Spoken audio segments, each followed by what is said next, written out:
was a waste of time. Hey, good evening, Miss Enough. I was starting to try to share out the space a little bit here. Um, actually, trying to see where they do that at.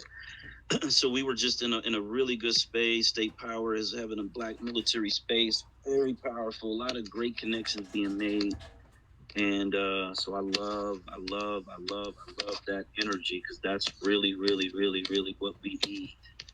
Black military members to stand up, step up, and really empower this movement. Let me see if I can get some folks to come in here and join us. Today is the first time I'm going to try to simulcast with the YouTube live on our YouTube channel.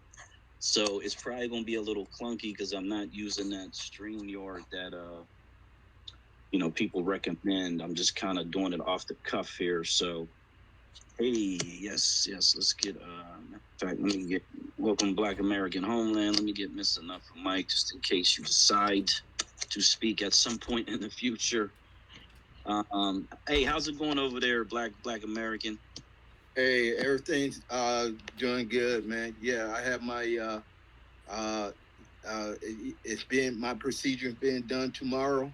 So look, this gonna be an early one for me. I'm out of here at 12. If that's okay with you. Okay, yeah, no, fully understood, man. Or so I'm hoping that you got good news and you feel pretty confident about everything. Oh yeah. I had to negotiate the price and see you have to be careful when you're in a third world country. When they find out you're American and everything, they want to charge you American prices. But I said, look, you know, uh, you gotta say like, hey, I'm poor like everybody else. You gotta charge me the local prices. So yeah, I finally got the local price of surgery. So yeah, so everything's okay. Yeah. Okay, that's good. I'm glad to hear that. I thought I was going to be able to live stream on YouTube, but it's telling me once you request to do it, there's like some sort of 24-hour period. So I guess this is going to have to wait till next week because they're putting 24-hour deal on it. So Okay. that kind of sucks, but it is what it is. Hello, Miss All right. Bonnie. Well, I think I'll be ready next week. Yeah, absolutely. Let me welcome Miss Wani to the space. So I'm not. Some people suggested, I think they call it StreamYard or something like that. But essentially, what I'm gonna do is I'm gonna have I'm gonna have the space going as it is on my phone, the way I've always done it. But then I'm just gonna have my laptop with the webcam, for the live part of it. So at least um, for two reasons. One, I won't have to go back and upload these videos. Hopefully, they'll go right on. They'll automatically go to the YouTube page. So that'll save just a whole lot of time, energy, and effort, and it'll be an instant thing, is what I'm hoping for. Since I've never done it, if anybody has ever done a YouTube live and kind of have a better understanding of it, please let me know. But that's the general gist of why I want to do it, so that the content is going right to the YouTube channel. I think we got like 50 people who have joined the YouTube channel so far. So it would be nice to be able to get these spaces right to the people who are wanting to connect to the information.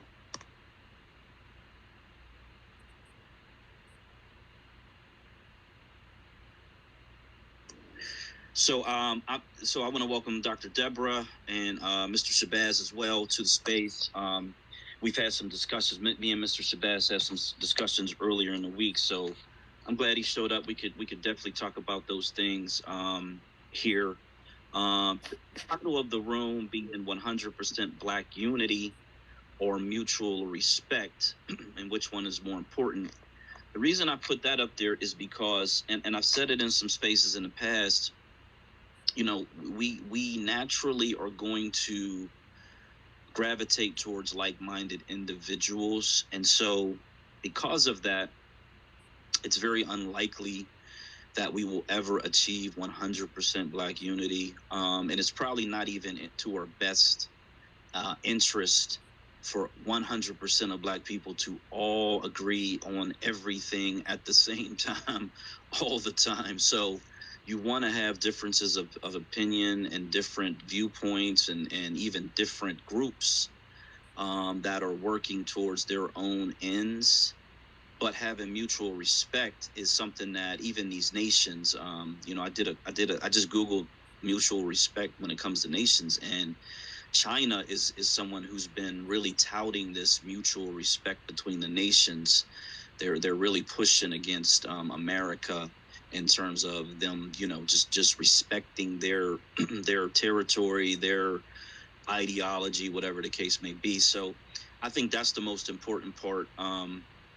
Is just everybody being able to say, you know what, we may think differently on this issue, or we may think differently on every issue. However, at the end of the day, we can respect each other's position and move forward.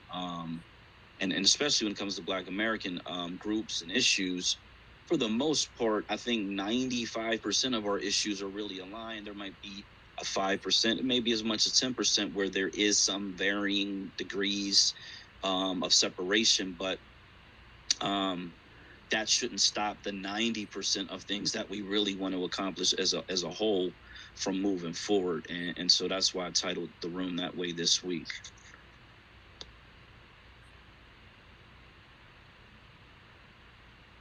So I'm gonna just pass out some mics so we can just have a nice little discussion here. And a nation building. See what they got to say. um, yeah, so I was in a space, or a brother in arms here. State Power has really taken control over the information, the movement, and is really starting to become a leader in the space. And he had his first space today, and it's a Black military veteran, Black military active duty space, and it was a very powerful space. And it was more like being a fly on the wall and being able to see people connect instantly and through shared experience. And then instantly it's like, man, we got to form an organization. And so it's like you're watching in real time Black American political action happen, and it's just a beautiful thing. So I encourage him to keep that space going, because there's a lot of people in there, and you really want to build that momentum. So if he shows up later, I just want to let Black American Homeland, of course, know for sure um, that that's what was going on. I was trying to at and tag a bunch of people that I follow that are in the military so that they can get a chance to go in that room and speak. So hopefully they'll have it every week. I think that is the plan, to have a weekly space. So just letting everybody be aware of that, because at the end of the day, I know Black Americans will follow behind our Black American soldiers when it comes down to it, and white society will absolutely have to respect well-trained Black American soldiers. So that's what we want. The reality, when we see all these white militia type, um, white terrorist groups, usually they have some type of military training. I've been hearing for years that they have manuals that essentially tell their people to go and get the military training. So you know, if they can use it for that purpose, we certainly can use it for that purpose as well. Go ahead, Black American. Yeah, I would just want to say, yeah, I missed that space. I didn't know State Power had his own space. Uh, but yeah, State Power, man, this that guy is strong, man. He's one of the few people I know that understand the 10th Amendment and how federalism work, how the U.S. Constitution, all that stuff. I mean, that guy is strong, man. He's a very smart guy. So yeah. Yeah, absolutely. Agreed. And so we got I'll be there up as a speaker. If you'd like to add to the conversation, please feel free. All right, how you guys doing today? Shouts out to the host, Black Majority State Migration. Shouts out to everybody in here today. Um, I just wanted to clarify some things. We talk about respect, but everybody's not teaching their kids respect, or even how to respect themselves. That's where it starts at. You can't truly respect anyone unless you understand what self-respect is. I'm over here thinking about just uniting the people, and it's hard to unite Black people because we don't have a clear context for what being Black is. Is it a color or is it a people? And that's something that's being that's we don't even have a narrative for ourselves. It's being taken away from us by somebody else. So these things have to be cleared up before you could unite Black people. Because if it's a skin tone, then you're laying out outliers that may feel like they're Black. And if it's a people, then now you have to be ready to accept anyone that is ready to project themselves as Black or define themselves as Black. So when I looked at this question, I understand mutual respect, but that's something that has to be put into somebody. And then being Black and uniting is very difficult because you could see somebody on one side of the spectrum that doesn't even appear to be Black, but they're Black. They act like they're Black, and then you got somebody that looks Black, and they ain't even with none of the stuff. So it's just hard to unite that concept. You get what I'm saying? Yeah, I do. So I'm going to ask you: are you familiar with the lineage in the reparations movement that has really defined Black American freedmen as people who are descendant of American enslavement, and so that in order to be considered a Black American officially, you have got to have lineage, bloodline that connects directly to our enslaved ancestry, and that does not include any of the people who look Black, but obviously we know that they are not Black. Okay, so that clarifies what being Black is, because I've seen some stuff on the news just about reparations in itself and how they want to just push out the Caribbean because they're their own people, but then people in the Caribbean feel some type of way about that. It's so much to try to just bring that type of that many type of people together. Go ahead, enough.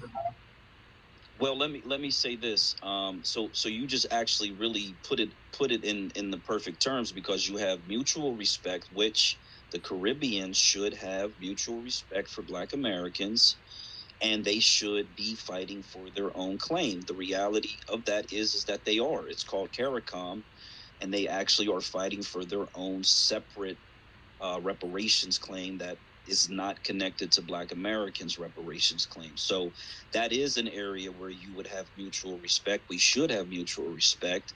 And again, that's not going to bring about 100% Black unity, because, we have our own specific issues that we're dealing with. No, I'm happy to hear that, because that's something I definitely was thinking about. I don't have all the information. I'm happy to be around people who do. I looked into CARICOM. I've just been learning about islands, like one at a time, learning their history and stuff. And I'm happy to hear that. So that's on like Denmark and the Dutch and England and Spain. To repay those people back their reparations. Um, I feel like if they do, because this is more of a efficiency issue in a bigger picture, but I feel like if they do pay us back reparations, there's going to be that percentage of people that do irresponsible things, but for the most part, I feel like a lot of us won't. Yeah, I'm gonna let Miss Enough go after this. So yeah, so that is the debt is owed, and people have the freedom. We live in a free country still, even though some, a lot of our freedoms are diminishing. But yeah, they have the freedom to do what they will with the money that is owed to them. So for those who do squander it, unfortunately, they'll have to suffer the consequences of that. Everyone else who is responsible, mature, who uses the money to benefit themselves and their future generations, they'll reap the benefits of that as well. So we can't let that be an excuse to again, and like you said, it probably would be a small percentage who does fall into that pattern, but you can't let that affect the majority of us who will do the right thing. Miss Enough. I just have a question. Are you FBA? Are you a descendant of slave, or are you? Yeah, I just have a question. I just have that question. You asking me? Yes. I wouldn't know. Well, I know from my mom's side, yes, but my dad's side, I don't know my dad. So all I do know is he's Bahamian or something like that. But I do know my mom side went through slavery. Yeah, well, that is a qualifier in all of the legislation that I have seen, is that you have to have one parent who is connected to Black American enslavement. So you would be considered an FBA under that that qualifier.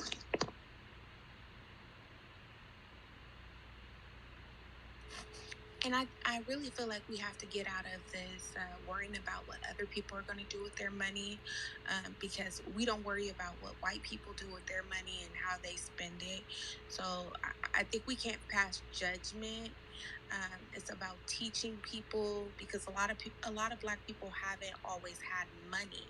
You understand what I'm saying? So teaching them how to invest and how to build off of that money instead of thinking negatively.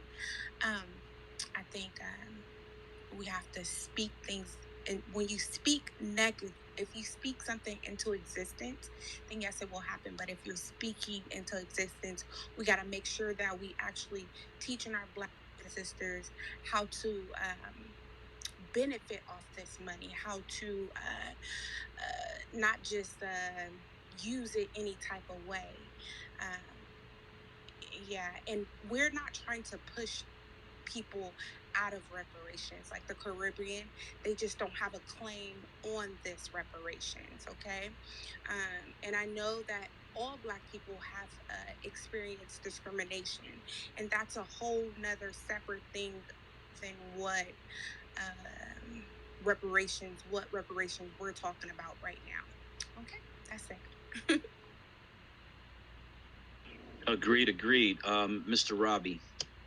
Yeah, I was just going to piggyback on what the sister said, and I was going to say, I don't think that there will be a lot of squandering of resources, mainly because a lot of us who do get our hands on resources, the reason why we become bankrupt is because there's other people in our family who don't have resources. And that's the whole point for reparations, right? Is they're going to close that gap or get closer to closing that gap. So now family members who maybe would normally depend on you for resources or ask you for a hookup or ask you for help, you're not going to feel morally obligated to help them as much, because you're going to say, hey, well, you have yours. And I think that's the issue. I mean, I'm going to be honest with you. I think that's my issue now. I'm just one of these people that's empathetic. I don't have a heart like Hitler. I'm not a person that can have ice cold veins. It's like I can't eat a steak and know my niece is like $200 from losing her house or something, or losing what she's going to say. You know what I'm trying to say? Like, I'm not saying people have to hit me up every month, or that I even got it like that. But I think most people in my circle do know that if I tell you I got it, that means I got you, and you don't have to repay me. But if I tell you I don't have it, then it means that I'm totally taxed. And just from like little VH1 specials, or when they talk about even celebrities that have like, a uber amount of money that people are jealous about, and they're like, man, well, how did this person have so many $1 million and they become bankrupt? Between Uncle Sam and family members and friends and people who want you to invest in their businesses, like almost everybody around them is in need. And I think when the stimulus checks got released, they weren't telling people how they were going to spend their money, right? They didn't have a problem releasing the stimulus checks to keep the economy afloat. And that was something else that lets you know almost everyone who was eligible for one got one, especially white folks. So that lets me know not only our people, but a lot of Americans in general, I don't think have as much money or financial security as we think.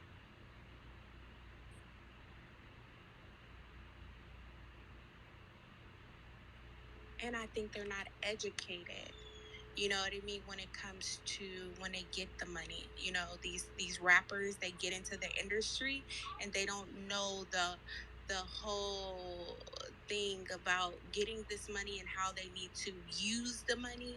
It's not about buying a whole bunch of chains. It's about trying to invest. You know, they're not investing any money into anything, and then they become bankrupt. Okay. Yes, baby.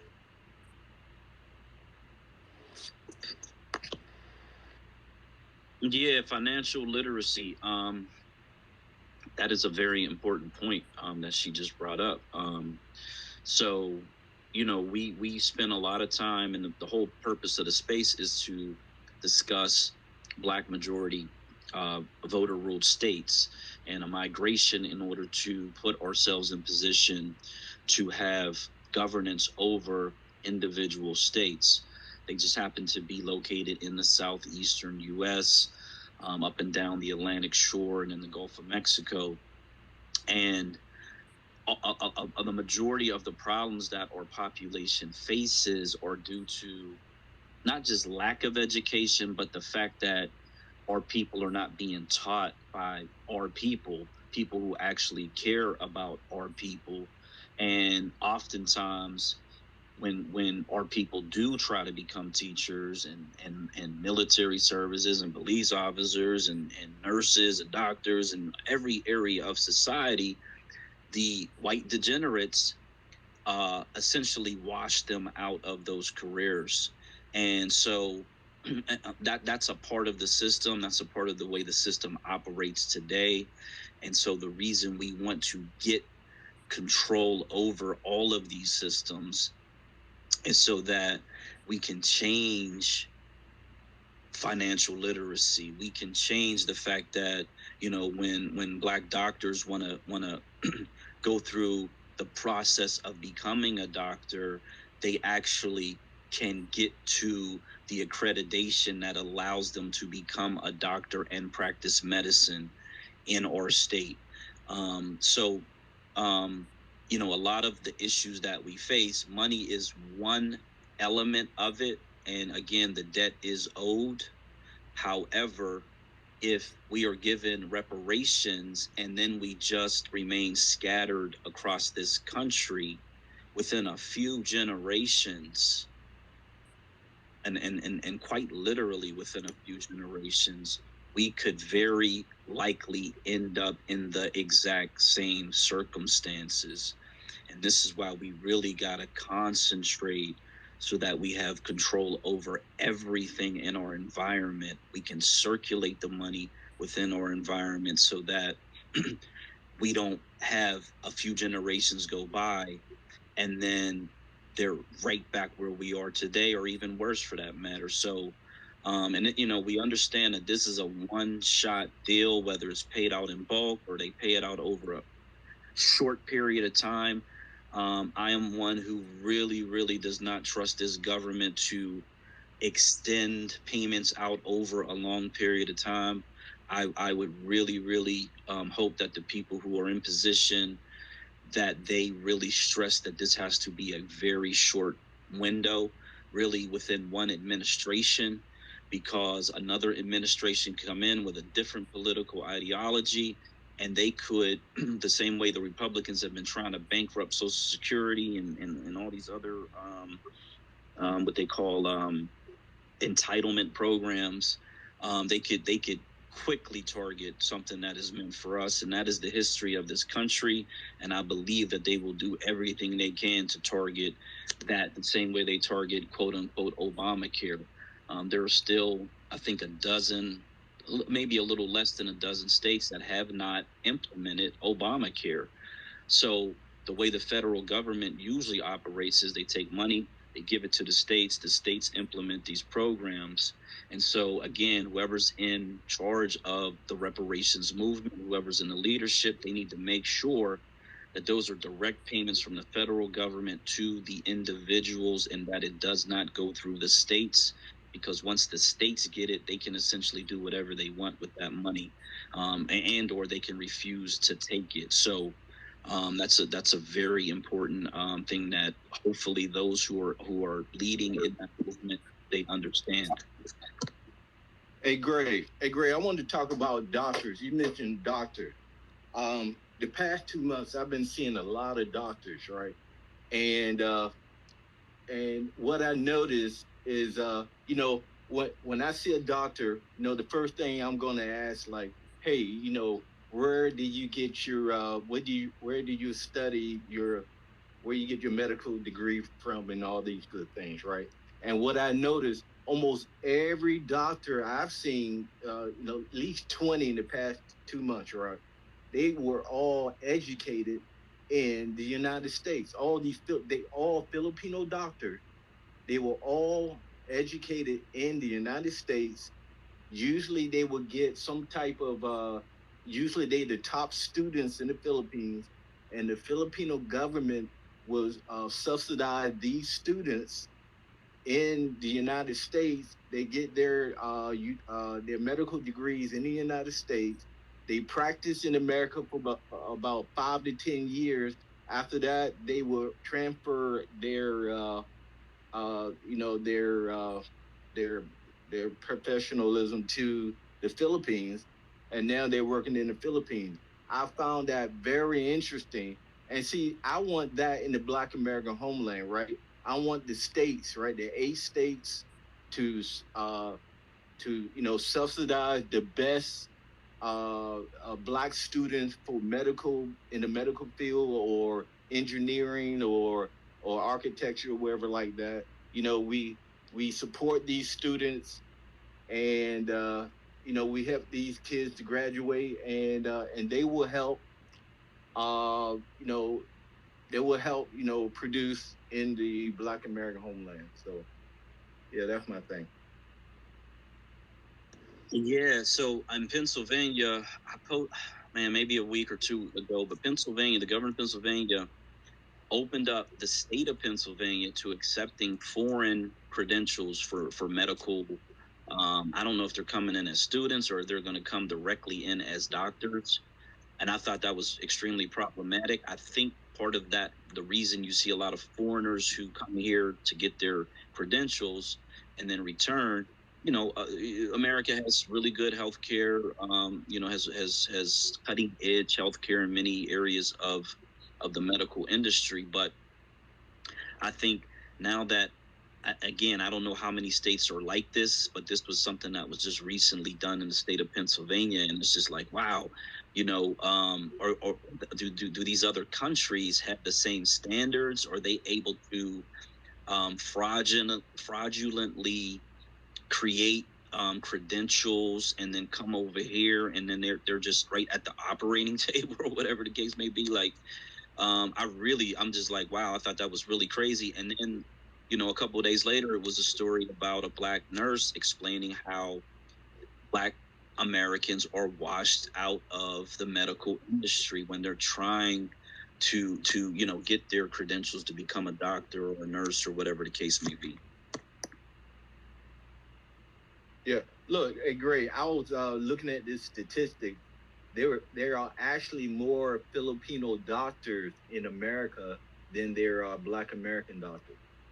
I mean, that is really, I mean that, that hurts right there.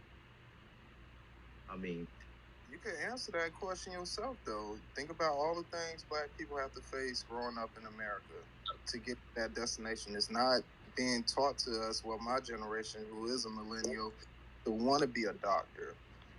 We're not taught to want to be doctors. It's not cool to be a doctor growing up.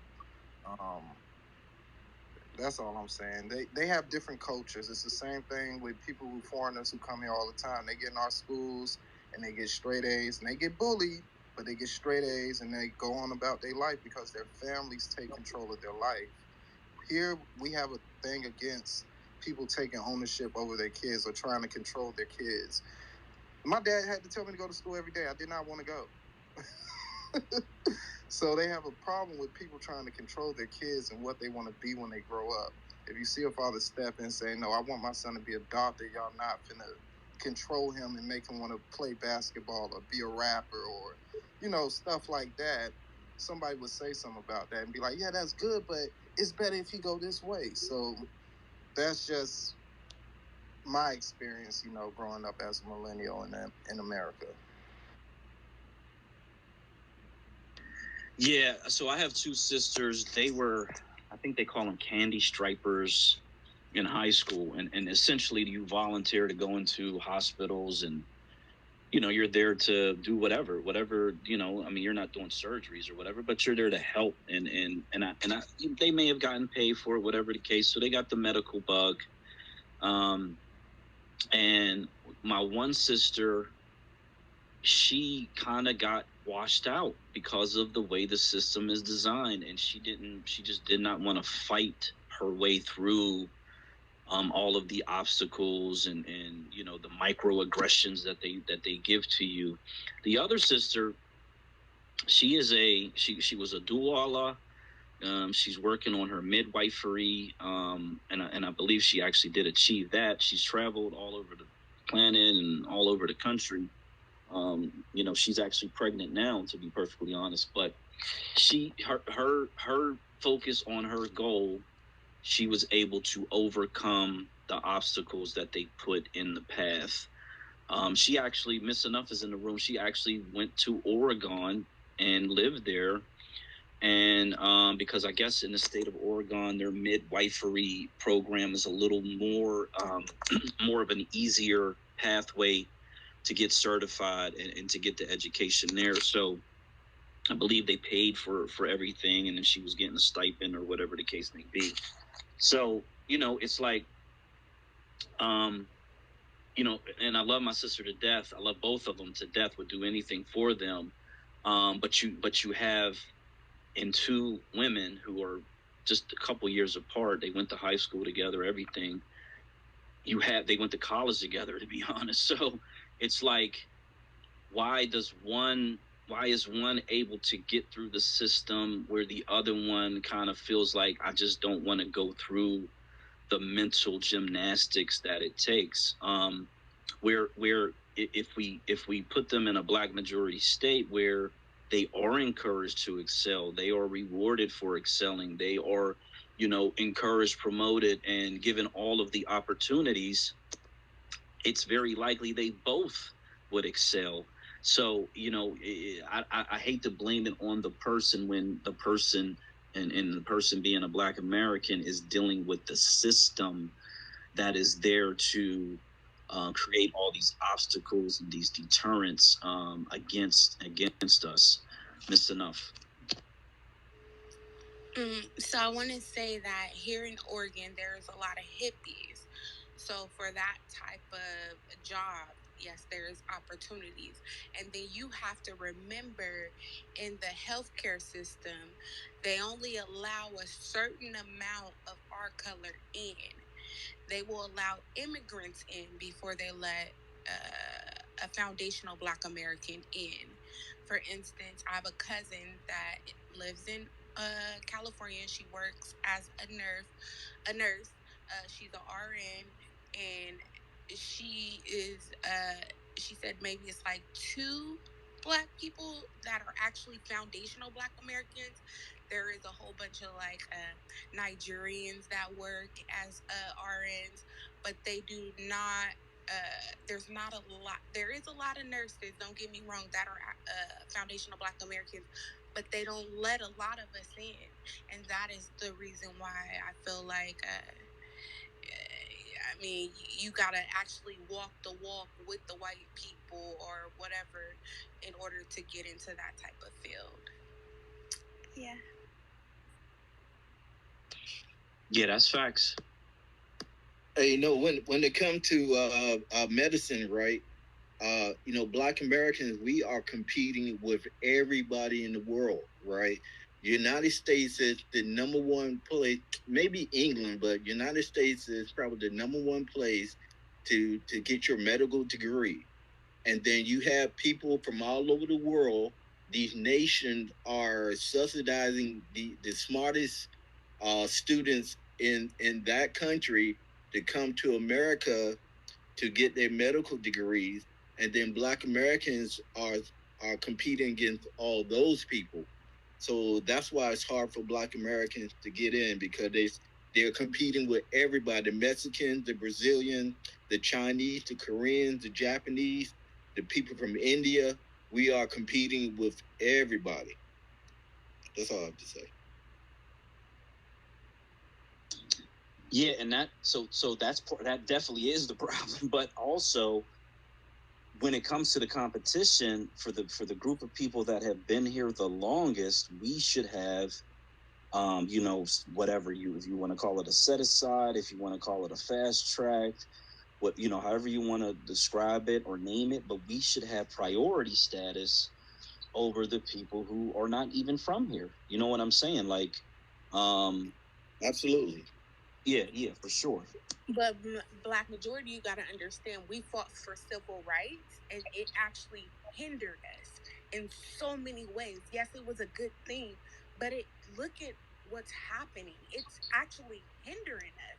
Having civil rights and not specifying it for foundational Black Americans, because that should have been specified, and we didn't do that.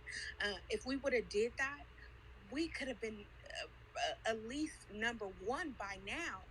But because we didn't do that, we allowed everybody. We fought for everybody, even the Asians and the Chinese. All of these people uh, that are now against us in every way, trying to keep us at the bottom.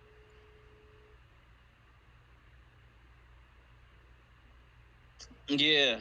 So the way the Constitution works, and this is the unfortunate part about the Constitution, is that they have to keep the language universal, because they will end up being sued in federal court.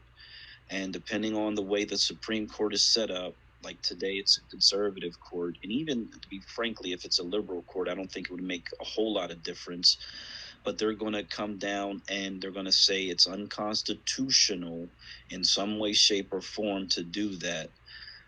This is one of the bigger arguments for having majority Black populations within a state, because you get the benefit inherently because you are the majority population, and so you don't have to necessarily specify anything specific to one group or another.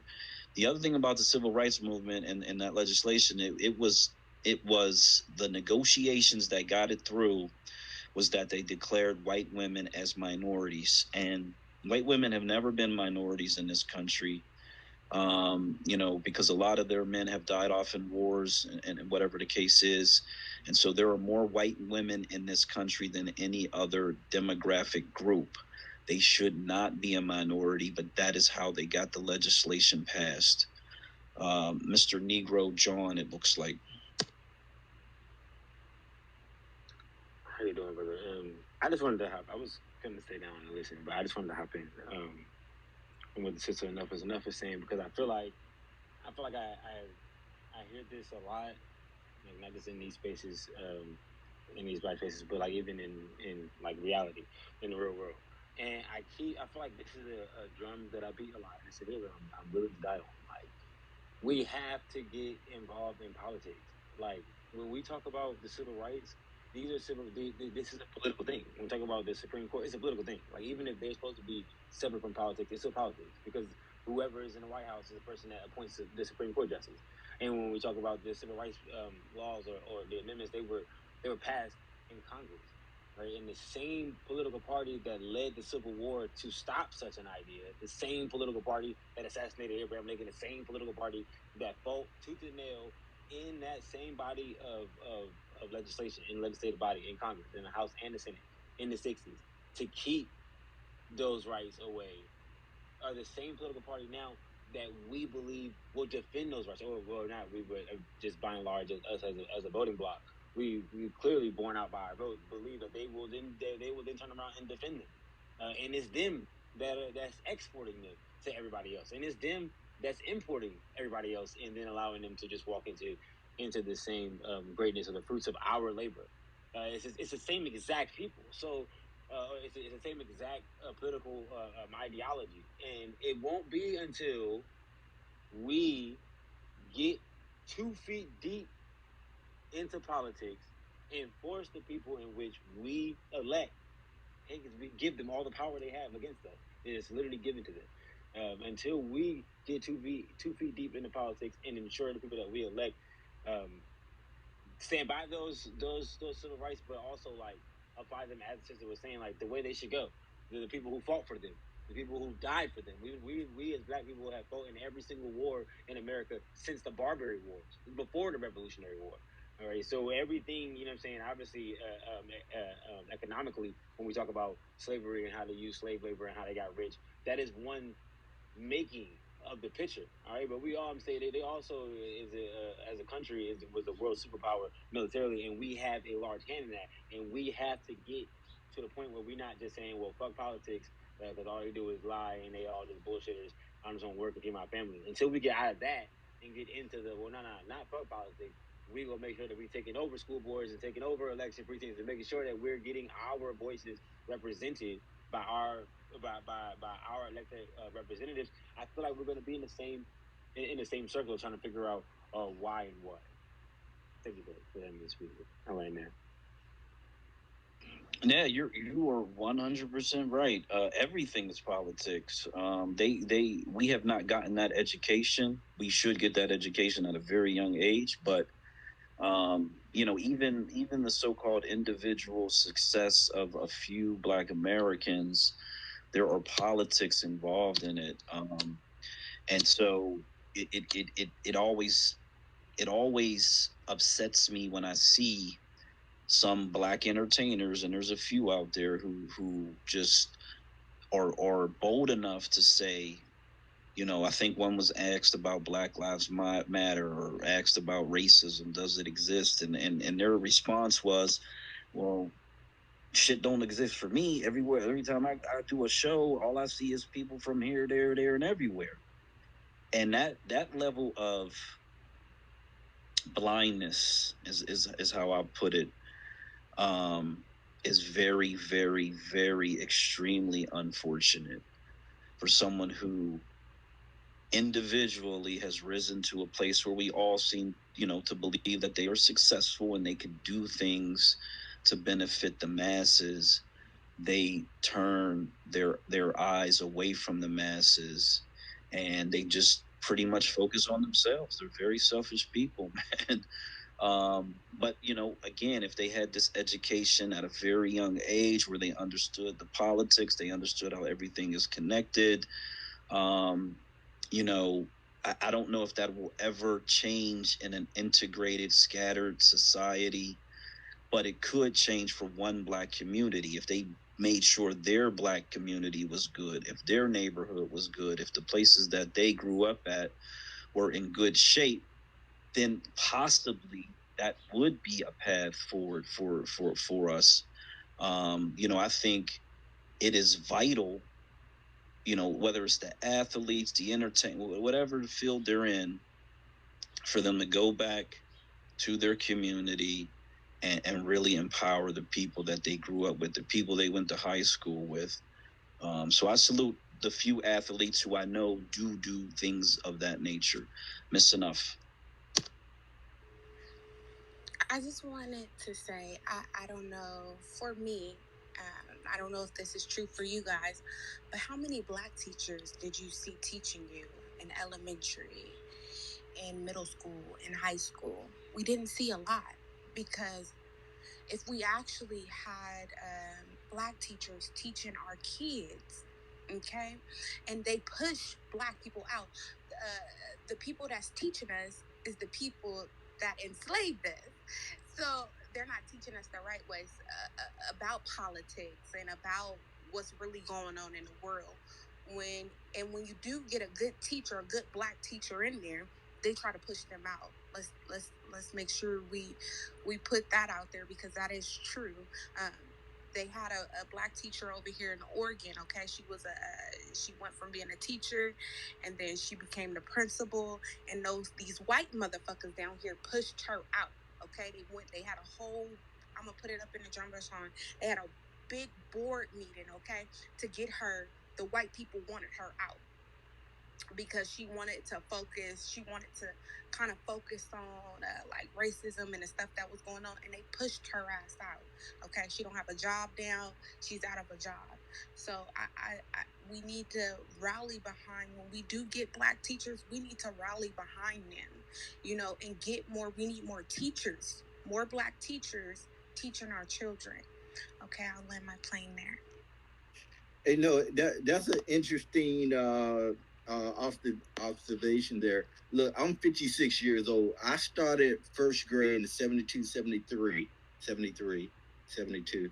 And from first grade to sixth grade, all my teachers except one was black. So all my teachers were black.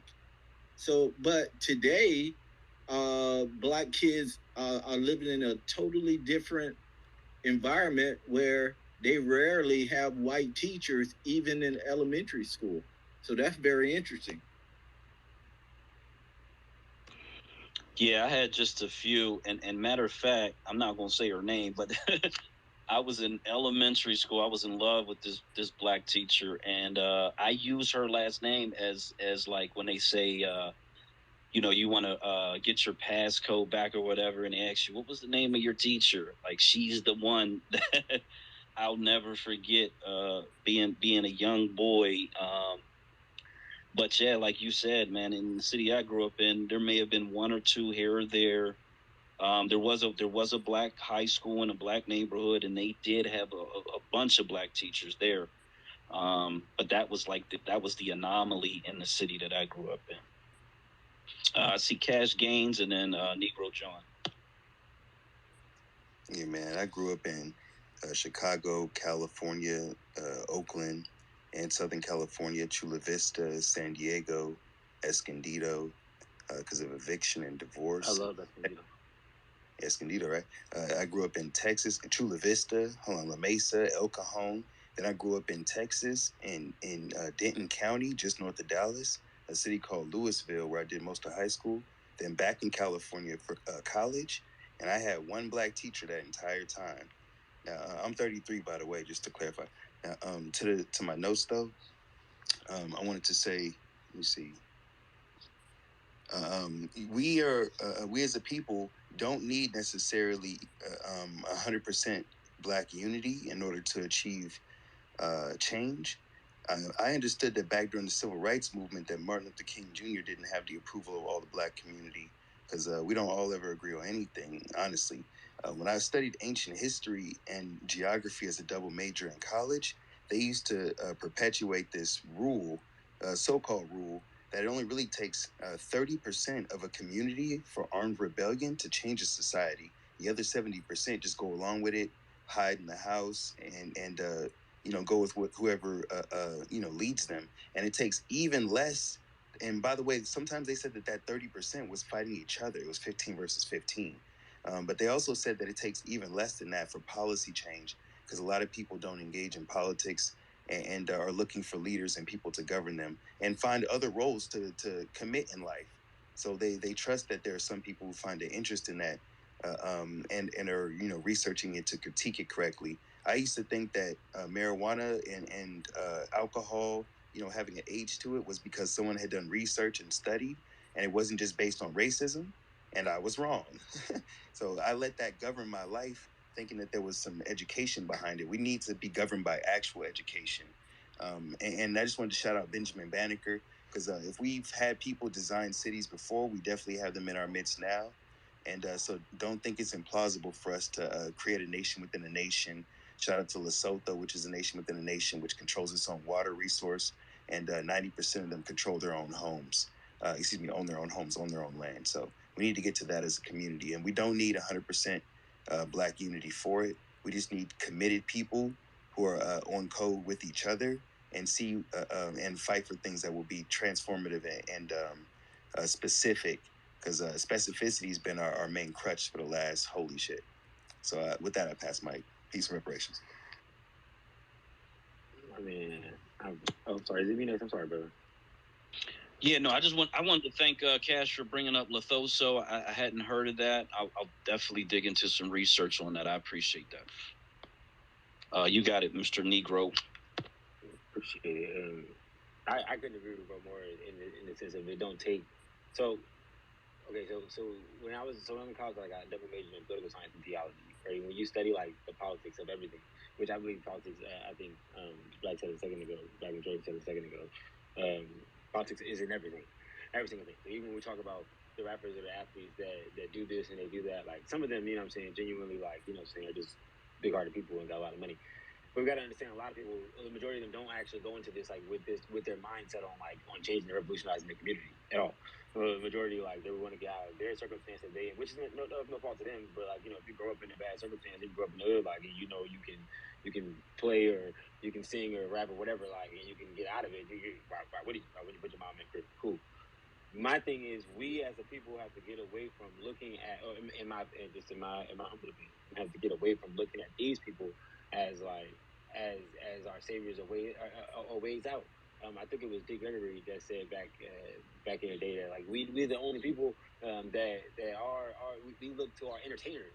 They're entertainers, and I think right now, not I think, but right now on a different social media platform, like I'm kind of having it out with this lady who's got, you know what I'm saying, she's got boys and they all play basketball, and she's all mad about people. I guess what she's saying, like downplaying the impact of these basketball players. They play a fucking sport, all right? They play a fucking sport.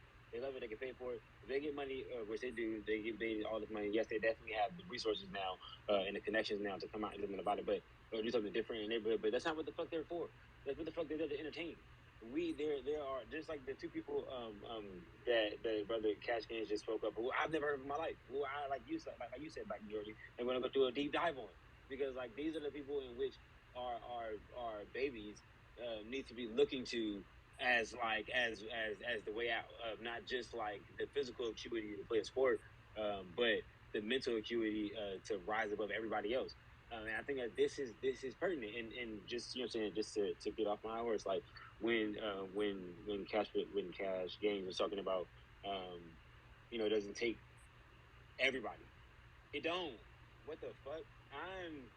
I'm 27, right? But I'm a staunch conservative. I don't want and you know, I don't want to argue or quarrel with nobody here, but like, I personally, just being honest about me, I'm what they would consider ultra MAGA. What the fuck?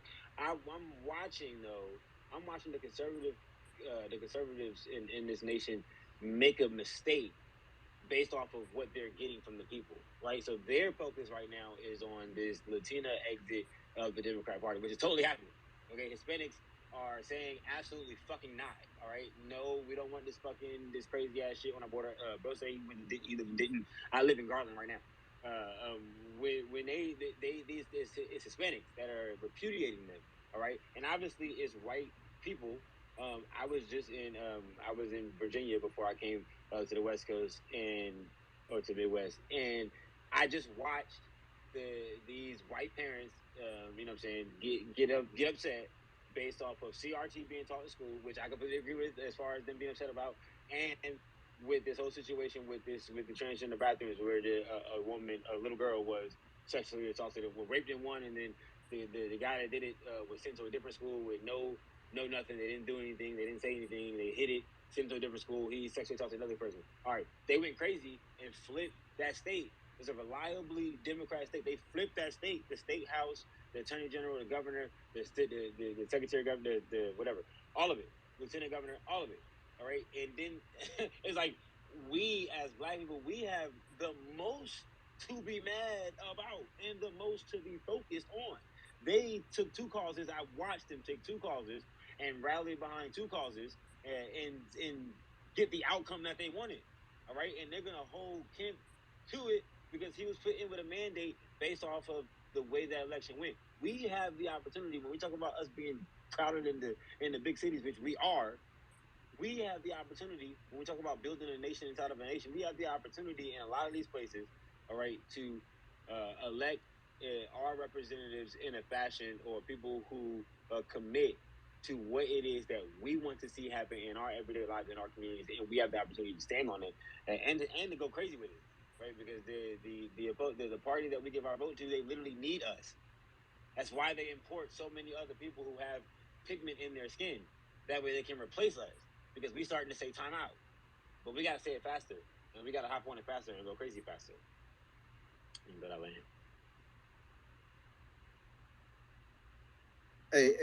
Cash game. Yeah, I did a lot of reading on dictatorships and coup d'etat, and I noticed that a lot of these coups, they are perpetrated by, let's say, well, 5, 6, 7 people. You got the small number of people. They usually like majors or generals in the military. They would take over a whole country because they know all the different the main arteries of a government, right? And they know exactly what people to take out. So they would take out these certain people in government, and then they would take over the whole country. So you would have 8 god men from the military that would take over a whole country of 100 or 150 or 200 million people. So yeah, I mean, so my thing is, it can take less than 10 people to take over a whole country.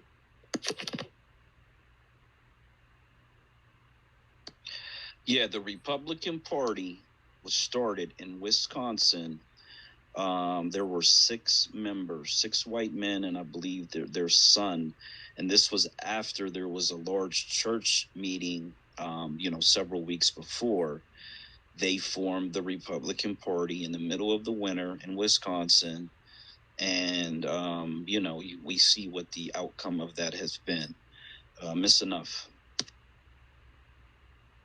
So I just want to say one thing. When you were saying, I don't think people are looking for money from celebrities. I don't think we're looking for any money. But anytime they get into trouble, they want us to rally behind them. Okay, if they get into some shit, they want us out here speaking on their behalf, asking them basically to get their ass out of trouble. But when we're just asking them to speak on our behalf, as far as telling, especially about reparations, okay? Because yes, you may have made it out, but not all your family made it out, out of this. So I feel like the least you can do, knowing that you have that big platform, is to at least speak on reparations, speak on our black men being shot by police officers in the middle of the street, speak on the men that's going to jail for weed for life sentences, but then now that this young lady is over here in Russia, you want us to speak on her behalf and be in the middle of the street getting our heads busted for her. And so that's not going to work for me, okay? It's a two-way street. Either it's not a one-way street. Okay, it's a two-way street. So either you gonna be on code with us, and you want us to support you when you get into shit, and then when shit go wrong with them, then it's black, it's discrimination, they against black people. No, it don't work like that. That's all I'm saying. I'll yield my mic. I agree completely. Like, I shout out people like Marshawn Lynch when he says, I'm just here so I don't get fined. Because it brings to attention, they have these 400-page contracts, and we don't know that they're forced to go to these press conferences and stuff. Like, he's able to speak, but he has to say it in a coded way so that his people hear him. He keeps saying, I'm just here so I don't get fined. Or shout out to, I forget what documentary it was, but there was a game that was played during the Rodney King riots between the Bulls, where Michael Jordan was on the team, and they said as a team, they were like, should we protest this game to say that we stand in solidarity with the black folks who are upset about the Rodney King verdict? Because essentially the 17 cops that beat on Rodney King, only 6 went to trial and they all was acquitted, or maybe it's 4 went to trial and all were acquitted. Michael Jordan said, "What does that got to do with us?" So that's an issue. We should criticize things like that. It made me second guess like the Jordans I be rocking. Tell you the truth. Same thing with Beats by Dre, the headphones. I like that I could wear something made and owned by a black person, but then he done sold it to Apple. I saw him post that he did $1 billion dance on Twitter, but that $1 billion is counting down, and he can't pass that on to his children like a business. Now they got Billie Eilish and all types of stuff rocking it. But I just wanted to make that clear. Yeah, Michael Jordan. Uh, uh, um, Muhammad Ali is my last point. Muhammad Ali, I want to shout out because although he was an athlete, although he was an Olympic gold medalist at 21 years old for winning in boxing, he came back to the same segregated lunch counters in Louisville, Kentucky, and white folks still told him to get out when he was wearing a suit. And they knew who he was because he was on the television when they was eating their breakfast, right? And he beat them on behalf of America. He went out to the St. Louis River or whatever. He said he looked at that gold medal and he threw it in the water. Said that this will never mean anything to white folks. They will never respect me as a human being, regardless of how high level I am. It comes down to me fighting for my people. That's what it comes down to. Thank you. Cash, I look at it as the sellout. If you selling out your own community, because we are their communities. You know what I mean? If you can sell out your own fucking community, what else could you do to your community? To your people. We are your people. Okay? So yeah, that's I'll yield. Sorry. I'm gonna let Umar go first because he hasn't spoken yet. Yeah, I was gonna say, brother. I think that these people. I don't think that the community needs to check these people, and we need to stop looking up to these people for help or to say anything. Because the reality is, a lot of these people, once they get into these places, they work for the opposition, and and the only thing they bring to the community is horrible things in our culture. They promote those type of things, and we currently always looking at these people like, man, why is this dude always doing this, or why are they only showing this, or why are they only talking like this or doing that? And it's really just staining our community in the public more and more and more. So I think honestly, we should stop looking up to these people to speak on our behalf and do these type of things. They have the platforms. They promote everything except what's going on in our communities, and when they do, it's like little frivolous things. I yield my mic. I I just want to say like I'm sorry. I mean, if you want to speak, I'm sorry. So like I said, it's not a one-way street. So just keep that same energy when you get into shit. Don't ask us to come on your behalf. Cause yes, you may have the platform. Good. I'm proud of you. But don't look for us when you get into shit. Okay? I'm not looking up to them. You know what I mean? I'm not saying for us to look up to them, but I'm saying when they get into shit, they want us there on their behalf, out protesting and speaking on their behalf, only when they get into shit. So when we need them to come, not saying speak up for us, but acknowledge it. I'm not saying go your whole timeline need to be about it, but at least speak on it. Say something about it. That's it. Yeah, so there was a recent example. I think her name is Macy Gray. She's a really good singer. She's been an actress, and so she did a little thing where she's like, I don't give a fuck. I'm gonna say what I feel. Within 48 hours, unfortunately, they got a hold of her. She reversed her position. She came out, saying being a woman is all about vibes, and whatever you think you are, you are. Nick Cannon is the classic example of how they, when they step out of line, and I think he was suicidal, unfortunately. So I was actually praying for the brother, but they really, cracked the whip, shorten the leash, whatever you want to call it. LeBron James has faced that as well. Um, man, I wish my personal hope is that they would just be silent, but they would send money to the grassroots. That to me is the most effective thing that they can do. Use the grassroots as their mouthpiece. Be a silent backroom partner, and just let the people do the work or just don't give a fuck. They're going to stand up. They don't care about white society. They don't have any chains on them, and and we can get things done.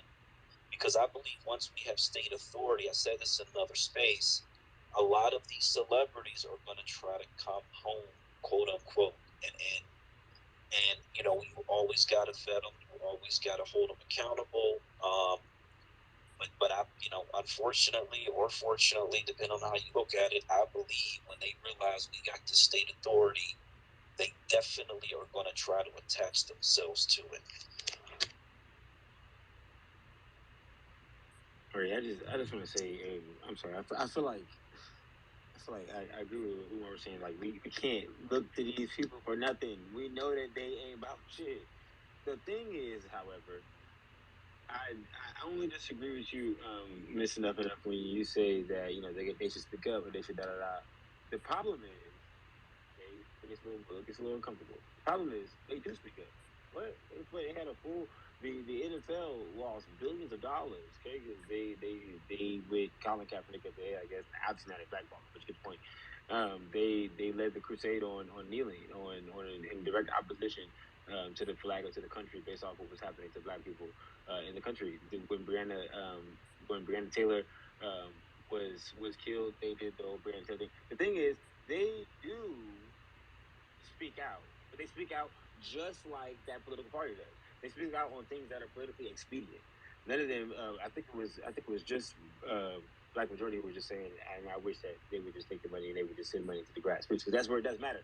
Because the grassroots is the people that are actually on the ground, touching grass, right? They actually are there. They know what's going on. The thing is, it's not politically expedient, right? These people don't give a fuck about people or slavery. Are you serious? That LeBron James has a lifetime contract with Nike. All right, almost all of their products are made at the hands of slave labor. All right, they have a full ethnic group of people, the Uyghur Muslims, that are under full slavery in that country. All right, the NBA will never speak out against it. LeBron will never speak out against it. Whenever anybody in the NBA did, I think it was two different people that spoke against it ish outside of Enes Cancer, and LeBron actually came up there and was talking shit about them, saying they didn't know what they were talking about. All right, this is a man again with a lifetime contract with it. They don't give a fuck about the ills. So we on this side, we look at him as absolute fucking buffoons. Like it's clownery. You're not telling me that you're standing up for, or you're upset about slavery when in the meantime you're rocking and promoting and endorsing getting paid from slave labor. The exact thing that we are protesting against.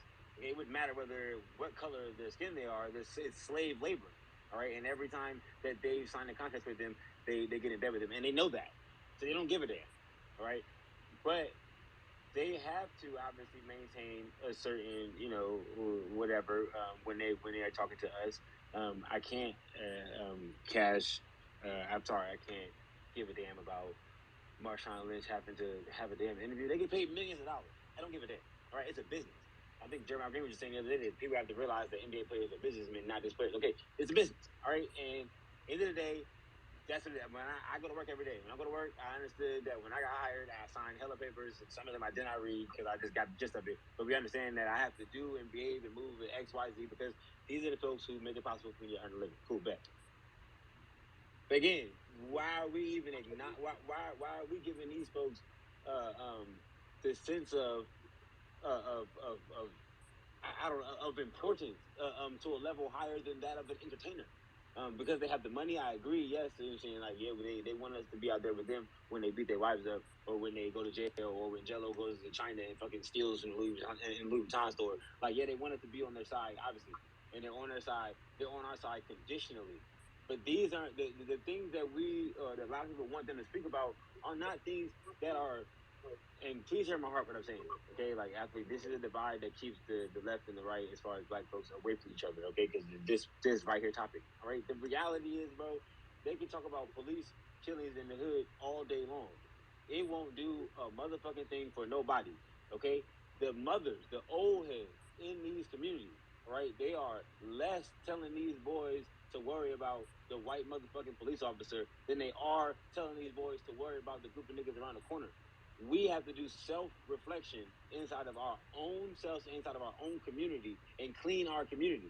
We can't tell somebody how to treat our house when they come into our house, and we let our house be a fucking pigsty when we ashing blunts and cigarettes and shit on a goddamn coffee table. We must have we must present ourselves in the way in which we want to be treated.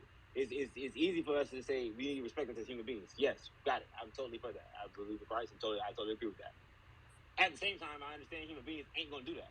Human beings are gonna look over here and say, "Well, damn, if this is how they're acting to them amongst themselves on the city streets of L.A. or Chicago or New York or Pennsylvania, Philadelphia, where I'm from, it's not going to help our case in wanting to get anything differently done towards us and towards our people. It has to be a reflective, introspective time frame, a time period for us, so that we can come out on the other side a lot better and a lot stronger as a community.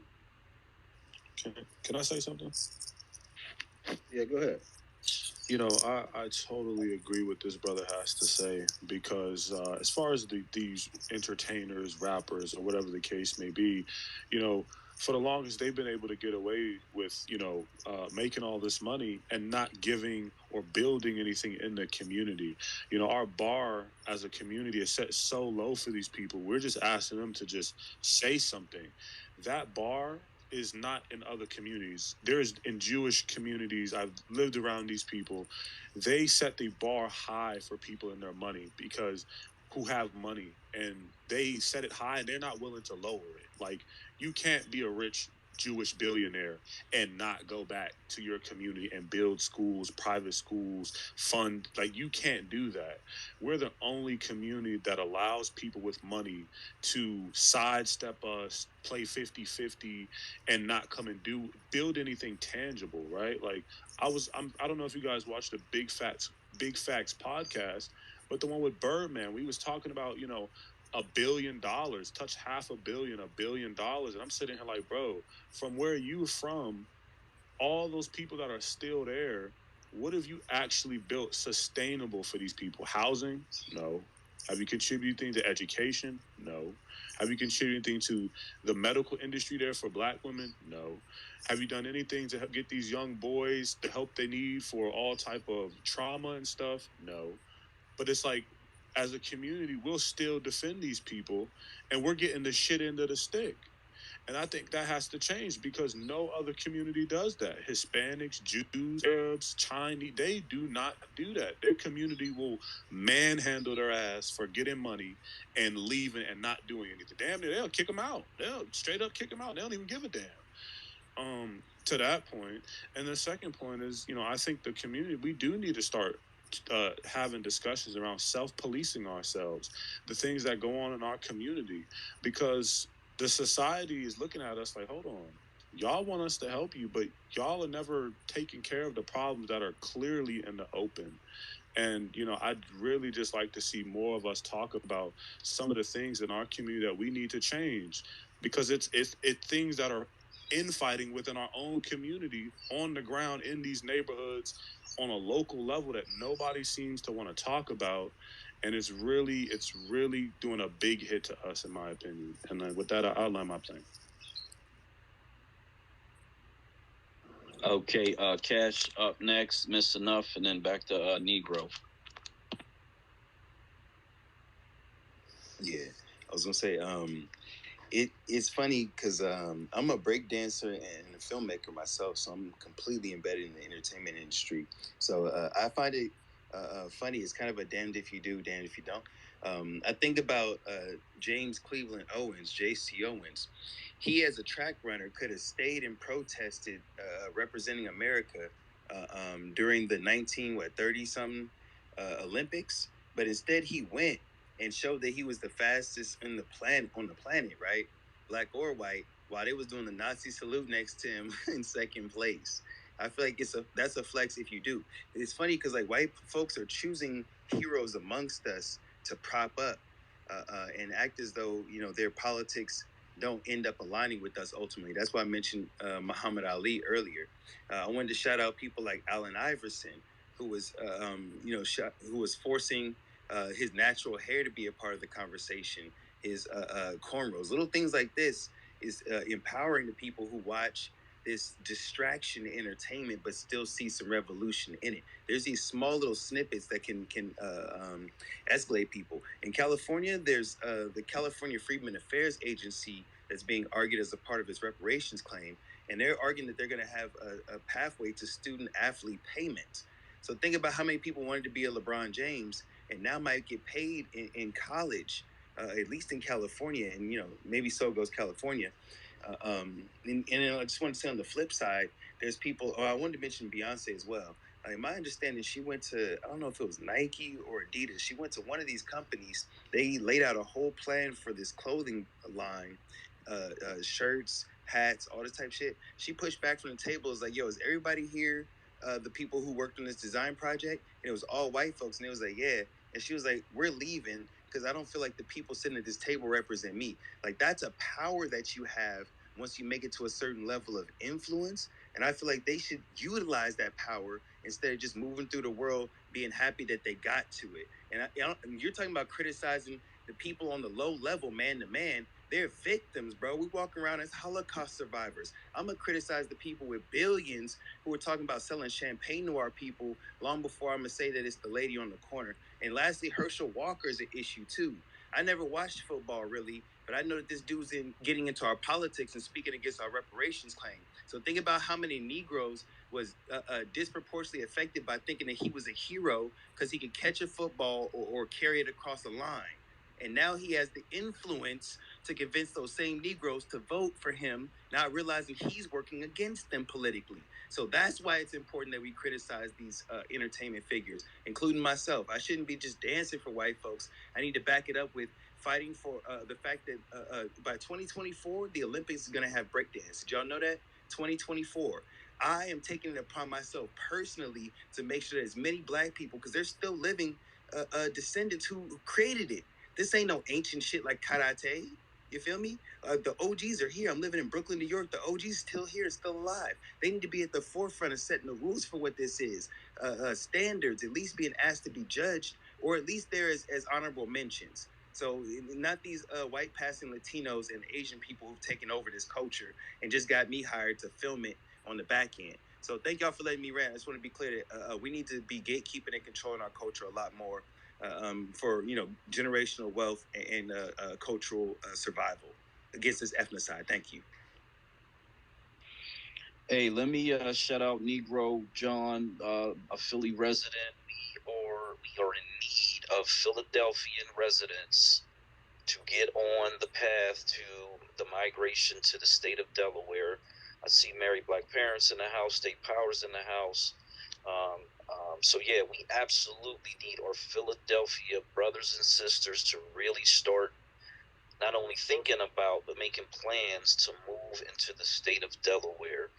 That is the first black majority state. And so if you haven't heard that before, if you're not up on that information, please get familiar with that information. I'm not sure if Miss Enough is next, and then Negro. I believe that's the way it is. Yep. So I'm just I'm very confused because you're talking about policing the neighborhood. Like we need to start holding people accountable in our neighborhoods. But where's the energy for the people? Most of those people in those neighborhoods we were put into these neighborhoods for a reason, right?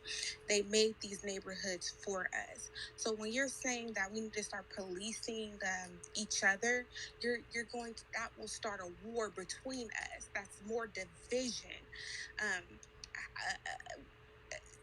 I just feel like it could be said in a different way than saying policing. The police have never been for us, so I'm not going to go out and go on the corner back in my neighborhood and be like, I'm not going to say anything to them because I don't find that it's not my responsibility to be trying, because I'm not the police, okay? And now I can go out there and tell them something positive, but you're saying policing our neighborhoods. Can you explain that in more depth for me, please? I think she was talking to you. Yeah. Yeah. When I say policing, I didn't mean, excuse me, I didn't mean in the sense of come out there with handcuffs and a gun and, no, when I say police in the neighborhood, right, checking on our own people that live in these neighborhoods. How many of us know our own neighbors? Some of these kids out here wilding out. How many of us are talking to these kids, letting them know, like, yo, listen, this is a dangerous place out here. These people looking for a reason to take you up, young bull. Like, it's not, when I say police, think of it more like advice, talking to young brothers, checking on our neighbors, right, keeping up to date with local politics of what's going on that's going to affect our people, putting our people up on game in these areas, because a lot of the time that's not happening. That's self-policing ourselves, right, talking to them young kids wherever they may be, out in the corner trying to sell water to dudes in the neighborhood, chilling at the playground, like, yo, listen, stay away from those type of things you see going wrong. Stay away from that type of stuff, man. Like, a lot of these people, especially young people, because I'm from PG County, lived a little bit of time in Baltimore. They getting caught up with the wrong crowd. All these kids ain't bad, but they getting caught up with the wrong dudes because those are the dudes that's talking to them a lot of the time, unfortunately. So when I say police, I don't mean in the sense that pick up a gun and a badge and go out and, like, nah, even if it's just checking, talking, sharing information, checking on people, that is very much policing. I will let Stay go, obviously, before I go. His goes. And I'm done. I'm done. Stay power. Oh yeah, thank you. Peace to the room, everyone. Glad to see you guys tonight. You know, I was, the word police. I just feel like everything's marketing, right. And so I just don't think, from a marketing point of view, that the word police is something that we want to use, because a lot of our people, unfortunately, have been traumatized. Right. There's some PTSD that we have to be very mindful of. So when we use certain terms, words are powerful, and that word police. I mean, to police someone, to me, when I hear that, it comes off authoritative. Even me understanding the it being a verb, right? I would use other words. I would say, you know, public safety, I guess. But I hear what you're saying. The word police does fit exactly what you're saying. I just think it's more of a marketing thing at this point, and we got to be mindful of our words. I'm saying maybe more say mentoring these younger people, mentoring them, because that's what they actually need. They don't need to be policed. We're policed enough. We're shot up enough.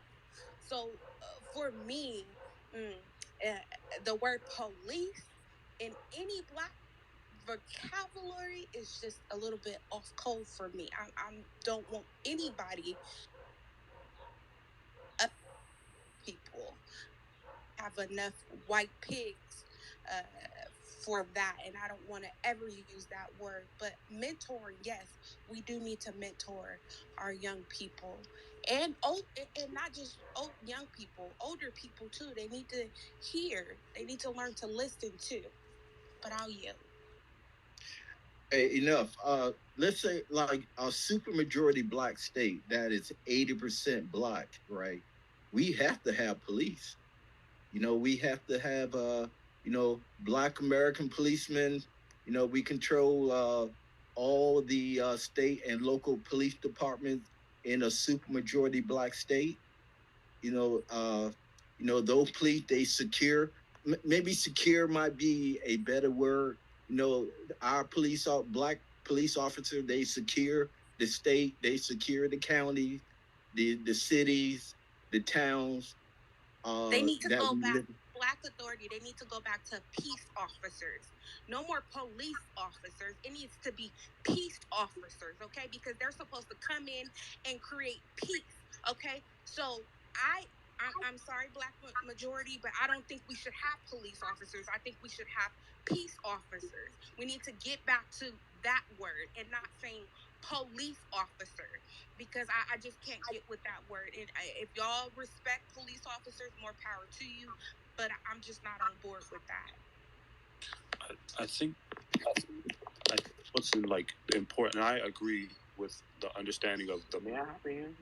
After you, I'm sorry. Oh, my bad, brother. Crime investigators. Yeah, I think sister, I do agree that the word police, especially how it's been used and the image of that with our people.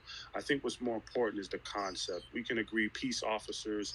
If brothers and sisters say, listen, no more police, fuck it, throw it out the window. But the concept definitely needs to be something that I think is pushed in our communities more, because the reality is that these people are waiting to gun down our youth. They're waiting to destroy our neighborhoods. They're waiting to bring these non-peaceful officers in here and try to run us and tell us what to do, our young and our old. And if we don't push this message of, police, let's just say safety officers in our own neighborhood, right, and really get back on track with that, we're going to continue to see these people violate our neighborhoods and then make excuses as to why they get to violate our neighborhoods. Yeah, so there was a recent event in the Atlanta, Georgia area. It was on, I think, Atlanta Uncensored posted this video, and it shows an older black woman who is either the mother or the aunt. I think they keep calling her auntie, of what appears to be 2 or 3 young black children. They're like teenagers, 14, 15, whatever the case may be. I believe it's 2 or 3 officers pulled their car over, and they got the guns out, and the woman is having a panic attack. And so the black, and thank God these are black officers, the black officers are saying, we need you to put your hands up, et cetera, all just the routine stuff. But the woman is under such a trauma, and this is what Miss Enough is really speaking to. She is under so much trauma that she is making the situation much, much worse. And the difference being that these are black police officers, peace officers, who see their humanity. They see them as human beings. They are actively looking for someone who's wanted in a homicide. And so they eventually say, yes, we're looking for someone who's wanted in a homicide. They do take these are young boys out of the car. They, get their information, blah, blah, blah, back and forth. They realize really, really quickly that these are not the men that they are looking for. These are children. And ultimately this situation ends peacefully. So I believe that is what we want for our people versus the other situations that have been occurring, which we all know and understand what those are about. But I just wanted to put that in there because it fits really perfectly into this conversation. Capo, you can go first before I search that because you spoke yet.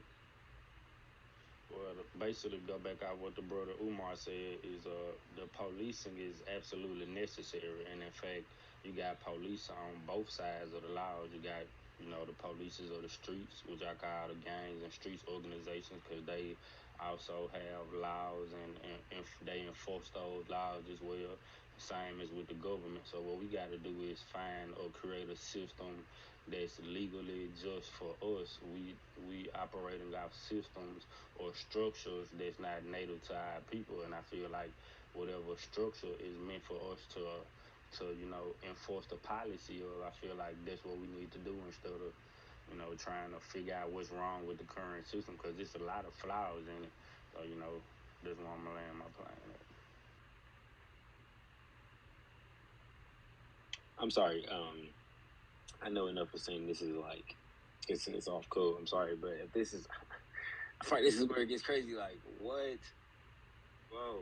Okay, between 2015 as of yesterday, the police in this country were involved in a little over 5,000 fatal killings, fatal shootings. All right, that's for all demographics. It's not even zero down to just black people. That's for all demographics. You know how many black people was killed? And pick a fucking city in any state. Pick a city in one of these majority black states and majority black cities. Pick one of them. Any of them. The number surpasses that multiple times. Any one of them. Bro, the police are just like any other group of people. People who have bad people among them. There is not a group of people on planet Earth in any category. If you put all the people on a planet in a bunch of different buckets, there's not one bucket that has people in it or that is 100% spotless, blameless, simple, sinless. Not one. The same way I don't want white people or black or police officers or Latino people or Indian people looking at the worst my community has to offer, which we have some terrible to offer, throwing that blanket across every single body in my community is the same way I don't think it's logical. I don't think it's helpful at all to turn around and toss that same blanket on anybody, whether it's all white people, whether it's all cops, unless it's literally like a group of all bad people, like I'm talking like all pedophiles, like, then they all get a blanket. But other than that, like we're talking about a lot of people, right? And when you go into the hood, when you in the hood, and you talking to them old heads, and you talking to them old ladies, you think they hearing any of that abolish the police talk? They be talking about, oh well, we're gonna get rid of cops and we're gonna send mental health people and Right? How does that work when they go up there for domestic disputes and then they get to shoot through the door or they get to blowing them down? They're not thinking about it. What are we talking about? Police have arguably the hardest job inside of America. Okay, because they have to go into the absolute burning houses that are set of people that are not them, and they still have a family to go home to at night, every day. It's not. I'm not making excuses for any police officer who does anything grotesque, because there are plenty of police officers who do grotesque shit and deserve the chair. But if they don't get the chair here on Earth, in my opinion, Christ will get the chair when he sees it. And that's between them and them. But that's true for every group of people. Okay, and I think, and that's just so I can land my plane, because I think I really raised my hand when Cash was talking, and he was saying that, he was saying something about Herschel Walker. It's a thing for me. I'm about any black person that is actively trying to get black people to stop giving power to our oppressors. Malcolm X said in his very last speech before he was assassinated, the bullet or the ballot, he said, "We are the cause for our own problems because we send these people to Washington, and this is what they do for us." It's a literal statement, and it's sad that it was so correct then. It's sadder that now, decades after he's been dead and gone, it's still correct. So when I see a black man, right, and I think that we talk about being on code a lot, and a lot of times, especially on Twitter, we talk about black people as if there's in a monolithic sense, as if we can't have different routes to reach the same conclusions, right? So there are people who are not, you know what I'm saying, like, totally on board with reparations. I'm not like a reparations craver. If that happens, that would be outstanding. But I think the list of things before us that need to be fixed or that are problematic is long. And when we talk about marketing and messaging, that is not something that is like universally agreed on. So you had a black man who was running in the state in a very prominent district against a very prominent Democrat. Very prominent. Like literally, Joe Biden was losing in all the polls until he went to South Carolina, and that nigga goddamn stumped for him and made him the nominee of the party. Literally, he's a very prominent man. If your platform represents is representative of just reparations, if you just say reparations, saying even if you have like we need X amount of money or however it works out, it's a lot of problems that come with that. Right? There's a lot of white people who say, well, damn, that reparations money is coming from the federal government, which I pay into, which is coming from me and my family and my table for some shit that I did not do and do not support and am not. And I think that's crazy. But past that, you have so many, when it comes down to education and when it comes down to the jobs, when it comes down to innovation in our communities, the crime in our communities that needs to be addressed, that without a platform that addressed all of these things, you're not going to get the attention. I mean, there's a shiny object in reparations, but you're not going to get the attention of the core group of grassroots people that you need in the community to go and knock on doors to get other people to come and vote and to put in office who you want. But if we move like them, just on a smart tip, we can get somebody who agree with our platform, or who agree with us on reparations, get them to craft something that is point by point, savior-esque of the black community, things that we can look at and see we tangibly need change. Baltimore, bro said he spent time in Baltimore. You go to some neighborhoods in Baltimore and every other house is abandoned. Imagine things that happen in those abandoned houses. Like, there are so many things that we need to get done that can be put together in a platform tight enough for black people to say, oh no, I fuck with him. Because he's not just talking that shit, he's also electable. We with him. When you get in there, you can pull all the motherfucking levers necessary, all the levers you can pull behind, you can open all the doors, get all the keys to all the locks of anything that stands in the way of of giving us reparations or giving us our due. Our due that I do completely agree we are owed, as I said earlier, in all the wars that we fought and all the things that we've provided to this nation, intangibly and intangibly, is key. But it's a way you got to do it. It's a way things have to be done. And right now, the party that we give our political power to don't give a fuck about the reparations. They just keep saying they're going to create a commission to study on reparations. Man, these motherfuckers give a fuck about that shit. They give a fuck about people coming out and voting for them. That's literally all that matters. Now, I'm not playing with that.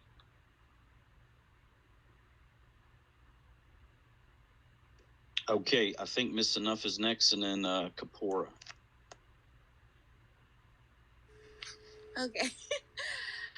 Oh my God, that was a mouthful. So I kind of understand what you said, but then I don't.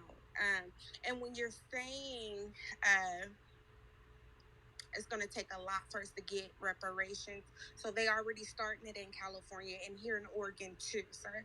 So if you want to go up to the Jumbotron and see what's actually going on. And reparations is a big part of why it is the way it is in some of these black neighborhoods. Okay. And that's why it is we have so many people standing out in the middle of standing out and not having shit to do. Okay. And so I, I guess I really don't understand where you coming from, and Well, maybe ma'am, I think maybe that I we do. maybe See what we you're okay. supposed to hear So in the jumbo I time. I let you have your whole spiel. You feel me? Like I let you talk the whole time. So just respect me like I respected you. And I really don't understand where you coming from. And when for me, I live, breathe reparations for my people. To get them out of this situation, and this may not be a big thing for you, and you're more about policing the community, and that's okay with me. If that's where you're at, then you be about that. But I know where I'm at, and I know what I'm rooting for my people. So if you're for your people, if you want to police them, and that is the biggest thing for you, and having policies and not policies, like having who we're voting for. I voted for Trump, and I don't care how nobody in this room feel about it, because I feel like immigrants shouldn't be here, and that's just how I feel. I voted for Trump. I didn't vote for Joe Biden. Never have, never will. Okay. I haven't voted for Democrats in a long time. So let's just put that out there, okay? And because I'm about policy. So the policies that Democrats are talking about is something that I don't agree with. I agree that every time something helps, when Republicans pass stuff, just like they just passed the law about abortions, that was something to help the black community.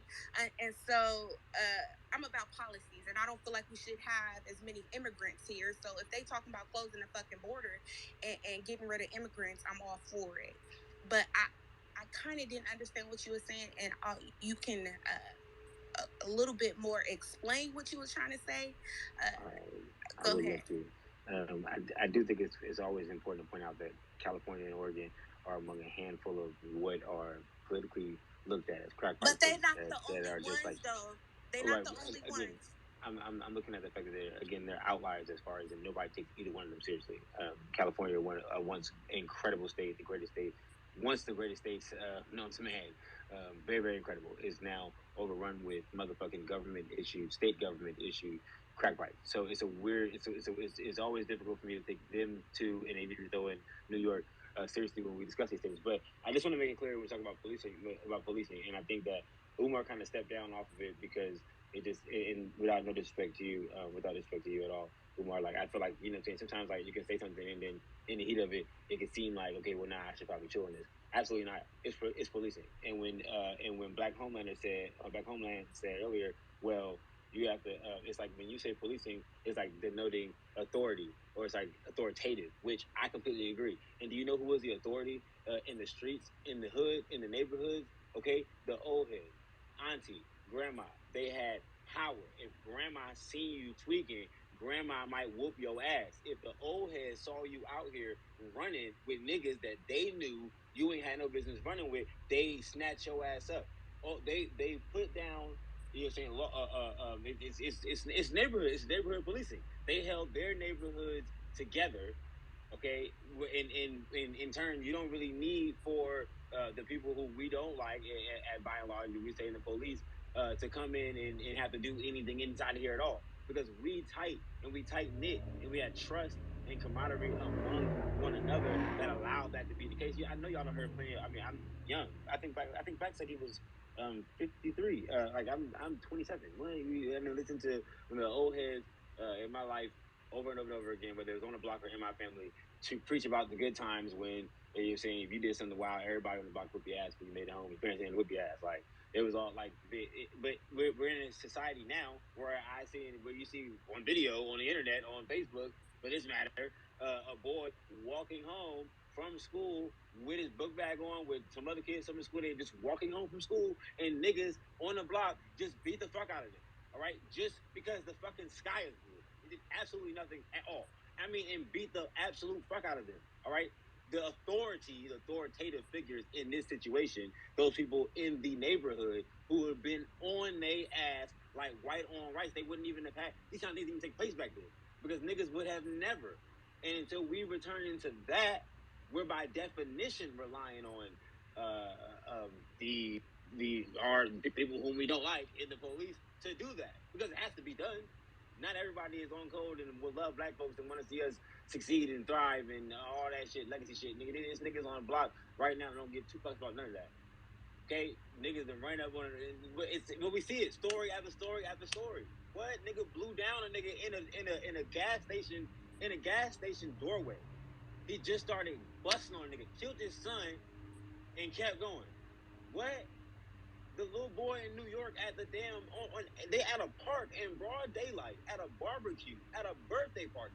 The boy in the stroller sleeping. These niggas get the busing at the park, then killed the baby in the stroller.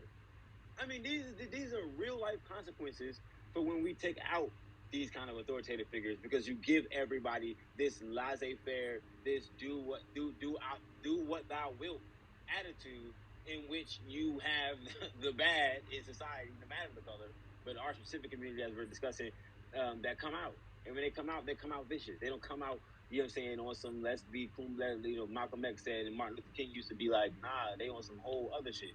All right, and that's because we've allowed them. We allowed them. We don't. We restrict the authoritative figures. The niggas in the hood, the old heads in the hood, are terrified. I have an initiative and called Flipping the Hood, and I'm sorry, I'm landing right here, but I have this initiative called Flipping the Hood, and I try to go back into a hood that I'm familiar with. In Lincoln City, North Carolina, it's a hellhole. But the old heads tell me they don't do shit but have game nights in them on Friday nights at one nigga crib, and that's it. They stay out the way because niggas out here wilding. But they're cowering away from the streets, which I mean, they got families, so I'm not gonna I don't understand it. But when this happens, who then is being the quote unquote mentors, or who's being the quote unquote peace people, or whatever? Who's being that? Who's doing that? Nobody, because we're running away from it. Okay, and so I understand what you're saying. I really do. But when you saying that these things never happened a long time ago, this has been happening for centuries. Like this is not something that just happened yesterday where people started shooting people. But how did these guns get into our neighborhoods? Did you ever ask that? How do you think all of these bad things started happening in our neighborhoods? These are white people that brung this shit into our neighborhoods, and this is all the anger that's built up we have nowhere to go but towards each other. Do you understand what I'm saying? So I just want to put that out there that this has always been happening. I'm from LA. Let's just put that out there. I'm from LA. I was born and raised in LA. I've been in the foster care system. I'm 25 years old, okay? And so yes, I've heard those stories about the good old times when people were out there and trying to help, but it's still been happening in our communities, okay? This is not something that just happened yesterday or 2 months ago or 2 years ago. This has been happening, okay? So for centuries, though, centuries is like, I mean, absolutely not. If you just look back a peek before the civil rights, the fake civil rights movement of the fucking 60s, we didn't have these problems. What are we talking about here? Niggas was not just going on a block and going down there blowing each other down. This was not the case. We were not knocking up our women and okay, leaving so them. let That me was tell not you the something. case. So I may We were have not massively okay. aborting them. It wasn't the So case. I apologize for saying centuries, but this has been happening for decades, ever this since has we been allowed them to happening take for over a our long community. time, though. Yes, ma'am, for decades. Ever Yeah. since we allowed No, them I to didn't take mean to over our say community. decades. Okay. No, decades is accurate. You didn't mean to say centuries. Yeah. Decades is more Yeah. accurate. You know what I'm Yes. saying? Yes. So Yes, ma'am. I mean, but it's been happening for a long time, and this did not just start happening. Okay, but those guns got into our neighborhoods for a reason. It was for us to kill each other off. They didn't want to do it, and now that they see we not killing enough of each other, now they are stepping in to do their jobs. Okay, so Well, yeah. I don't know about that. We're killing plenty of each other. We're killing scores of each other, literally, with every day. Okay, so I don't feel the same way as you, but that's not my opinion. To each his These own. are the numbers of black dead bodies. This is not my personal opinion. This is the amount of black dead bodies there are in the cities across the country at the hands of black people or people. So are these? Can I ask you a question? Do you believe that these are all foundational Black Americans, or are these immigrants that are now in our midst with us? And then I'm not talking about Mexican. I'm talking about African immigrants that's in our, and they are all lumped up with every murder, every death that happens. Anytime they murder somebody, anytime they die, it's always a Black person. So do you believe that these are all foundational Black Americans that's actually out here doing this? I don't. I don't think that this is just solely foundational Black Americans that are out here committing violent crimes at all. I don't think we were talking about Black people. So I'm discussing Black people. But they are in. But what I want you to understand that they are also in our midst. They're also with us. They speak like us. They act like us. They cosplay like they are us. Okay, so let's make sure when we're speaking, make sure that we're speaking facts, because these people are also living with us, acting like us, getting on the TV to pretend like they are us. Okay, nobody said that these things weren't facts. Okay, those things are because these are not all foundational. These are people that may have a generation. They may be the first generation, the second generation, and they are not foundational Black Americans. Okay, so I just want to make sure I put that out there. But you can go, chap. Sorry. Yeah. Peace, family. Enough is enough. God bless you, Queen. You pretty much attacked all the key points. So a lot of the I call it horizontal talk, like the horizontal talk, like but what about black on black crime? That's actually a talking point of many of our basically our opposition, white supremacists, conservative and liberal, oftentimes say stuff. They're talking points. Like, what about black on black crime? That's at the end of the day, it's all the fault of the system of white supremacy. So we can go and move. What does Jason Black say? Mookie and whatever on the corner that you're kind of referring to, brother. Why are they killing each other down? Well, we can probably go to 3 or 4 generations of no father in the home. We can probably go to maybe they're not even foundational Black Americans, because we open the floodgates to widespread immigrants to come in and bring their degenerate culture, which is not the same culture as what we had in the 50s and 40s and 30s, and what we built between 1865 and the 1920s is just outstanding. So remarkable. So yeah, it's all about the capital. Um, 200 billion sent over to Ukraine is about five grand in the pockets of each foundational Black American. Just estimating, that's 1% of the bare minimum that's owed. It's all about numbers, all about finances. Period. I capital raise with the dominant society every day. Projects, no matter how good they are, no matter how profitable they could be, they have to be funded. We need capital. And when a note is owed, intelligent business people, they address the fact that, hey, we're owed a note. Okay. We haven't even put interest on it. Okay. This money is owed. So intelligent people go after money is owed. They don't get like sidetracked and confused and, oh, now we're talking about abortion. Oh, now we're talking about gun control. Like, they don't get confused. It's about the pathway to profitability, and we're owed money. So, like, let's not get so easily confused and easily just sidetracked. Like, it's not about black on black crime. It's not about any other issue besides the money that's owed to foundational Black Americans. Now, the second issue is we're constantly being undermined by illegal immigration.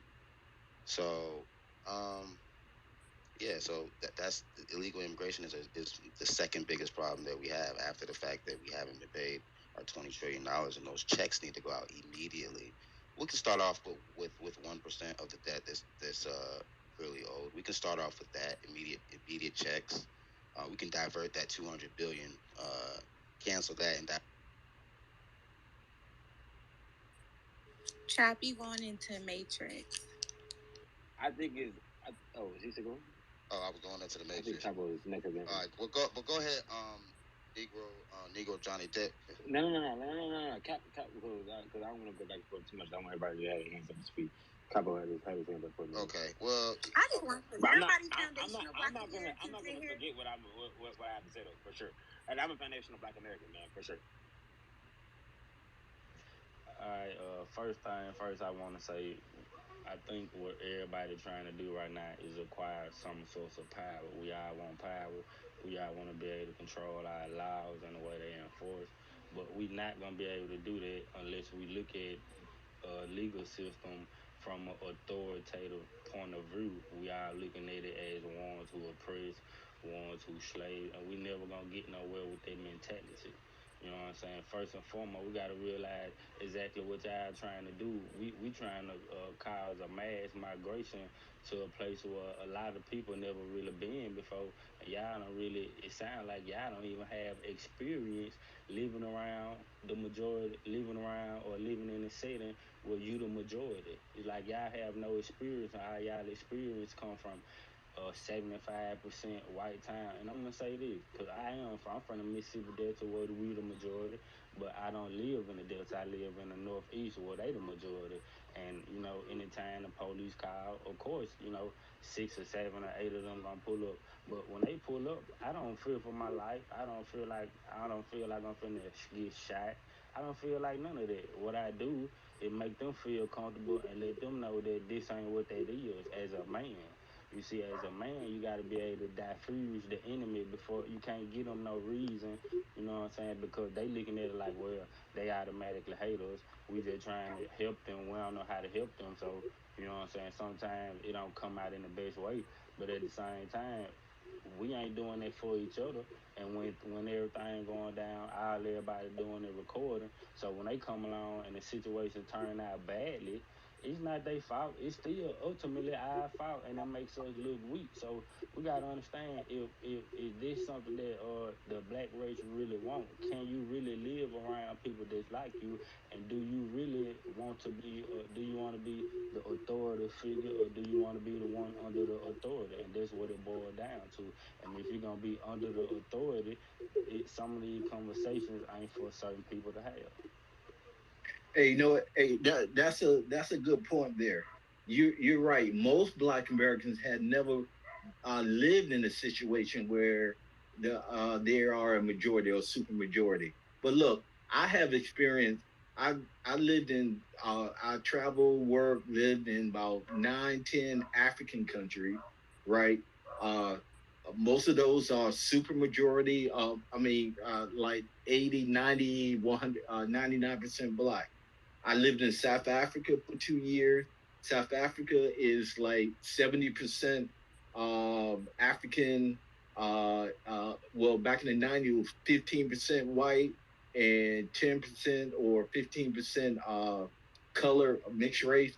Uh, I lived in Australia, which was 99% white and maybe 20,000 black people. I've been to Europe. Uh, I've been to Asian countries where they had no white people, no black people. So I experienced a huge uh, array of different living conditions.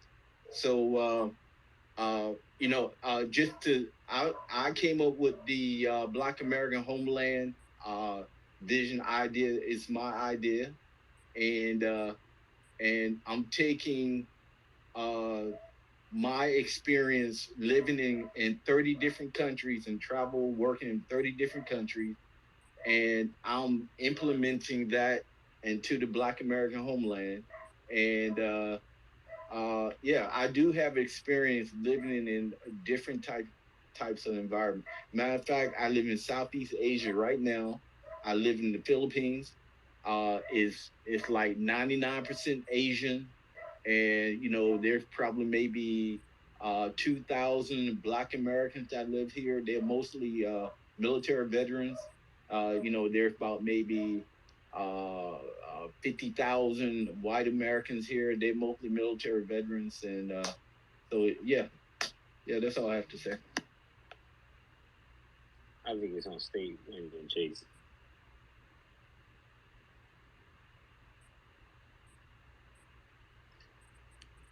What's up, family? How's everybody doing?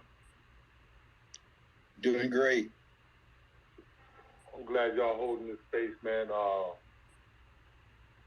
To the hosts and co-hosts and everything, man. Look, I just heard the exchange that just happened with the sister enough, and sister, I'm sorry you got to hear that bullshit. There are some men, there are some strong black men up in here that's putting in the work and doing it. We ain't scared to go out and speak to these youngsters and to these thugs that are in the streets because that's our own. We don't. Some of us aren't on that scary Larry timeline type of stuff. So I'm gonna direct this question to you, Negro Don. You sitting up here talking about all these things that's going on. Why are you sitting up here posting retweets about somebody sticking their finger in the ass? I mean, is Black America more? Or is it about the bullshit? Hello? I'm sorry. Why did I do what? You just posted an hour ago about some things, about some retweeted somebody's sexual thing, something sexual. So, and I'm looking in your timeline, you ain't saying shit about what black people can do. You ain't offering no solutions. You basically bought in to this bullshit ass pseudo culture. Hello. And the first thing that hold on, bro, I'm speaking. So the first thing you start talking about, what about these black people coming in here doing this shit? Hey, bro, listen, man, take those white supremacist talking points back over to those Republicans, bro, and stay over there. Oh, is it my girl? This is hello? What did you say to me? Excuse me, sir. Let me tell you something real fast. There are two kind of people in this world. People bro, you can't tell me. Wait a minute. I just let you audibly. Hey guys, I don't know. I think black majority might be in the matrix, but I want to make sure that we're holding a respectful dialogue in the room. This is not one of those spaces that we like to tolerate chaos, and so we're going to allow people to speak one by one. I mean, each. But because Chase has talked, because Chase has actually mentioned someone else in the space, we're going to give that person an opportunity to rebut those comments. But I want Chase to be able to land his plane first before we give an opportunity for someone to rebut. Thank you, brother. This is the point that I'm on, bro. We using these spaces to network and to try to get with like-minded people. We're trying to build, getting with some other folks, bro. And you know, every time I see y'all brothers in this room, y'all always building, bro. You guys aren't talking about some old scary Larry type shit, bro. And excuse me for cursing, and I apologize on that, bro. I'm just, you know, I'm here to speak to real black men, bro. Not no folks that's scared. You know what I'm saying? I land my plane on that, brother. Hello? You got it, Negro. What just took place? This is incredible.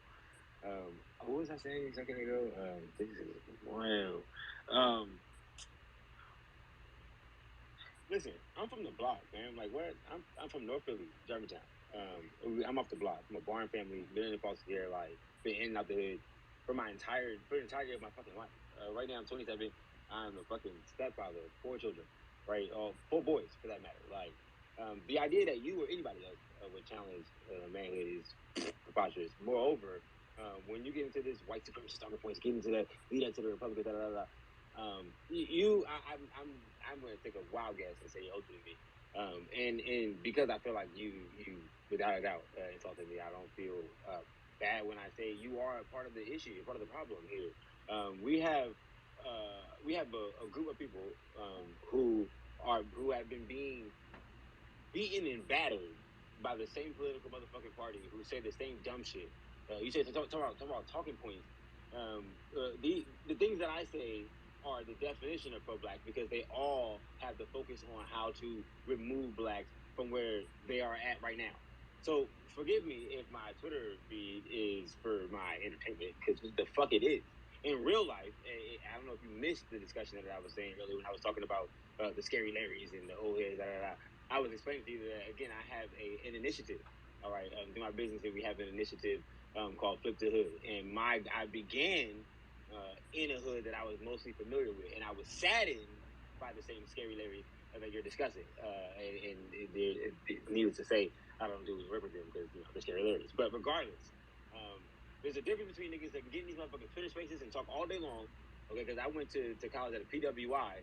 All right, but I founded the only 2 black student clubs on that campus that are still there today while I'm long gone, right? So I just need all of you to take a second and stop pretending that just because somebody does not agree with your pathway to the end result, that they do not still have the end result, not just in mind, but as their primary focus. All of our focus is about the empowerment of black people, of the Negro, of the foundational black American, if I have to be, specific for you. Just because one has a route there and the other has a different route there does not make them incapable of having these discussions on these forums or any discussions in real life to get there. Because the goal is still the same. They smearing them or trying to go off on some fucking, you and these Republicans and da da da.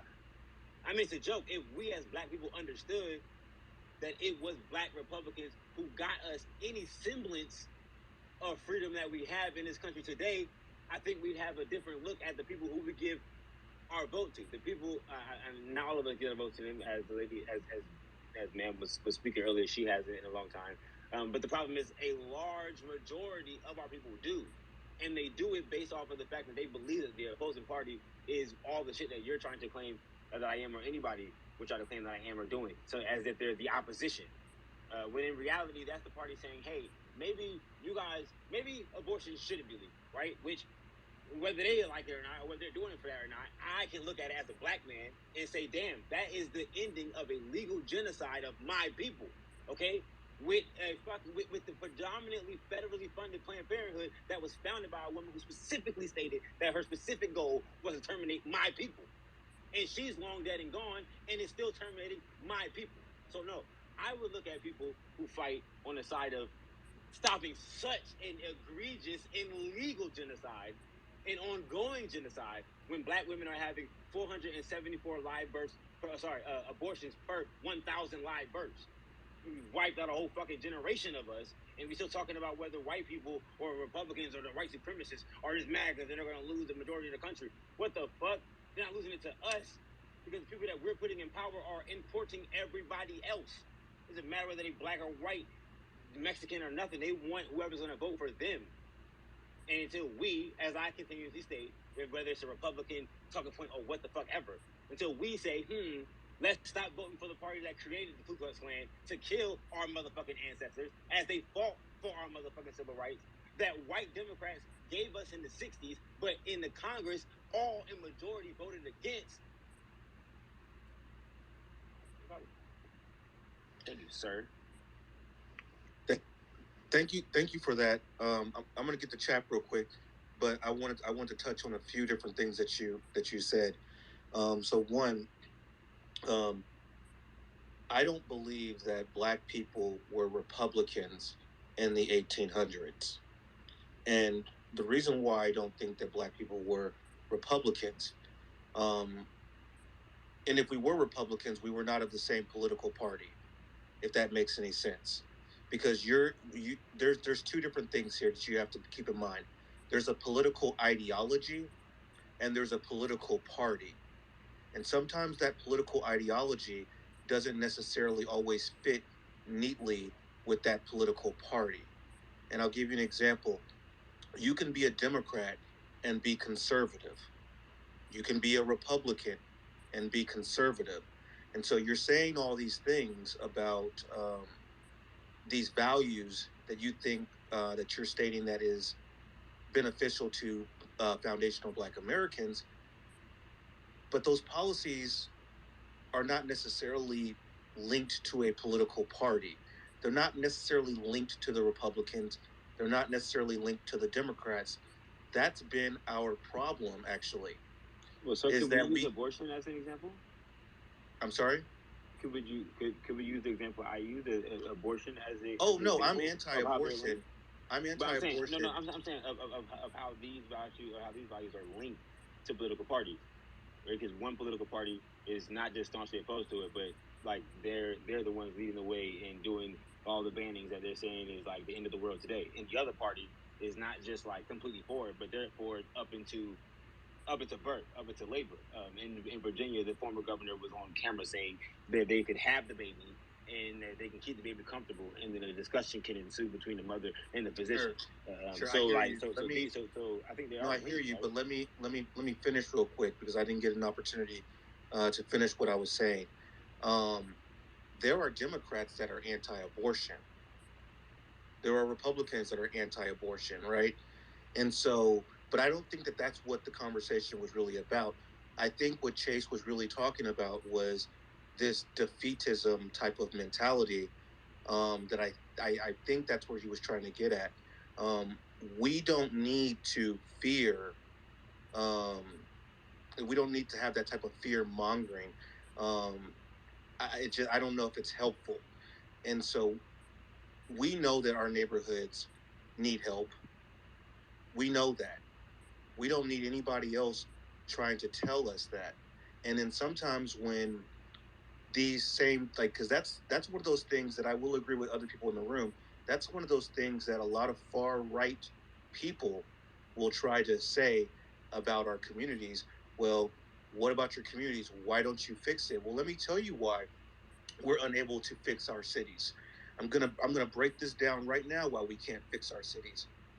The city does not make laws. The city does not make laws. There are only two government bodies in this country that makes laws. That's the federal government and that's the state government.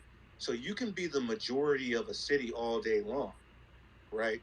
But unless you actually hold power at the state level, you're not going to be able to control anything in that city. The state always trumps the city, always, right? Now the state though shares power with the federal government.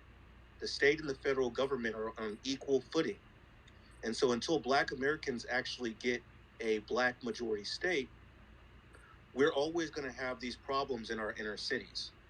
When we have control over the state, we get to control what the police look like, right? I don't even want to use that term. They're public safety. They're peace officers, like Enough is Enough had said. Like we want to create a culture within our Black majority states, and I think that words matter when we're trying to develop that culture. right? And so we don't want to call them the police. I mean, I don't. Maybe some people do, but I don't want to be police because I feel like I'm free, right? As an individual that believes in the Republic and the United States of America, I'm free. I don't need anyone to police me. It's almost kind of demeaning that I need to be policed when I'm actually the person that runs this country as a citizen. We run this country. We don't get policed. If anything, our elected officials get policed, right? They get policed. We don't get policed. They work for us. They ensure that we have safety in our communities. They ensure that the peace is upheld, right?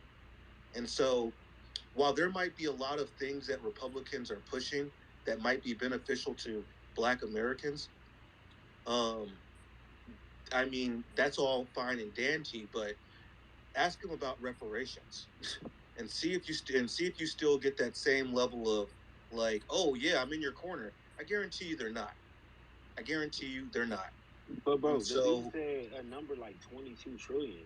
How do you expect anybody to say to themselves, "Well, damn, a country that is flat broke, that don't got no goddamn money, that print, who's print broke? Fallacy. Wait, who's That's broke? a lie. That's Wait, a who's lie. broke? I'm gonna let Chap go, but before I let Chap go, I want you to marinate on that. Who's broke? The United States government? The United States of America is, man. No, the United States ain't broke. We got money. Trust me, we got the money. But I'm gonna let Chap go how real broke quick. we are as a nation? Like, we have no money. Like, we have debt. We have nothing but debt. What Man, you know what? Let me tell you talking something. Wait. Let me finish this real quick. When I didn't have money, I didn't lend money to other people. I didn't give money to other people when I was broke. So if the United States has got money to send to Ukraine and every other person and everything, I find it very hard to believe that they're broke. They don't have the money to do that. I promise you they're not. They don't have the money to do that. They're literally printing money, and they're taking us deeper into debt. They don't have the money to do that either. Hey, so this is an interesting conversation. Negro John, look, I feel like you have a lot of really good information, but at the same time, there are some things that you have to learn, and the people in the space are really trying to get you up to speed.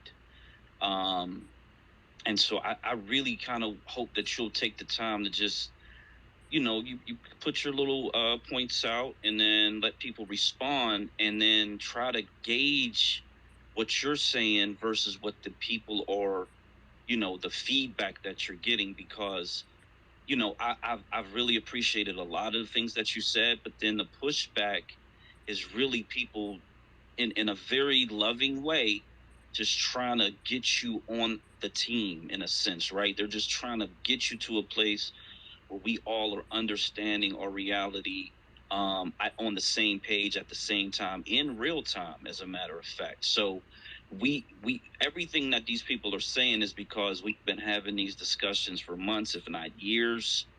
And there is so much information that we have ingested, and we're really just trying to pass it along to you and everybody else in the room that's listening. So I don't want, state power stop the room, because it was getting a little dicey. We do focus on positive, productive, non-fear based conversations, because fear is something that is paralyzing, and we want to move and empower each other. So on that, I'll open it back up. But yeah, just if you could just take some time, you could DM me. We could talk about all these issues. I'll give you the information to help you get up to speed with everybody else. But a lot of the pushback you're getting is accurate information. Thank you. I forgot. I wanted to let Chap speak. He had his hand up for a very long time, and then we have enough is enough. Okay. Thank you so much, family. So yeah, I think we're all trying to be as kind and loving as possible, and get. Let's go with our best and our our youngest and our best and brightest to be fully on code. Now, brother, I know you mentioned about kind of going to the predominantly white school. I imagine that you're in a lot of rooms where you're the that one and that one smart black guy, and there was a lot of attaboys and maybe um, I don't know. I sense kind of like some like Hello. libertarian kind of like weird like talking points. I don't know, and I get it, brother. I'm just trying to bring you. We want to bring you back to fully on code. And the biggest, most yeah, we can talk about the horizontal problems, but the most important topic of the day is reparations. The second is illegal immigration.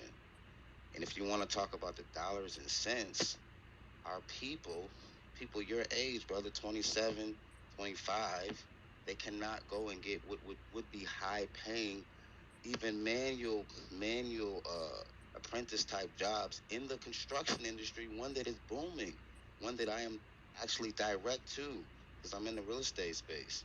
Brother, we are being undermined because of policies, okay? But first our code has to speak to our policies as a community. We can't be talking sideways when the most important thing is our check and us being undermined. That's the most important thing. Like there's nothing like we cannot have a defeated, scared ass type of. Like I'm not gonna say it's babble, but I'm gonna say that a lot of the people that would come in and confuse, bring confusion. They kind of like speak in babble terms. They just babble on and on, whether it's liberal babble, conservative babble, anything that diverts us from the goal and the target, which is yes, this government has the money. They just committed themselves to 1% of the bare minimum that we're owed. Like this is not we're not owed that because someone was mean to us. We're owed that for unpaid wages. It's not because someone was mean to us.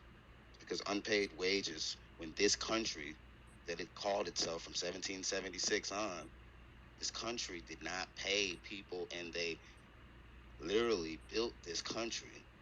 So I mean, it's not to be confused and like diverted, and that kind any like lingo or language that kind of diverts the attention away from that. I mean, yeah, it for the intelligent community that is amongst us, it kind of raises eyebrows. Like, is this a troll? Is this it's certainly this is some sort of attention diversion, maybe unintentionally at best, but it seems to be some sort of attention diversion. Okay, we're talking about strategy, about moving to places to where we can politically, manipulate the system to our advantage. Uh, that's a strategy, but the code is the first two things that are most important to an intelligent amongst us. Now, if people disagree, I love to hear folks tell me or tell us that those aren't the two most important agendas, and being on code is to be with the black agenda of the day. I land my plane. You got it enough. I'm really having a hard time because when we first were talking, our first conversation, when I first came in the room, we were talking about how hard it is for foundational Black Americans to become a nurse, become a doctor, become a teacher. And then we got on to y'all want to police people in our neighborhoods and basically criticize the people that's already oppressed. These people are already oppressed, and I don't have a problem with anybody mentoring or talking to these brothers and trying to get them on code with us, but we won't be able to bring everybody on code. But reparations, I live and I breathe reparations. So when you're coming in here and you're talking like we're not going to get reparations or talking against it, I'm going to give you the side eye and believe that you're not on code and you're not for your people. Because anything that's going to benefit us as a whole, reparations is going to benefit all of us. if you are a foundational Black American. And I question you even being a foundational Black American because of of how you spoke about reparations. Like I've never been in a room. I never been in a room and besides somebody came in clowning or not a foundational and talking negatively about getting reparations. Everybody that I've ever been in the room with, they live, breathe this. So it's really hard for me to believe. I believe that you're very educated, very smart, and some of the things that you were saying make really, really good sense. But I just have a hard time believing that you are talking bad about reparations. Like basically, like you're literally sitting here talking about America doesn't have any fucking money, but when they gave money to the fucking Asians, you didn't have anything to say. And when they gave money to the fucking Jews, which my ancestors had nothing to do with, we didn't enslave them. We didn't do anything to them, but I still had to I still had to pay taxes to continue to pay them. I didn't do anything to the Indians, but I'm still having to pay. So why shouldn't my ancestors for a debt that is owed? It's owed to me. It's owed to foundational Black Americans. And you saying that I don't give a fuck if they better make money out of Airden if they ain't got no fucking money. But they gonna pay me my reparations. Okay? Yeah, I put two posts in a jumbotron, and this is going to help Negro because these are official valuations for the United States. They measure all of the land and all of the assets. So in 2013, the U.S. had assets of $225 trillion. $225 trillion. So whenever anyone, and unfortunately this is the right-wing politics, this is their excuse for why they're not going to pay us, as Miss Enough stated, that the excuse that they use only applies to us. It never applies to any other group or any other foreign nation. And then I also posted another one where they do, debts versus assets.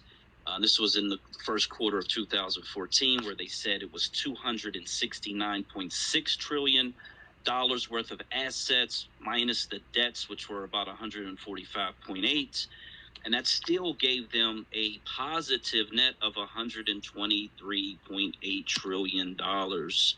I'm assuming because this is 6+ years ago that number has increased. The other thing that we must also understand and appreciate is not so much that the U.S. prints money, quote unquote, but because they have the military, the world's most powerful military,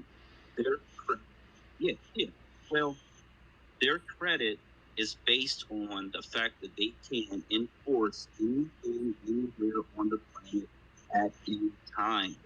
So just keep that in mind as well. But again, I just wanted to give you some real facts and figures so my, you can. My thing is this. My thing is this. They have the money. Come on, bro. Yeah, there's like 4 people in front of you. Please put up your hand. You'll get a chance to speak. But yeah, just check out those 2 bits of information I put in the jumbotron. That will give you power to denounce and reject and rebuke any conversation that says the U.S. is broke or they don't have money. That is inaccurate and not factual at all. So whoever was next, I like how you cut me off, Black Majority, but it's okay. It's because I'm the only woman up here. It's all right. Okay, y'all discriminating against me. I'm going to file a lawsuit against this space, but it's okay. Yeah, no, we got you. And I know, part of the reason is when I'm in spaces and I see strong Black women who are capable of defending themselves, I'm going to give that woman the opportunity to defend herself, because there's sometimes where a Black woman doesn't want a man to speak for them. So I'm not going to take the power away from a Black woman when she can speak for herself. So again, I don't know the order, but please proceed. Well, first thing I'm gonna say is the source of our unity cannot be based on a piece of paper with the white man face on it. And not only that, if we say that they budget so big, is only because they have the people to gather those resources that they can then sell those resources out. So if we take away 30 to 40% of that and then revalue that on a higher scale than what they value their own system on, then we easily become our own economic power right then and there. It's just a matter of getting people to become, get them out that white supremacist mindset that a piece of paper with the white man face on it actually means something, because it's only just a source of energy that they use to move people, to gather those resources so that they could manage them and redistribute them, because that's what it's all about. Money, they print it out of machine. So us relying on something that they print out of a machine logically is not valuable for the future generations.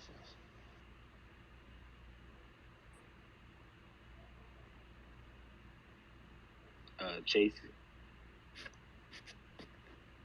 I'm sorry. I don't want to say nothing right now. I'll pass the mic, and I will. After I get my composure, I will come back. We love you, Chase. I want to see, but I want to let Shane go speak because he hasn't spoken yet either.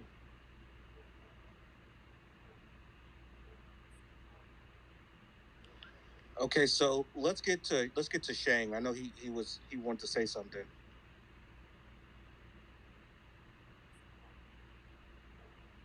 Shang, are you there?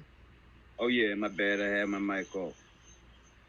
Definitely, man. I've traveled all over Americana, and one thing I know for sure is reparations is not just a monetary thing, and I feel like it should be based on a percentage. With 12 to 15% of the people in America, I feel as if they definitely have 12 to 15% of the land out there just sitting there. I've been all over the place, man. I have seen so many open gaps of America where our people could obtain a decent living. But there's nothing there, no policy put in place, no structure, no foundation. We're not building, we're not strategizing. Man, I mean, the money is there. We seen this, we know this. Look at the money that they're talking about sending to Ukraine. Come on, man. The gig is up. The money's there. The resources is there. I want 12% of the resources too. Not just, I want gold. If you dig up gold, well, I want 12% of that. That's not for us to take a stand. Got her. But we too busy trying to get in bed with them. That's our problem. We haven't established our identity. We want to be them. We're nothing more than black clones of the white man. We don't stand for ourselves. It's out here. Whoever said it is not out here, they gotta be foolish. There's nothing short out here on this planet. It's a place for everybody. We just ain't established our ground. I'm done with it. Yeah, the government actually, I don't know what the number is. Maybe Black American Homeland can help me out with the statistics on it. But the U.S. federal government owns a substantial amount of land in this country, whether it's a federal building with a high rise somewhere or it's acres of land out west in Nevada. They have so much land. Black American Homeland, what is the statistics? Yes. Wow. That's correct. The federal government owns a lot of property and land in the United States.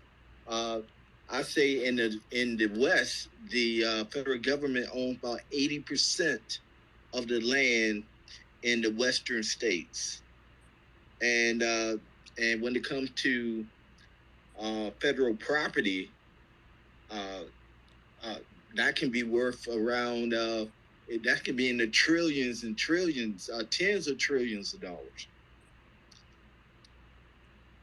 Yeah, so, I just looked it up real fast. It's 28% of the total land, and 92% of it is in 12 Western states. That's correct. So they could sell the land, but here's my point to this real quick. Black American slaves were actually used as the currency of this country. Slaves were the money, right? And so when you think about when the United States bought all this land, they bought the Louisiana Purchase from Napoleon, and they bought land from Mexico or whatever. All of these things happened before the Civil War. That means that they were literally using black people as currency to acquire more land within the United States of America. They used us to buy at least 70% of this country, at least 70% of this country. They used us. And so the idea that they can sit over here and sit on top of all this land, a lot of it that they don't even use, truth be told, or maybe they do use, and we don't know what they're doing on some of this land, right? But the idea that they can sit on this land when the people who are one of the very few foundational people of this country, we are one of the few of these foundational people that are left. While we sit around and sit in squalor, the federal government and all these people that came well into the 1900s are living up in the penthouses. They're living in like the most, you can only imagine how these people are living. We see it. Just turn on the TV. Just go down to your neighborhood next to you. They're living very well. Meanwhile, we are not, and they're sitting on all this federal land. Hey, quick question for Black Majority. You were saying something about Delaware, brother. Were you before you were saying something about Delaware? Yeah, I'm sorry, I can't tell who's speaking. Oh, Umar. Okay, yeah. So we talk about Delaware. That is our focus. That will be the first Black majority state. I currently live in Pennsylvania. I lived here most of my life, if not all of my life. But I will be moving to Delaware next spring, and I will be traveling around the Philadelphia, New Jersey, Virginia areas, trying to meet with large groups, church groups, grassroots groups, to try to educate them and advocate for them moving into the state of Delaware as well, because that is the state that has a high Black population, and it requires the least amount of us. It's 1% of our current population to move into that state, and we can take over the majority of the government positions, including the most important ones, which are the governor, the legislators, the judicial, and literally every county and most of the mayors within the state. So this state is the perfect prototype for us to prove that this not only works, that we can pull it off, and once our population, the rest of Black America who doesn't currently live in the southeastern states that we have identified, once they see that and they can visit and they can experience it, firmly believe that we'll have 5 or 6 or 7 or even possibly even 8 Black majority states. And then, we're in a much different position, not just with the United States, but with the whole entire planet. And that's where we need to be moving forward.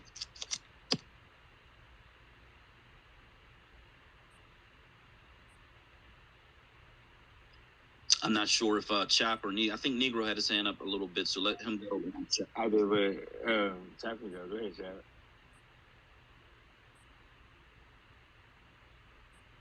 Yeah, just in response to some of the great commentary, yeah, circling back, the brother Shango said, is my thing is they have the money. I think that money can be transferred into anything. A lot of people, another one of the diversion tactics is like, well, and this is what a lot of the liberals do. Oh, well, what are you gonna do when you? What are they gonna do when they get the money? Doesn't matter. It's money that's owed. Doesn't matter. Well, how about some education programs? No, we need our own money. We can do it. We can handle all of our problems. We did very well exponentially between 1865 and the 1920s before you burned our shit down. We're good. We're a lot less naive. Um, yeah, so I think we're on the right track. I think they were much more intelligent than our elders have been. Um, so yeah, I think that the strategy about Delaware makes perfect sense. And yeah, I'll land my plane with that.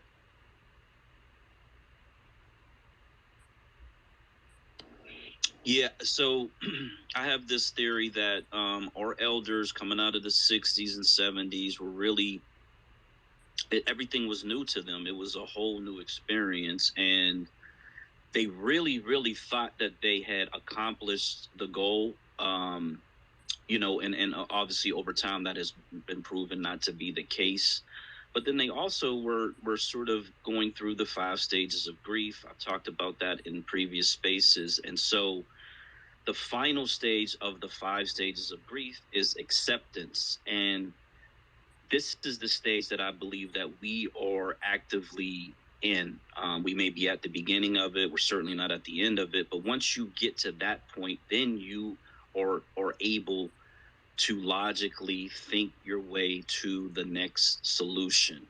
And that's what we do here. We just talk about solutions. So there was the party stage, and that was the 70s. A lot of partying was going on in the 70s, and then they flooded our community with drugs and guns, as Miss Enough stated, and it created probably decades of harm, if not much longer. So that was a war. That drug war was intentional, and it was a war on our community.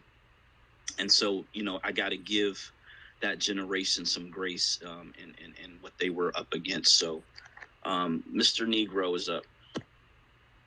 I appreciate it. I feel a little bad. It became a real kumbaya session real fast, and now I feel like here I come with something crazy. But I do feel like I have not forgot at all. I feel like I was tried a few times. I think it's interesting. Like, and I am grateful that I don't take whether I am a foundational Black American or not from Twitter. But the cool thing is, I'm such a foundational Black American that I know exactly who foundational Black Americans actually are. That term is literally a term that we just created. But in reality, those people are specific people, very specific people. And I not only do I know who they are, but I know who they are, and I push and teach and learn more every day about them, because that's key. I think that when the brother was saying earlier that that these things are just undermined by policy, that was his direct quote. Okay, well, who's responsible for the policy? People who put in charge. I think it's interesting. Now, I get the concept of the mass migration to a specific state in order to turn that state predominantly Black totally down. I think though the other brother said that we would move to places where we can manipulate the political situation. And I think that's interesting because y'all were earlier, somebody gave me a civics lesson as if I didn't say earlier that while in college I studied political science. It's one of my majors. Like, I get that there's a separation between like the state and what I'm saying and the people or whatever. But in reality, who is responsible for the state? So if you look at LA is in peril. Okay, the city people are Democrats, and the people who run it, the state, are Democrats. Okay, same thing in New York, same thing in Philadelphia. Although Philadelphia is a little difficult, the governor is a Democrat, and the state house is Republican. A little difficult in some states, but in some states it's clear cut. Like Illinois, like where Chicago is. Chicago is there, and there's Illinois. So it's the same people perpetrating the same exact crime. I can't. If I could tattoo, I think I'm gonna get a tattoo of that Malcolm X statement because it's key. And I think it's weird that we don't look at him Negro as if. I'm sorry, Negro. I have a question for you, because you made a comment that I want to see expanded upon. Are there no major cities in red states that are predominantly Black that are suffering? I would not say that they are no. I think that no. Anytime somebody says there's actually none or something, well, what about Memphis? What do you mean about Memphis, Tennessee? I just said I wouldn't say no that there's absolutely none at all. I think that if we're looking at proportionality, line those cities up with the amount of cities that are in blue subjugation and have been in blue subjugation I think it's for literally over a century. Somebody used centuries earlier, but I mean, there are places that have been run by that political party for literally a century, and they get the same outcome and the same results. I mean, I love my old heads to death, but I mean, I'm the first one to tell them immediately. They did this shit. So wait. Do you work for the GOP? I don't. Yeah. That was a great question, because here's the thing. I was listening to you talk, and I didn't want to interrupt you because I wanted you to, basically talk for the. I did get interrupted, and although I was quiet when they were questioning if I was even FBA. Yeah, it's fine. Because here's the thing. We've had these discussions. We are anti-Democrat and we are anti-Republican. We are pro-Black American. Right, so for sure. the only way that you establish a Black majority state is with a Black political party. So, let me ask you a question. Do you think that the establishment of a Black political party is viable, or but whether or not you're saying your answer yes or no on that? For the second part of that question is, how long do you think it would take for this mass migration of Black people to overtake a state population, and then I mean, because when we get there, we just have to vote for, I guess, for one of the political parties regardless, right? Unless again, if we're discussing whether it's a viable this Black option becomes a viable party. Right. Yeah. So to answer the first question, it is extremely viable. Yes, you can establish a independent party at the state level, which is what we will do, and then we will start to run candidates in the smaller races in the smaller towns. Some of these races, people are winning. I looked at a mayor race in South Carolina. The gentleman who won with 750 votes. Mm-hmm. So it is extremely viable because, again, you can quickly get registered, quickly start running candidates. You start in the smallest town, in the smallest county, which is what we will do. And then as you move up the political hierarchy, you start running candidates in larger elections. So let's have a time frame for how long this takes out, right? Because elections are not run just every day. So we have elections that run on multiple year cycles or multi-year cycles in between. So just on like in a general time frame before we are at a point of prominence in federal government in which we can enact these things. Can we just have a general like a spitball, just spitball time?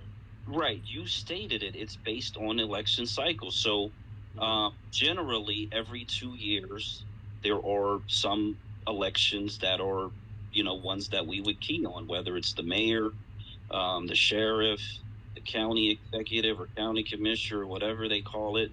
So yeah, everything is based on the election cycle. However, as we are starting at the lowest level and we're moving our way up the political hierarchy, and we are constantly advocating for our people to move into the county and then ultimately move into other counties and the statewide populace as well.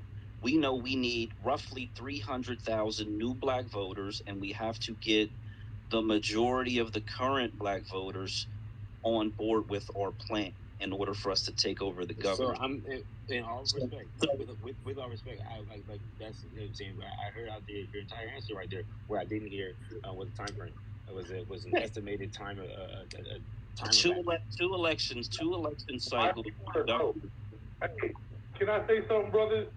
Yeah. I mean, it seems like this dude is in here on some intelligence gathering information.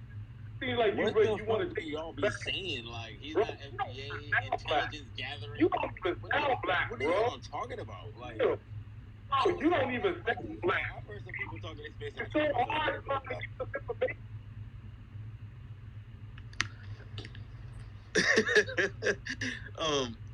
I just want to know where his grandparents are from. So I'm gonna unmute everybody. When I do that, Negro, where are your grandparents from? Philadelphia, Pennsylvania. That's where your grandparents are from? Yes. Well, you got to go back a couple of generations to get to the South. So in other words, you said my grandparents. So my mom's mom and dad, right? Am I talking about the same set of people? No, Right. we're trying to get you connected to enslaved in the country. That's all. Do you have? You know what? Here's the thing. I'm actually with Masai, and Masai sent me into your Twitter space so that I can intelligence gather and run back and tell Masai how you guys are running your spaces here. So, like, what are we actually saying right now? Like, no, honestly, what the fuck are we actually saying? So, like, it's literally. So, are you guys saying that it's literally impossible to be? Do any of you guys know who foundational Black Americans actually are? What's our actual name? So let's ask people. What's our actual name? For all of our FBAs in here, what's our actual name? It's a term that we created, right? Foundational Black American. Come on. Hey, so here's the thing. Here's what's interesting about questions. Questions require answers, right? Oftentimes, some of the worst questions can lead you to the best answers. And this is why I've been sort of just taking it all in. The other thing is, if you let someone talk long enough, eventually they do let you know who they are or what they are. And I think we all have a pretty good idea of who this gentleman is and what he is. But I really think that there's something there that, he's got a lot of information. He, in my opinion, he represents a part of the population that is kind of sleepwalking through life. But he's sort of in the middle, because most people that are sleepwalking, they don't know anything, they don't care about anything, they're just living their best life. This guy has some awareness. It's really heavily geared towards the right wing side of politics, but at the same time, that's a reaction to the devastation of the Democrat Party. So I'm just like, I love questions. I'm one who loves questions, because every time someone questions me, I dig deeper, I get the research, I get the answer, and I come up with a solution. So the next time that question comes up, I am armored, if you will, with the response. So I want to let Chase speak, and we're gonna let Chase speak because he's been interrupted a few times. We gotta let this brother get his conversation off, land his plane, everything like that.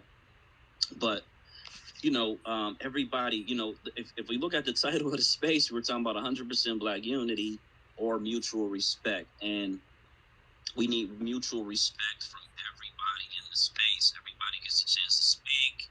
Everybody gets a chance to land their plane. Then after that is done, the next person gets to rebut the person, and then we just keep the conversation moving forward. Sometimes people are going to agree, sometimes people are just not going to agree, and that's fine. That's not going to deter our mission. That's not going to deter anyone's mind from what we are focused in on. But having opposition type questions, to be perfectly honest, this is how candidates who prepare for debates, this is what they do. They go through opposition questioning, because they have to be able to respond to someone who really presents this level of opposition. So for me, I'm excited because I get to really dig deep and do some research and come back with the answers. Don't be afraid, or not use the word afraid. Don't take it as disrespectful if someone asks you a question that is not 100% aligned with what you know and believe. Malcolm X is someone who stated, I believe he's the one, that everybody's at a different level of consciousness.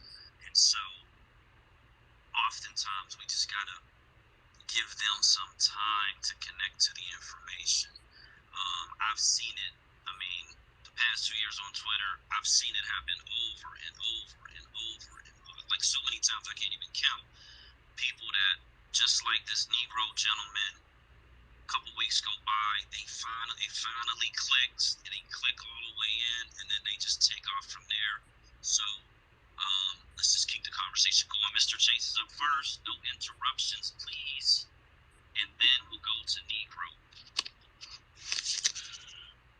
Thank you, brother, for holding the space, man. if we could get to 100% of black unity, we'd be all right. But in reality, there's not going to be no 100% of black unity because we got people like Negro John amongst us. I'm sorry to say, just like Howard Nuff said, some of us ain't going to make it. Hell, I might not even make it. But I know I'm going to go out soldiering for my people because I love y'all. I love foundational black Americans. I love the Negroes. I love the black Indians, the Gullah Geechee people. I love our people. Bro, I know our people are we're still here in spite of. In spite of. And I apologize. I get triggered, brothers. Y'all know me. I can't be around scary talk. I can't be around brothers that have to be convinced and stuff. I mean, those are like effeminate qualities. You know what I'm saying? It was like stand up on your godhead, poke your chest out. Man, I ain't scared of no black man. I ain't scared of no white man, no Chinese man. None of them motherfuckers. Pardon my language, man, but big respect to y'all, man. We just need our critical mass, and we need more folks to get onboarded and come along. You know what I mean? Because if you're not doing something for black people, then you're helping those white people against us. And I land my plane on that. Man, that's all facts. You're either with us or against us at the end of the day, man. And I love that line about critical mass. That's really, really, really what it's all about. And the reality of it is, I'm going to go back to the question about the timeline. So it takes 2 election cycles for us to take over a state. It's roughly 8 years. And that's the longest projection. It could happen much, much quicker because again, these elections are essentially every couple of years. They're going to be off year elections where there's some election that comes up for whatever reason. But ultimately, we have to start today, regardless of how much time it takes, so that 10 years from now, we actually are in positions of authority. If we sit around for 10 years talking about how long it's going to take, it's never going to happen. So while it's good to say and look out to the future, and those who are in leadership certainly will keep their eye on that, the reality is we just got to get started. And as I iterated earlier, the Republican Party was started with 6 gentlemen. That's it. In a one-room schoolhouse. That's it. So if it takes my entire life and the next generation's entire life, so be it. There's no way on hell I believe it's going to take that long. I believe it's going to happen fairly quickly, to be perfectly honest. But we got to get started, and that's the most important part. Mr. Negro.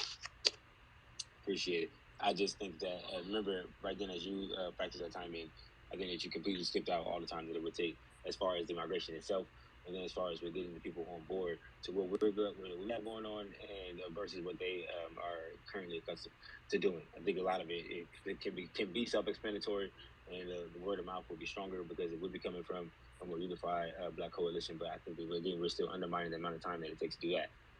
When we're in the midst of that, with a laundry list of things that face our community, there are certain things, and I think that it's crazy to say, oh, somehow this person is not, FBA or unquote whatever. All that shit's crazy. Like, I think this is all like I study political science and theology for a reason.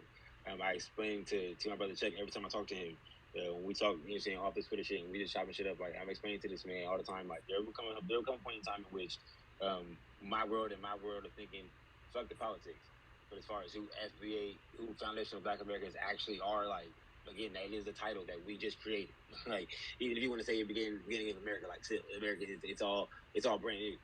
These people were people long before this, okay, and they weren't just all Indians, all right. Like, these are a very specific classification of human beings. The Negro it is, and that says like as pro or whatever.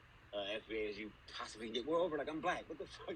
I always think it's interesting when I talk in these spaces and people say weird shit like you saying is he black or is he even up here? I think that shit is the most interesting thing in the world because it's like, damn, what other race does this to each other? we bounce on ideas. If I don't think that reparations is this high up on my list, the Asians. That's crazy. I did not cut. I didn't cut anybody off, and I think that Right. I get attacked for being disrespectful. But bro, you asked the question. I want to answer the question so that you don't talk for another 5 minutes, and then I really can't answer the question. So I just wanted. You said, what other race does this? The Africans do it on their own continent. The Asians do it, and the reality is the Europeans do it as well. So everybody on the planet actually does it. They all separate themselves into ethnicities. This is not anything that should be like, this should not shock anyone that Black Americans are saying we are a different, separate people. That should not really be shocking to anybody. Bro, this is a recorded line, so I shouldn't even say this. Like, bro, nobody said that was shocking. What are we? I'm a literal black supremacist, bro. What the fuck? Like, I understand that the Negro is the true Israelite of that motherfucking Bible, and that's why white people call themselves Israelis and not Israelite. I understand who these people are that we're discussing. These are my people. What the fuck? I'm not like, nobody is arguing against her saying that it's weird for separation. I'm saying it's crazy for us to separate ourselves, and then amongst ourselves say that if you do not have, or if you do not view this path to the same exact conclusion, the same way I do, we are going to banish you, question your blackness. In some cases, you know what I'm saying, they get crazy. Like, we're going to completely otherize you as if you are not a black man who has not seen real black. I told you I went to school in Arizona. That was in college. What the fuck? I'm off the block. It's ridiculous for us to look at each other and say, well, damn, you think okay, so you don't think that reparations is number one? Oh, is he even FBA? Like, what the fuck are we talking about? No. But there's a whole laundry list of things that I'm for sure, as you guys, as actual black people, can look at our black community and say, damn, chief among them being education. One of the main reasons why I work for Donald Trump, one of the main reasons why I push what I do, because of school choice, my forcing of our dollars to actually be doing something to educate our babies pre-college when they got to go into debt for thousands of fucking dollars. There's I mean, that's fucking Apple. I mean, what is that? That's nothing to nothing. We still on the same fucking tree, still trying to grow. It's literally nothing for us to put forth our beliefs, or put forth our sides, or put forth our ways of thinking. It should be nothing amongst each other, bouncing on each other without otherizing or disrespecting. I have not disrespected a soul up here. But although it's been done in it's been recorded space, so I'm not just like making this up. Although it's been done in very like nice and polite, you know what I'm saying, tones and respectful manner, it's without a doubt still been multiple times speakers have attacked or disrespected me, and I think it's crazy. What the fuck? How? For what? It doesn't make any sense. We talking about a mass market. Shit, just take what you're saying in and of itself alone. We're talking about convincing.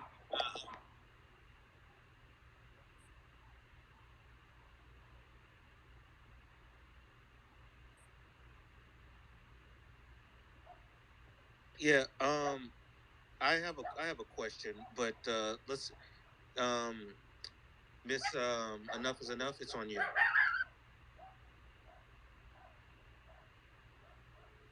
No, go ahead, brother. Go ahead. I don't want nobody to think that I'm disrespecting them. But I just want to say this. You're okay with saying what you say. But when somebody doesn't agree with you, when the whole room at first was agreeing with you, it was okay. And they were not agreeing with what I was saying, and they were questioning what I was saying, it was okay. But when someone is in here and they're questioning what you're saying because it doesn't y'all not questioning what I'm saying. You're literally questioning whether I'm fucking black or not. Like, let me ask. So we let you land your plane, and we let you get off everything that you had to say. So we have to keep that same level of respect. And so we're gonna let Enough is Enough finish what she has to say. Let me land my plane. You muted me. No, you were actually done talking, and then we moved on to enough is enough, and she did not get to talk.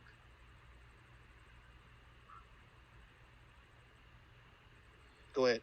It's okay, State. You go ahead and go. I'm done. I'm done talking to this individual. Hopefully, we can change the conversation soon. But I'm done. I have a question for Mr. Negro. So you said that, well, what political party do you think that Black Americans should affiliate themselves with? The Republican Party, the only other one. There's only two. And did you also say something to the effect of, I don't know, I might have not heard this correctly, but we were swinging in trees? What in what context were you talking? You not only didn't hear that correctly, you just like made that up. Like, what the fuck are we talking? I said No, we're I'm just swinging asking. in trees. What are we saying right now? You just I'm created just such a asking. I sentence. thought I Like, heard. honest. Oh, did he just go? What happened to him? Yeah, we're moving on. We're moving on. That's not today. We're done with that. Okay. Let's get back to the 100% Black unity or mutual respect. That was a really good example of one of both principles, to be perfectly honest. Why 100% Black unity is never going to be possible and really should not be the goal. It's wasted energy for us to constantly talk about we got to be unified. We got to get this unity. We got to get this unity. What we need are like-minded individuals to come together to do what must be done. There's a big difference between that, because every time I hear that black unity, it's like, whoa, slow down. There's people that you wouldn't want in your unified organization at all. So yeah, we need like-minded individuals to come together. And then on the mutual respect aspect, again, another really clear example of an individual who doesn't want to give mutual respect, but expects to get respected in a space where people are really pushing back against this right-wing Republican ideology, because we know how detrimental it is to Black Americans, equally as the Democratic political ideology. You can't find salvation and or refuge in any white political party. That is never going to work for Black Americans. So that is probably the problem, is when an individual has already convinced themselves that all we got to do is run over to this white master because this other white master was treating us bad. Yeah, black majority. I just wanted to say this because this individual came into the room and said that he was, I quote, and I shouldn't say this because it's recorded, a black supremacist. But how can you say that and then in the same sentence say you're for this particular political party? That lost me. So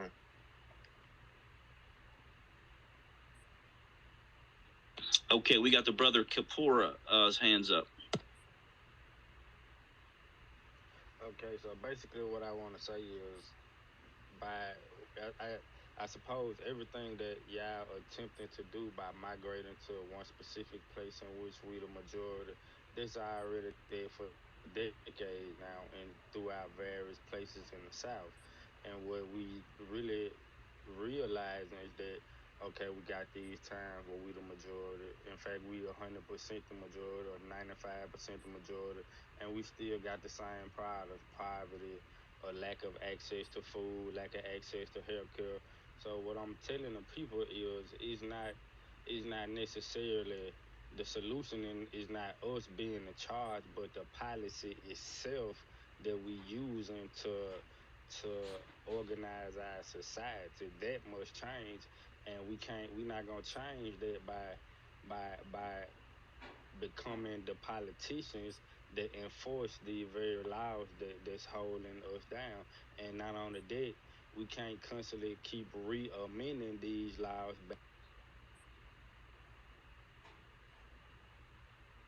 Come on, Rick. Hey, we're losing you. Are you still on? Yeah, you Kapora, hear are me you now? still here? It's in and out.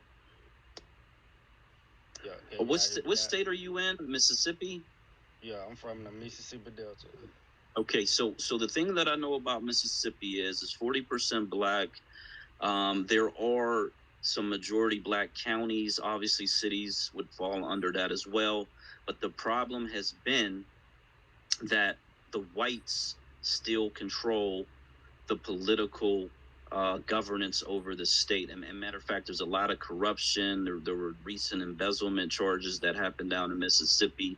The prisons are some of the worst in the country. And so what's happening down there is the white society is taking the resources out of the black community and they're using No, them for their no, own no, purpose. sir. What this is what's causing the great divide amongst our people. Y'all can't keep reading and going off they statistics and they supporters of what's or they reporters of what's going on in places where we already are. They not the majority. In fact, the big political situation that's going on with the white Mississippians is that they are becoming the minority and they are in battle with each other as to how they gonna split the majority of the counties or the voters that they have left. See, even in the state of Mississippi, we the majority of the politicians. See, I'm not sure what year that you looking at your statistics from, but what y'all looking at is not realistic. Y'all have to come down here and actually live down here, and then y'all will be able to get a better understanding of what we actually deal with. Because the solutions that y'all offering, they had already existed for decades. It's just y'all are not physically down here, therefore y'all don't really comprehend what y'all asking for. Okay, I'm pulling it up now. So what I look at is voters, right? Because that's really the only thing that matters. In the state of Mississippi, there is a white to black voter ratio where the whites have almost 900,000 more votes than the blacks in Mississippi. So population numbers, that's important, that's interesting, but the voting numbers are what really matter. Now, I haven't taken the time to look at how many of the voters actually vote in most elections. In most states it's not 100%, so I'm going to assume that 100% of the black voters in Mississippi do not vote, because that's essentially what happens across the country. But even if 100% of the black Americans living in Mississippi voted in statewide elections, there's nearly 900,000 more white voters, regardless of what party they're split apart on. In the South, typically, white Americans tend to vote like 70% for the Republicans. So if there's a 30% liberal Democratic party down there, they need all the black votes to win. Together, there's not enough votes to overwhelm the Republican Party. This is why most of these red states are what they are, because the white people are voting Republican and the black people don't have enough voters to vote them out. That is what Mississippi is.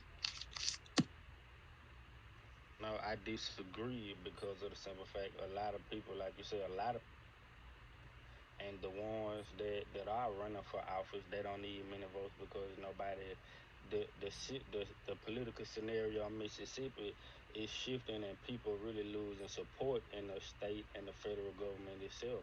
So out of those voters who don't vote, they looking for a new system to be put in place. They not continuously trying to keep being under the jurisdiction of these people who all they want to do is collect tickets from you. All they want to do is write out fine. Because that's all it is. That's the political scenario in Mississippi. That's the tyranny, the state. They want everything from you. They want money out your check before you get it, after you get it, when you go to purchase something. And that is the problem. That's why it's so poverty stricken here. It's not about it's not even about the color of the people. This so-called the politicians is about the system itself. It don't matter who in charge. Actually and honestly, it don't really matter who. Is all about the system, and that's all I'm saying. Hey, you know what? I think matter of fact, I know America has the best system in the world. Man, I've been to a lot of countries, man. The United States has the best infrastructure and and government system in the world. I mean, the way our courts are set up, right? You got local courts, you got state courts, you got federal courts. I mean, that's a really good system. But the thing is, it would be a better system if we can take over the state and local courts. Look, good example. I know for a fact this the state of Mississippi, the Supreme Court, there's only one black person on the Supreme Court of Mississippi. The rest of them are white. It might be two now, but I think it's only one, right? The county that you live in, right? Is your county, is it mostly black or is it like majority white county?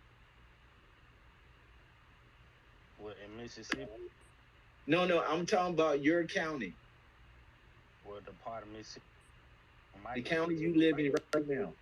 yeah, it's majority white, but that's not. They don't represent the whole state of Mississippi. It's just on the small portions where they the majority. Okay, but look, you got many counties in Mississippi. Some counties are majority black, but many of the counties in Mississippi are majority white.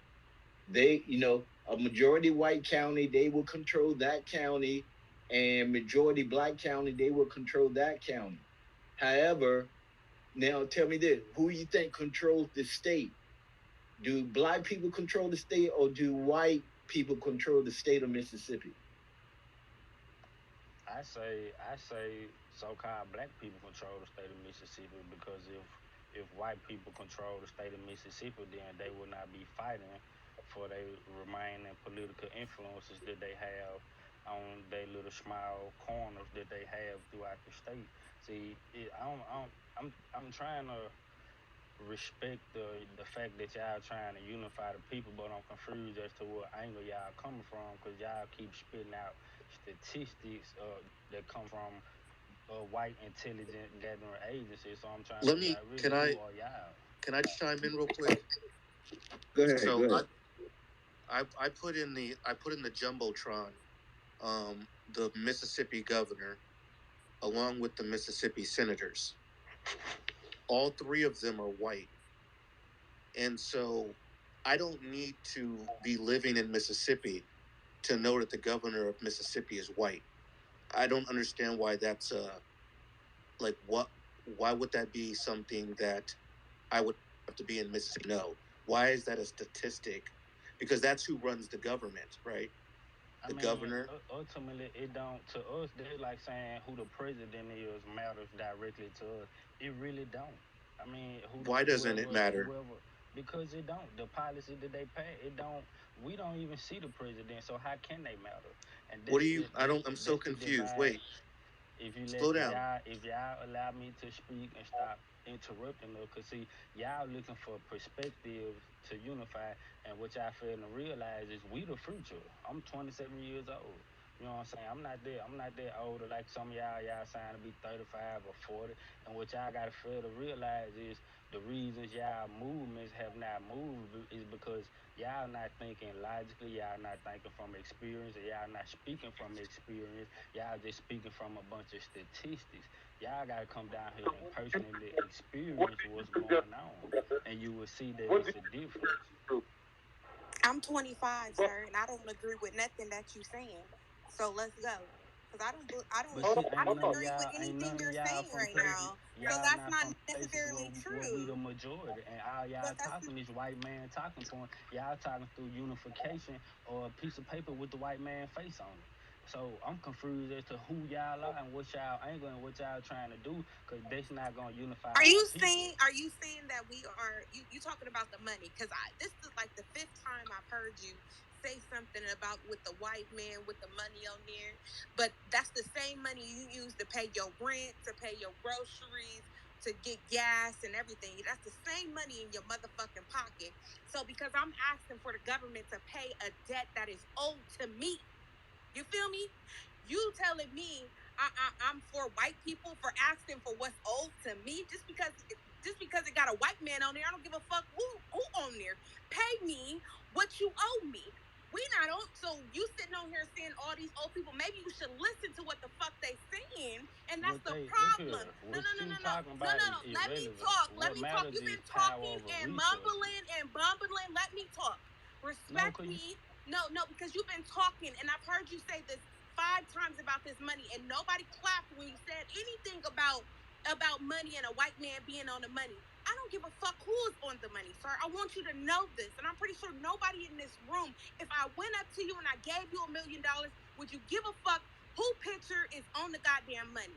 And you're not listening to. I like listening to older people, and that's the problem with us young people. We don't ever want to listen. You need to listen, sir. I'm 25. I got 3 children.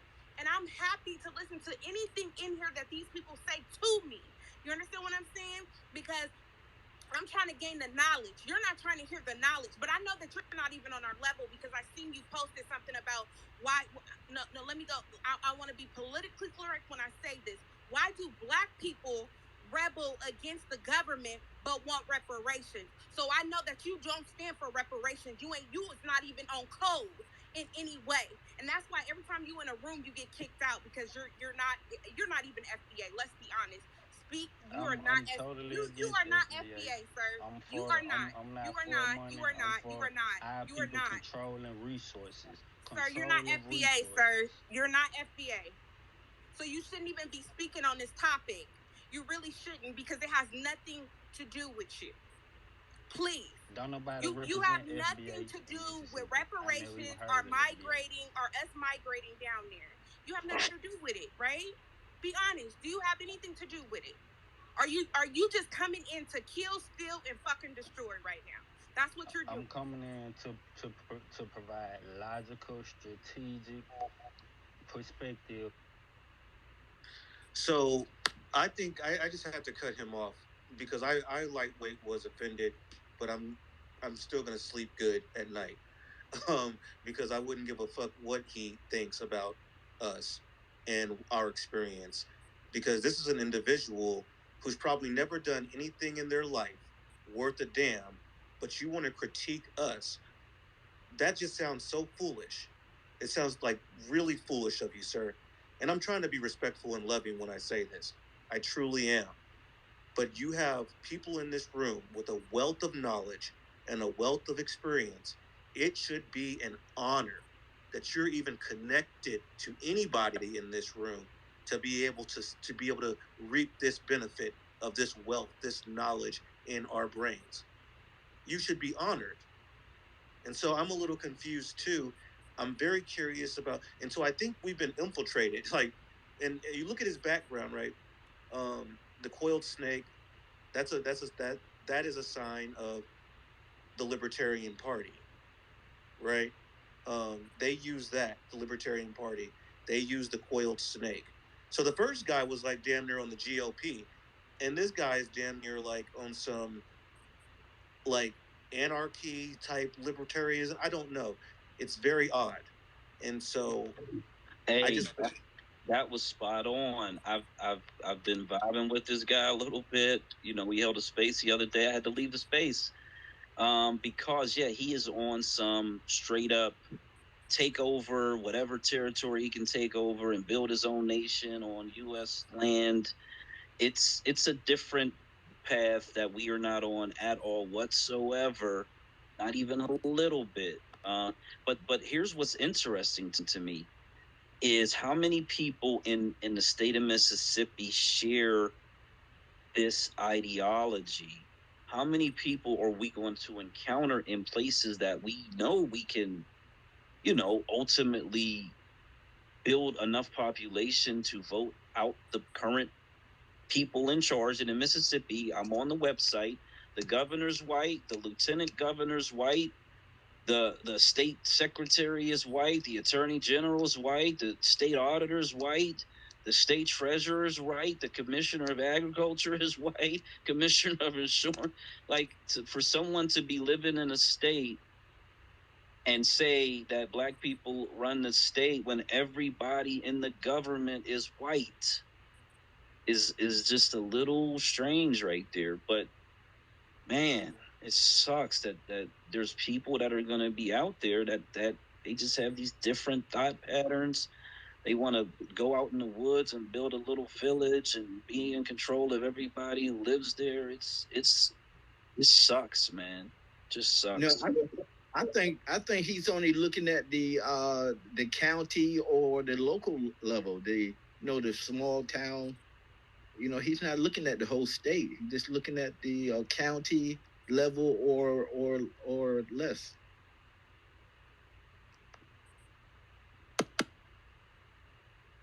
Yeah, I could run down the whole state. I'm looking at this. There's 2 white senators. Every state gets 2 senators. They're both white. There I see 1 black representative out of 1, 2, 3, 4. That's for the U.S. So, I mean, of all of these faces, this is on a federal level. They got 1 person out of 6. Again, where is the black people in control of this state? That part is just way out there for me. It's just bizarre. I want to let other people talk. We'll go to Chase and then Miss Enough. And I did invite Bean Daddy to the room. I'm to the mic because he is with the Freedmen Party, and salute to the Freedmen Party. And we just had some questions. We just kind of give some information out. So he can go third if he comes up to speak.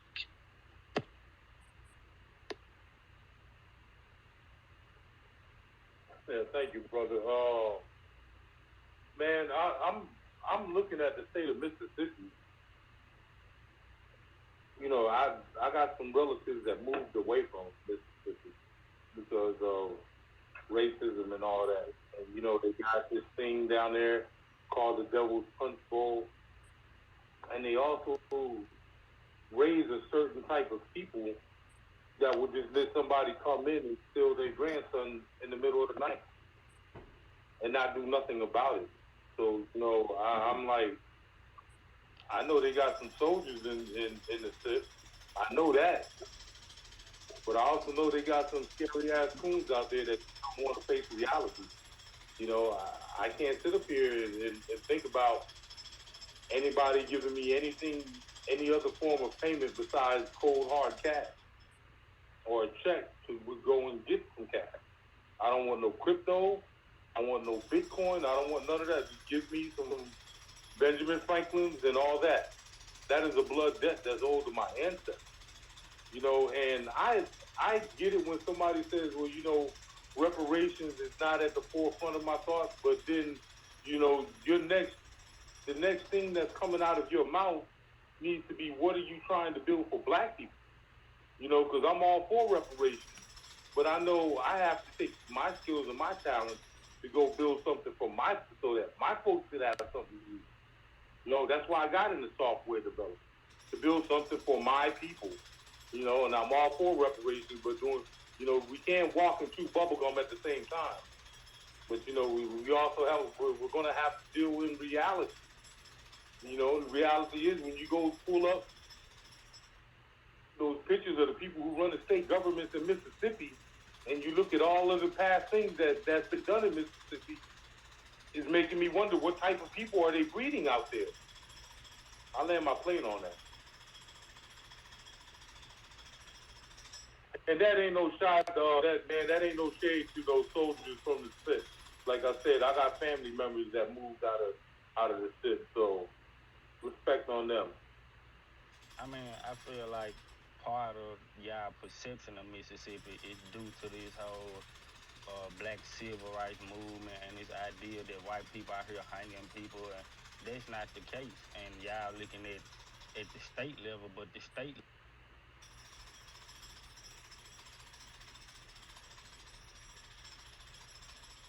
That's the ancestors. Yeah, so the state controls everything within the state. So if you have any intentions at all whatsoever in protecting, prospering, and empowering Black Americans within a state, you have to control the state. There's just no other solution. There's no other solution. to succeed from the state. See, you got certain groups Okay, that there it is. trying to There it take is. We can't. power over the We state, can't. We can't and have. what I'm saying is about people not voting.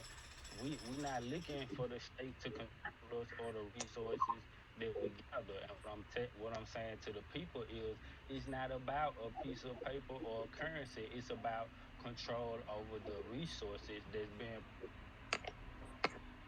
But what are the resources? No, I think he just mentioned the S word, which I don't want to repeat. So Dope. That's the resources. yeah, because we had a space collapse because space. What y'all gonna do with the money besides buy resources? What y'all gonna get the money and then buy resources and then what?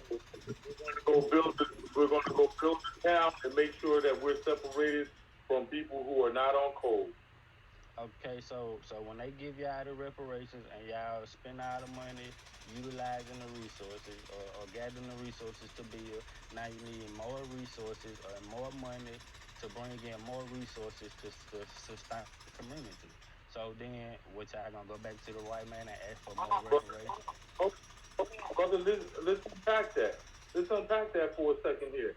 Now, if we go out and we establish something, listen, brother, there are some beautiful, bright geniuses amongst black people.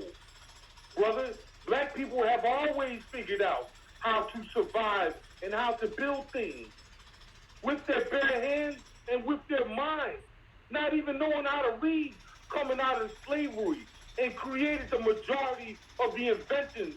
That toilet that you sit on, that inside plumbing that you enjoy, and like the sister said, that money that you pay for your rent right now, that you pay for the taxes on your home, that same money that you use is the same thing that we are owed. It's not a point about them giving it to us. This is what's owed to us. Bro, we don't do no scary talking like that, bro. We don't believe in no Shangri-La and looking for some somebody to come and save us. Ain't no one person got the answer. But guess what? There's the answer within all of us collectively. It only takes a critical mass, man. You sitting up here asking questions, bro. Just sit back and listen. It's obvious you got your mind set up thinking that we can't make it, that we can't do it. We're doing it the wrong way. And and I think that comes from probably you might be so much of a genius that you might be able to teach us something. Well, why don't you sit your ass down and think of something and come up with a better way? Test that out. And then come back with us with that. Because right now, you don't have no solutions, brother. You ain't got no solutions. We're looking for solutions. We're building up on the wealth of information that we got here in front of us. There are enough bright people in America to go and do it on their own. Why would you think that if we spend however we decide to spend our reparations check, that we're not going to be no good after that? Do you really think that lowly of black people, brother? Do you think black people cannot think for themselves and do for themselves? Please answer that question. What I'm saying is, I feel like there's a lot of Hold on, people brother. who I asked you a question. That's a yes or no. Hold on, brother. That's a yes or no question. Do you think black people are smart enough and bright enough to do it on their own, or do you think that they got to follow you or somebody like you? You think black people can't do it on their own? Yes or no? I think the inability to accept new ideas and a new train of thought is what prevents black people from doing what they're trying to do. Because nothing, not, listen to me now, nothing. You see how he danced around that question. Um, I feel like a yes or no should be, we're having dialogue and debate. So let's have, as Tariq Nasheed likes to say, let's have good faith discussions or good faith arguments. Yeah, while you got it muted, let me let the guy know this. So in the state of Mississippi, like most states, there's a state budget which comes from tax revenue, fees, fines, whatever, etc. Then there's a federal budget which comes from the federal government to the state. Okay, in the state of Mississippi, their budgets have been roughly around the 20 billion mark annually for the past few years. They only get roughly a little over $5 million from state revenue. $10 million comes from these are billions, I'm sorry. $10 billion comes from the federal government. And then they have something that they call other funds. And this could be from marijuana tax or some other fees that they generate this income. Essentially, every year, the state, the governor, the legislators have control over $20 billion within the state of Mississippi. As we add population to that state, that number goes up. You can establish state banking so that Black Americans who move to that state are now participating in a Black majority state controlled banking system that they can deposit funds into, get loans out, build businesses. You get control over state contracting, which is involved in not just roads and construction, but is involved in every aspect of state commerce. That's the healthcare system, the prisons, the schools, etc. This is how, to answer your question, we would keep getting more money and or circulating the money and or building a Black American economy. And that can happen without reparations. And the fact is, once you have state power, you can actually apply pressure to the federal government to make reparations much more of a reality, because now you have state authority and you have real representation at the federal level. This is what we are talking about.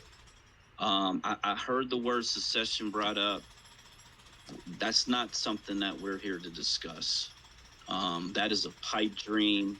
If you decide to take land away from the United States of America, they are going to use all of their resources to take that land back. And they are in alliance with NATO, which means NATO is going to be involved in the United States taking their land back.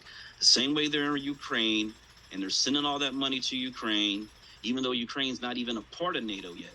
Imagine what would happen if Russia attacked a real NATO nation. Yeah, we can't do that. So I'll end with that.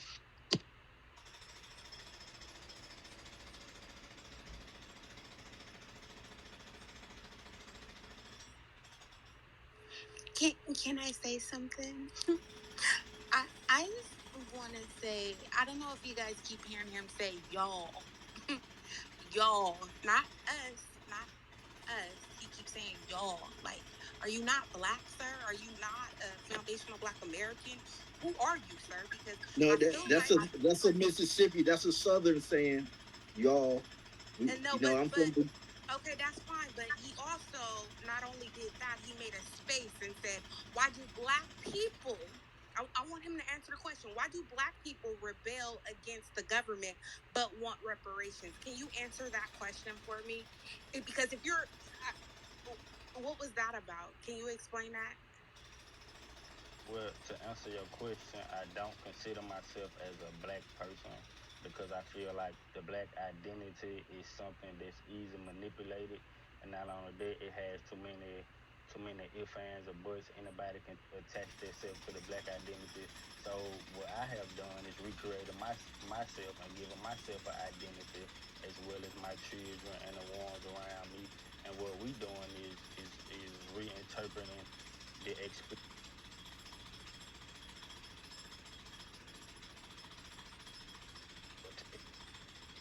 What I'm Go ahead.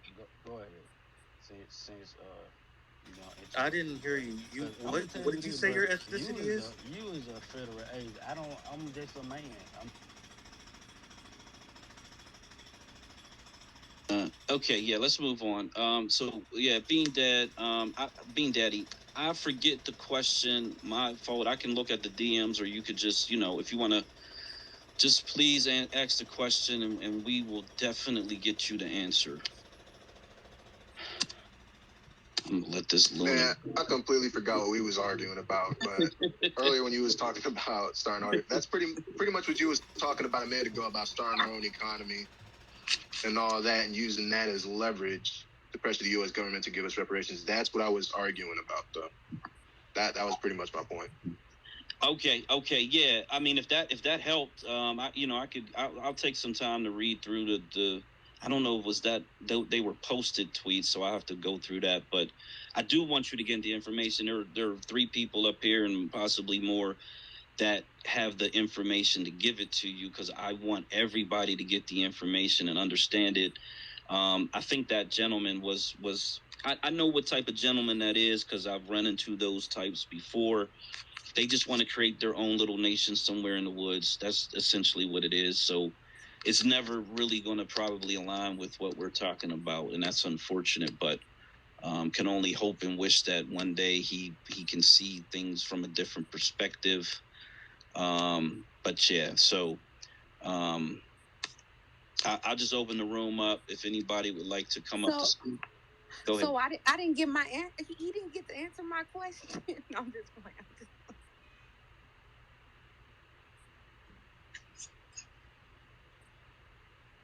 Let me give my take on this whole debacle. Goddamn. This is how I feel about the whole shit. Nigga, you black to any other race on this planet, nigga, they see black skin, they gonna call you black. I don't give a damn what that nigga was talking about. You can identify with a damn lizard. A white man gonna come pop your ass. Mexican nigga, Asian nigga, you a nigga.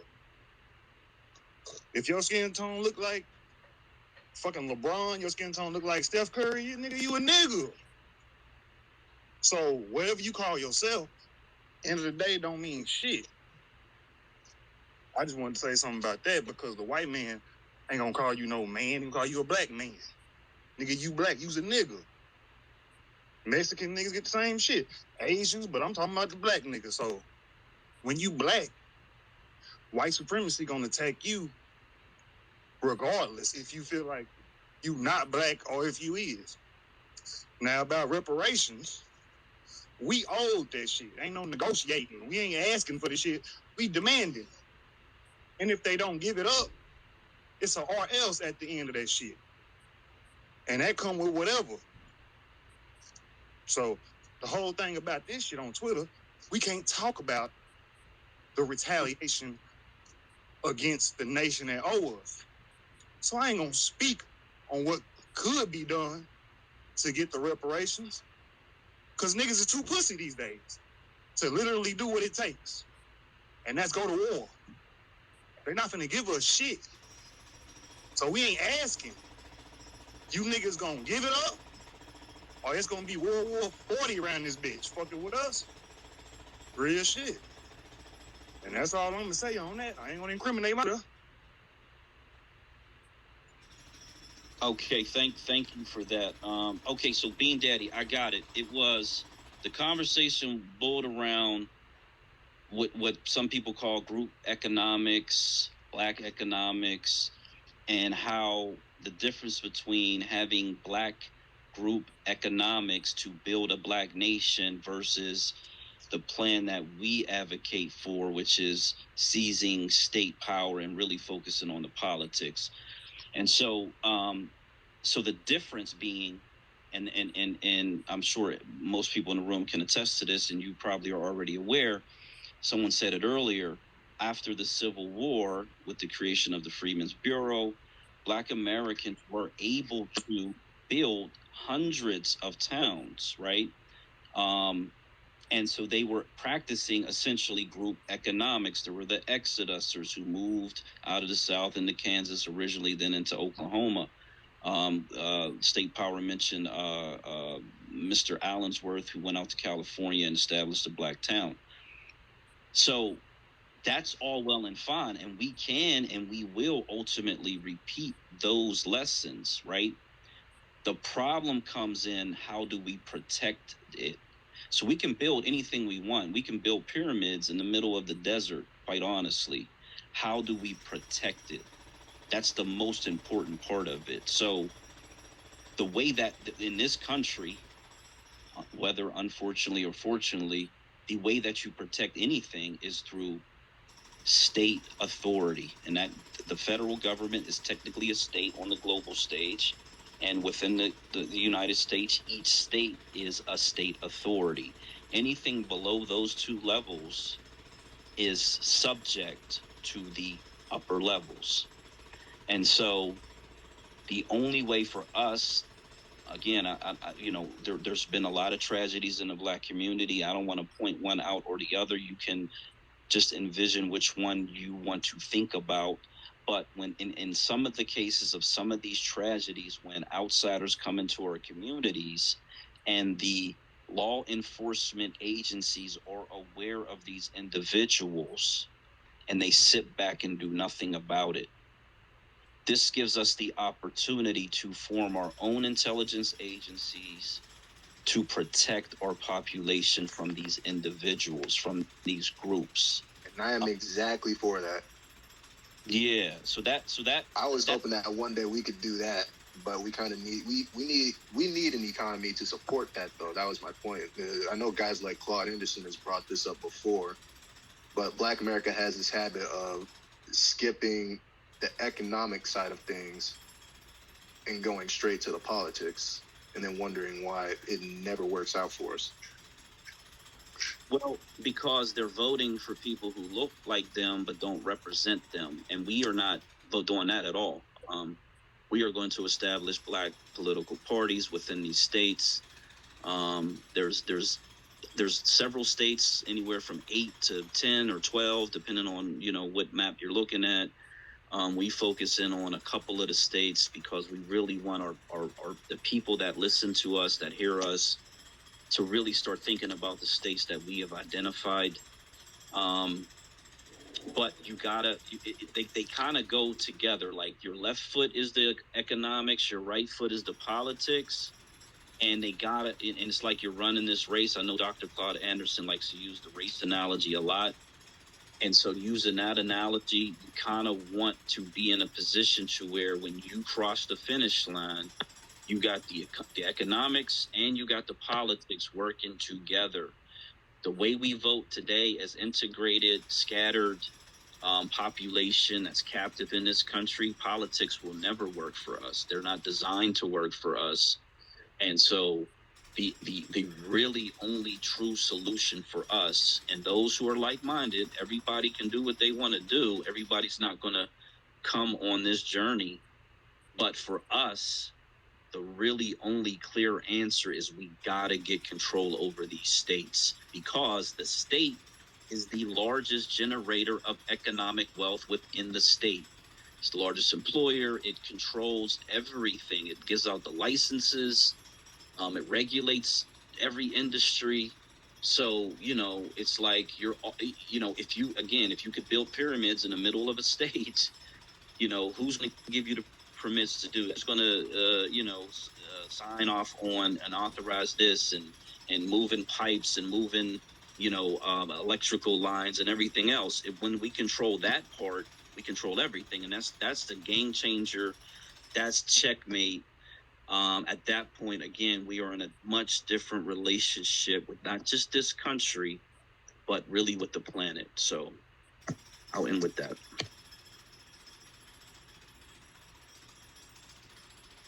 All right, then I pretty much agree with that. I can't argue with any of that, really. Yeah, I appreciate it. I knew, I go back and forth on Twitter, and sometimes I'm really starting to gauge when somebody is intelligent and can get the information, but it's hard to get it in a few tweets. You really got to have a conversation. So I appreciate you showing up. What are your thoughts on 100% Black unity? And that being, when I hear a lot of people say, we got to have Black unity, we got to have Black unity, we have Black unity, and or mutual respect, which is some look at it as the golden rule: treat others as you would have them treat you. Currently, Russia and China are using this term a lot in reference to the United States, essentially saying, respect us, we will respect you, respect our authority, respect our boundaries.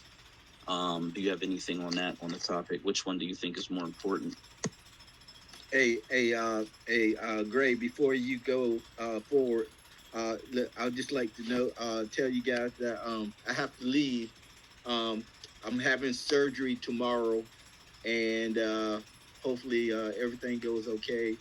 And I will I will be back in the space next Sunday, or well, next Saturday.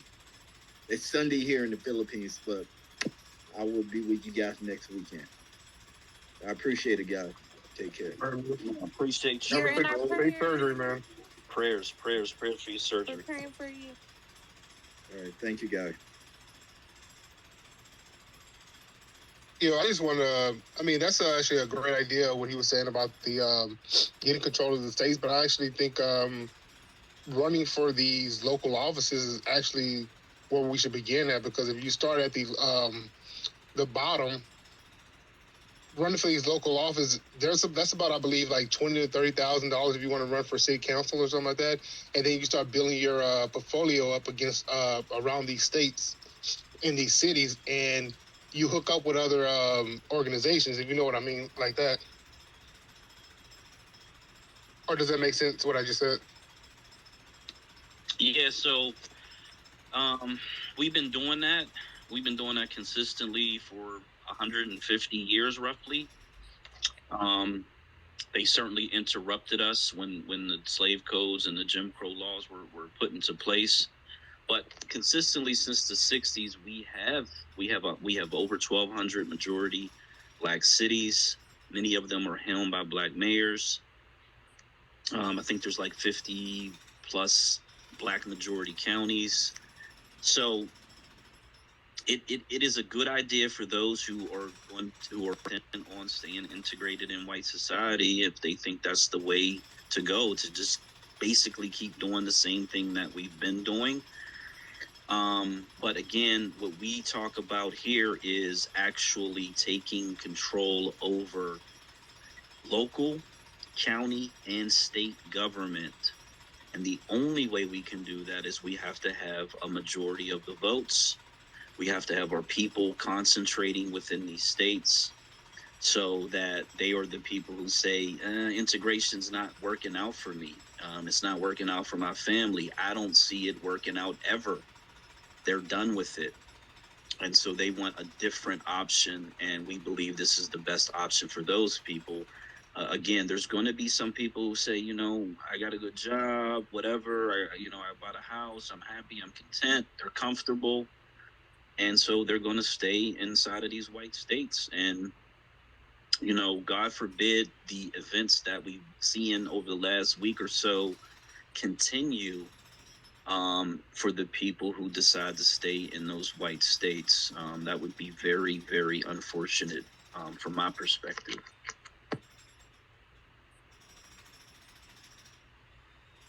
So that's pretty much what we tried. Okay, go ahead. Yeah, thank you. I just wanted to chime in, and I always say this too, like the federal government, the U.S. Constitution only recognizes two types of government in the United States, and that's the federal government and the state government. Cities and counties get their authority from the state. So cities and counties, for the most part, they don't create laws. Like it, there's they can create ordinances and policies, and they can fine you for like infractions and stuff like that. But when we're talking about like major like laws of your state, that all comes at the state level. They all go to the state legislative body, because the state actually has a constitution, right? And so yeah, you can be the majority of a city, but if that majority of the city is within a state that's majority white, then it's really a moot point. And so that's why across the country, it really doesn't matter if it's a red state or a blue state, Democrat or Republican state.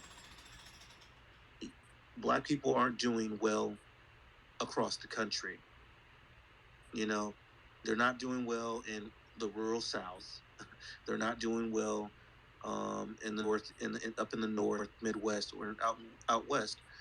We're behind the curve on a lot of different ways, and that's because we're not the majority of any state.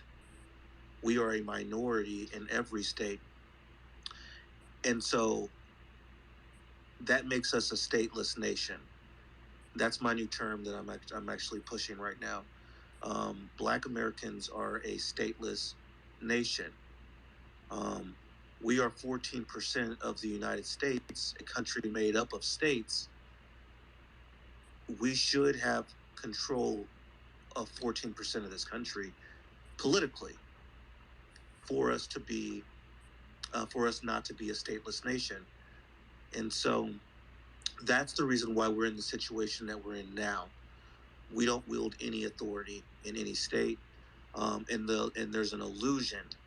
There's an illusion that when you see a black mayor, and that mayor is almost like, you know what it's like? It's like you being a manager at a store or a manager in a business, and they keep saying like, man, that person is a terrible manager. He's a terrible manager. He doesn't know how to manage anything. But then you realize, well, he can't manage anything because the owner or the CEO of the business isn't providing him the resources to do it, right?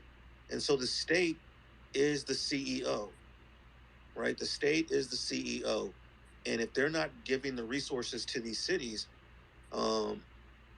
then that's exactly why we're in the situation that we're in. So I know I went on a tangent, but that's my take on it. And I actually, sorry about that, Chase. I don't want to skip over you. I agree with you what you're saying, but I think at the same time, when we look at these mayors of these cities, whether we're looking at my city of Houston or we're looking at New York, these are just black faces with white agendas. What I was saying was getting, like, I would say on code individuals who we get behind and we put into these positions, whether it's city council, whether it's mayor, whether they're just running for the like the trustee of like over here we have a trustee of over here at HCC that you have to vote for. I was saying like get behind someone that's on code, push them towards like a city council. That way you have a vote on how the resources are being allocated throughout your city, because you're right that black people are separated around the world and we don't have the political power that we have. But at the same time, we see these black people in high places, Maxine Waters, Clyburn. I checked all their Twitter spaces. They're talking about January 4th. They're talking about abortion. They're talking about Trump. And they're talking about, that little massacre that happened. But none of them even mentioned what happened to the brother in Ohio. So what I was getting at was, when it comes to the local level, get behind somebody that's going to be like an on-code brother, like Marcel, Judge Joe Brown. I know he said he's going to run in Tennessee, and have these guys leveraged at this point in time, because until black people get into one concentrated area, that would be the best strategy at this point in time. Yeah, I hear you, but I'm going to go back to the thing about it doesn't really matter if we have a black mayor. Like, that's what resources would they be allocating within the city? I agree with you on that one, because just like I said with Sylvester Turner over here, he doesn't allocate anything towards black people because he's on the Democratic agenda. And I can tell you from being in Houston that he actually gives more resources to the illegal immigrants than he does to black people, poor white people, any other group. But what are the resources? That's what I'm trying. What resources does one get from the city? That's that's a legitimate question. That's a sincere question. What resources would the city be giving someone? Brother State Power, can I chime in on this real quick, brother? Yeah, I just got 2 points. Okay, So I think that if we delve a little bit deeper, you know, a lot of different cities have different makeup. Case in point, Atlanta, because I know Atlanta, they get their resources because the city owns Atlanta Hartsfield, the airport, Hartsfield Jackson. Okay, so that's a resource that they get, but they give out 72 million dollars a year to Clayton County. The city of Atlanta does because of the fifth runway. You know what I mean? So it's like they're paying. They have enough money to pay off Clayton County. So we would have to like examine, you know, like each particular city, kind of like where we have the power and upper hand at, and we would have to look at, okay, the state of Georgia doesn't give Atlanta money. Atlanta makes its own money. You understand what I'm saying, bro? And it's like, okay, when Kemp tried to make a move and take the airport away from the city of Atlanta, you know, there was a big riff about it because it was like, yo, man, this airport belongs to the city. You just can't come in and make it state run. And his first attack on them trying to take the airport and put it in the state hands was when Keisha Lance Bottoms was in office. You know what I mean? But they have tried it before and all that. So I just wanted to say that we would have to look at, you know, does the city have that product or service that they're producing, and you know, are they pretty much sustainable without money from the state? Like case in point, Las Vegas. No, we're not no majority over there, but Las Vegas makes their own money. They don't wait on no money from the state. You know what I'm saying? I just wanted y'all to take that into consideration. And my second point, real quick, this person Luna, I wanted to ask this person, why are they sitting up here amongst black people trying to find out what we're talking about? I'm sorry. Who are you talking about? Luna. Why are they amongst the FBA listening to what we're speaking about? So y'all got to, you know. So let me.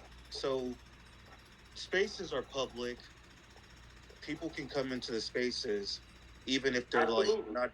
People can actually come in without even being logged into their computer, right? So if you ever look at the bottom, it'll say like, "Oh, there's X amount of people listeners," and so at least we can see them, right?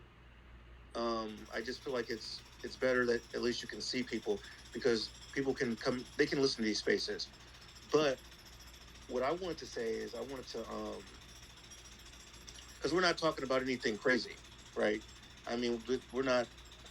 They can do it. I guess I don't know. We're talking about everything that's 100% legal, brothers. We ain't talking about nothing crazy. Y'all brothers been having all the sense since y'all been holding these spaces. So everything that we're doing is everything every other group is doing. The Mexicans, the Chicanos, the Asians, we're doing the same thing that they're doing legally by the book. There's not a damn thing wrong with black people on the agenda moving to another state and gaining political parties. Agreed. So let's let Luna add to the discussion. What is your feelings on the topic at hand, and or is there another thing that you want to discuss?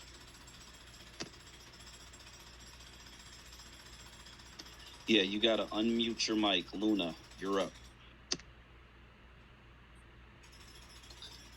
So, are we talking about black unity or mutual respect? Which one? Whichever one you feel. Where are you? Where are you actually at? What country are you in? I'm in England.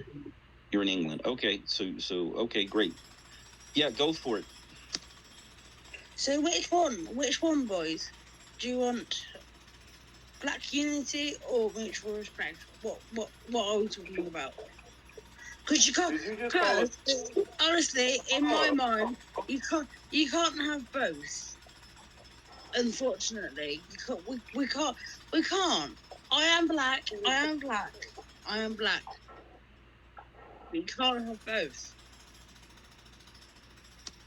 Okay, so you're a black Englander? Yeah. Okay. I'm black British. Yeah, black British, great. Where did your family come from? What African nation? Jamaica. From Jamaica? Wow. Yeah. Okay, yeah. So which one do you think is more important? It is either or. Which one do you think is more important? I think it's both. If I can choose, if I can say, I think both. But I'm gonna lean. It's gonna be black unity because we need all, all black people to lean together and have together. Okay, awesome. Thank you so much for that. Alrighty, okay. Now we'll get on to the next thing. Okay, so yeah, let me see. So, whew. Yeah, so I mentioned it earlier. If you're not following State Power, please take the time to follow State Power.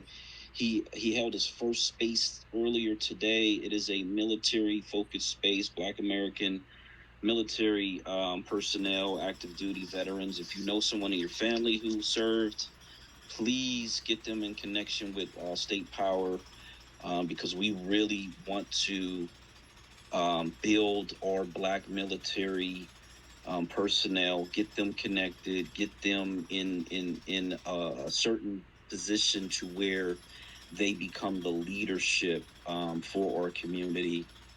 As I stated before, in the past, it was the Black church. We all know how the Black church is today. We know what the issues are there. And I firmly believe that the Black military veterans and active duty personnel should be, can be, and hopefully will take up the mantle of leadership.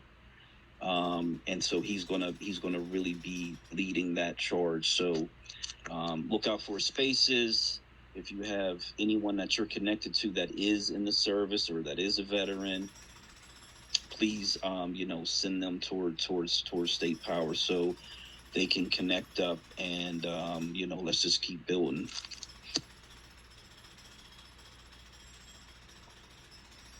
One thing I want to say about the Black unity thing and our mutual respect. Well, you got to have Black unity, but it's not going to be all Black people. That's what I want to say. All Black people ain't going to be on code. It's never going to be. It's never absolute on nothing. So we going to have straight up cone niggas in any facility. It's going to be a nigga going to be right behind you thought was 100% nigga, and he going to turn his back, just like they did in the transatlantic slave trade. It's never been 100% Black unity, because always somebody quick to sell us out. So I opted out of trying to get all Black people on code. It's not going to happen. It's too many of us, and then there's too many of us that's fucked up. Then there's too many niggas in the hood that still ain't got no resources to even know what the fuck y'all even talking about on here. And I ain't saying that in no condescending way. I'm just saying, y'all know we got brothers out here that will not pick up a book. They will not. They don't give a damn because of they facing. They chewing gum on an empty stomach. How the hell you gonna give a damn about politics and you don't know what the fuck you gonna eat tomorrow? You got to start there. So off top, not saying that them brothers that ain't got no food is gonna be the cones. They just ain't gonna be a participant. Just like I don't give a fuck about no voting until they give me my paper. That's where we keep fucking up at. We keep on saying, well, okay, we gonna wait till next goddamn me. We gonna wait until next term and we gonna request more. That's not gonna do shit. What we gotta do is come at the niggas in power and let them niggas know your system will be debunked by our resources, which is why we asking for reparations, because nigga, give us what you owe us and then watch us turn up. And y'all don't have no option, because even if you don't give it to us, we gonna stack up enough to make you give it to us. That's what black code I'm on. I ain't saying niggas shouldn't stack up or just keep on asking for reparations and shit. That ain't no. It's like I said earlier. I was hyped because I was walking and shit, and you know when you walking you good. But anyway, nigga, when I was saying earlier, we not asking for this shit. This is a demand. This ain't no fucking request, nigga. This is something that they know themselves that they owe us. So any motherfucker that feel like, you know, all black people gonna have their own mindset. Some people feel like we need to vote. I ain't saying fuck voting. I ain't saying fuck you for wanting to vote. I'm saying fuck voting until I get what I want. Cause I'm on another code as far as reparations go, where we not voting if we ain't getting no tangibles first. Cause that's why they keep winning. But we ain't gotta get a nigga shit. We gonna give Mexicans, Asians, Ukrainians that just came over here, we gonna give them shit before we get the niggas, and they still gonna vote. No, you got me fucked up. What I feel like we need to do is opt out of voting, and then niggas, they gonna be, it's gonna be other races doing this shit, and they gonna need the black vote. No, when y'all need that black vote, give me my paper, because y'all ain't gave us shit. Now I'm gonna be quiet, because I know I'm going long. No, you're right. They say 1 million people have deregistered from the Democrat Party. That's something that came out a week or so ago. We've been advocating for everybody to be an independent voter. Don't be registered to any white political party. Just vote as an independent. And as you say, because reparations is very, very important, attach the vote to this reparations, and not the study of it, but the actual execution of direct depositing this money into Black American bank accounts. For sure. If the Democrats knew, because the last election, 22% of their voters were Black Americans. They could not win without the Black American vote. And if that 22% said we're staying home, they'd be in a world of hurt. There's nothing they can do. They cannot overcome these racist white Republicans without the Black American vote. Miss Enough and Mr. Chase. Chase had his hand up before me. He can go. Well, thank you there, sister. The brother that was just speaking, man. I don't know what your name, but I'm feeling you on that. But I think there was something that you had said that's real important, you know. And this is where it falls to us older brothers that I guess you could say made it or did something. Okay, these young dudes out here that don't have anything, and you know, like how you eloquently put it, you know, chewing bubble gum on an empty stomach. You know, you're not giving them any meat. You know, and that's why I think is for his brothers that got trade to encourage these young brothers, not just encourage, but to help them get to themselves. You know, I got my CDLs 8 years ago because I was listening to TBA. You know, since then I've been getting other young brothers, you know, who was like, yo, man, what's up with that truck driving stuff? You know, and I school them and I let them know this isn't just for me. You know what I mean? Go out, get these CDLs, and then you won't have to worry about working in somebody's warehouse. Now that's just how I move. But there's other brothers that are crane operators, heavy equipment operators. You know, those type of brothers are going to have to holler at these young dudes when they see them standing in front of that corner store. Because, bro, I'm telling you, there's plenty of times I go into my corner store to go get my blunts and stuff like that and run back out. And them young boys are like, yo, OG, what's happening, bro? Where you working at? Bro, I take that minute out and I holler at them. You know, these young boys are like literally asking us for help. And we miss that shit. We just can't sit there and look at them, you know, roll up our window with our AC on and go ahead and drive off. Like, man, this young nigga sitting out here asking me for $1 and he more able-bodied than I am. But you done rolled away. I'm not saying you, but you know how these guys roll up their window and they AC on and they going down the highway. You ain't give them young boys no type of dues, them young men. You ain't give them, you ain't shared a damn thing with them. And folks be wondering what be wrong with us. You know what I'm saying? And I land my plane on that. Hey, shout out to the truck driver in the room. I'm a truck driver. My son's a truck driver. I've helped, man, a handful of black men. My one sister's husband is just finishing his CDL courses. So my brother's a truck driver. Yeah, man. For those of us who grew up in the streets, you know what I mean, and did our thing, whatever, as teenagers, and tried to. Me personally, I tried to get into the medical field. I tried to be, up under these white organizations or whatever the case may be, and it's one of those things where it's just like, man, there's no way I'm gonna be able to do this. I'm not going to be able to be in an office full of white people and they're gossiping and all this extra shit, microaggressions, whatever the case may be. That's why I always salute anybody who can work in an office environment, because I could not do that at all. I'm in my truck. I'm by myself. I run my own ship. Show up on time, do your job, go home, and collect your paycheck. That is what it is. So yeah, salute to you for being out on the road. It's not for everybody, but everybody actually can do it. It's just a different way to go. So let me ask you this, because I wanted to do the CDL shit, but I smoke hella weed, and goddamn, my name on this bitch is account. Hey brother, check this out. Listen, they got this thing called UPass. Stick that shit up underneath your armpit or on your or on your dust. It's artificial peace. You feel me? It's called UPass. They sell it in every damn gas station. Use that. As long as you don't have to take a hair follicle test, you'll be all right. And as far as those felony records go, as long as you ain't got no DUIs or whatever, some shit like that, you're good. You know what I'm saying? Yeah. Okay.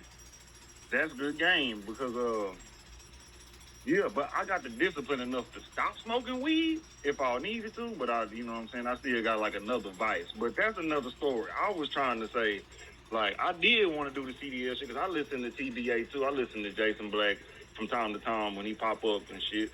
And I done got some game from that nigga. And it's not just the truck driving that I want. Because just like you said, truck driving ain't for everybody. And I know it ain't my ass because I have an addiction problem probably with weed and drinking.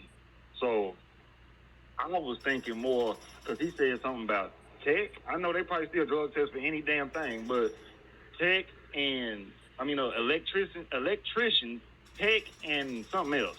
I gotta rewatch that episode. But electrician called a nigga eye, and I really fuck with I want to learn how to fuck with cars, like mechanics and shit. But I did want to do the CDL shit, but there's other outlets that I look at where I can get more bread instead of what the fuck I'm doing. Cause I'm damn near basically in the white office space, but I'm a team leader over a whole bunch of black people. So shit, we be in there thugging, but I'm at a minimum wage job right now. Minimum wage in Texas, what, $15, $14? That's what the fuck I'm making right now. I ain't up there. So that's why I'll be hard on the reparation shit. But yeah, I wanted to do the CDL shit because working at these places, so I can speed up my point, working at these motherfucking places, bro, you feel just like the brother said, you feel like I can't do this shit. It ain't no way I'm gonna do this shit for 10 more years or even a year. So that's why I'm trying to get in the field now to put my hand in multiple boxes, but I'm gonna start with just one and then work my way through the shit. You know what I'm saying? But what should a young nigga do when you staying with your mama, you ain't got no whip, and you walking to work? Give a nigga some game. Yo, first of all, you really need to decide, which all of those fields that you just named are money producing industries. Tech,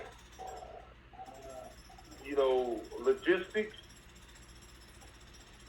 all of it. There's every field that you just named were fields that you could get into. Okay, the first thing, brother, I would suggest just stop with the weed. You know what I mean? Stop with the self-medicating. That will be a good start. right? Well, now you can't do that. Figure it out, because you're going to have to come up to this one very basic conclusion that you are held accountable for your life. So you'd have to think about what it is. Okay, because it's easy to go. I'm telling you, it's easy to go drive a truck, and I'm I'm okay with that because that's the field I chose to get into because that worked for me. But I can't tell you that truck driving might work for you, or I can't tell you that tech might work for you. You know what I mean? Because tech involves a lot of different parts of it. There's different sectors inside of tech. You got the blockchain all the way down to your web 2.0 stuff. You want to get into IT, the service side of it, building the hardware. I believe that anyone knows, I believe you is great stuff because that's just how you are. Chase, I think you in the Matrix. Like your phone is like doing some weird stuff. You have about this, you're walking to work and you're getting your money. What would be the most cost-effective thing that you could do to change your life? And that would probably be and I would say either go to truck, save up your money, go to truck driving school. Don't sign up for that bullshit and say this company's going to pay for your schooling, because that's a scam. That's a straight scam. They're gonna pay. They're gonna tell you that your school costs $19,000, and you got $19,000 to pay them back, and they're gonna pay you. They're gonna take out so much money out of your paycheck while they send you all across the whole damn United States. Me, I don't go over the road. I did that shit my first couple of months, and I was like, nah, I'm not with that. I drive tandem dump trucks, and I'm happy with that. I do Department of Transportation job. I lay down asphalt. I'm an expert with that shit. But I like doing that. So, the truck driving route, that was okay for me, brother. You had to decide what you see, man. You see one of those cats driving a dump truck, ask them what it takes. Or you see a brother driving a truck, ask him what it takes. You know what I mean? Watch a couple of these videos, get these start searching and stuff like that, figuring out what you want to do, because I'm telling you, minimum wage is going to keep you at a class that can be exploited. That's exactly what that means. Minimum wage. That's just enough money to survive. That's not enough money to do nothing else, brother. You know what I'm saying? You're gonna have to. You can put in that work. I hear the bass in your voice. You're a young man, bro. It might have to take you getting a part-time job. Put away some money for that school once you decide which way you want to go. But I can guarantee you this: I know whichever way you decide to go, I know you're going to be fucking great at it, brother. I can hear it in you.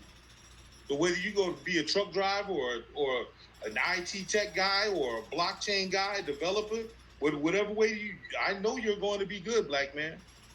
But you know what I'm saying, bro? Sit down and think about that. And slow up on the weed, bro. You don't need that much weed. Much love. Yeah, I'm gonna tell you what I tell most people. That the weed advice is good because some of these larger companies, they do hair samples, and if you can't produce a hair sample, you won't get hired. So, but yeah, I tell everybody to go to their local DMV. I know it's different. It's called different things in different places, but wherever you go to get your license, go there. Some places have the book. A lot of places the information is online, but look at the commercial driver's test. Study that book in your spare time. Get really, really, really good at the information. Go take the test. Get the permit.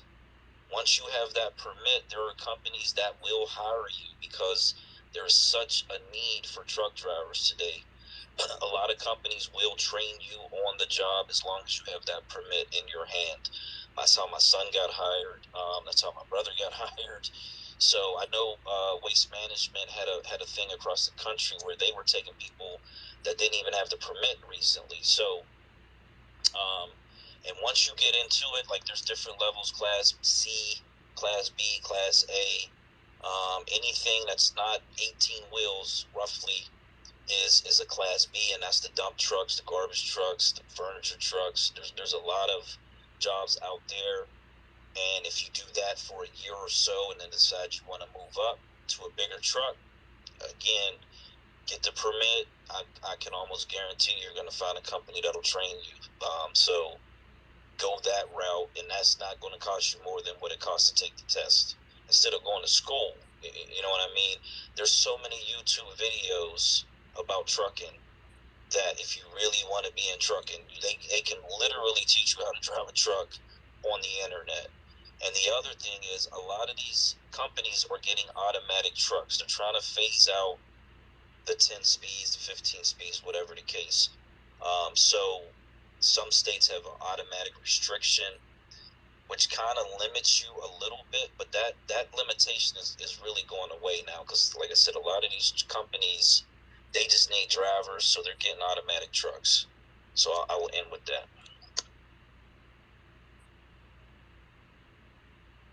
That's some good game from both of y'all, man. I'm going to take heed to that. Okay, we got Jay the...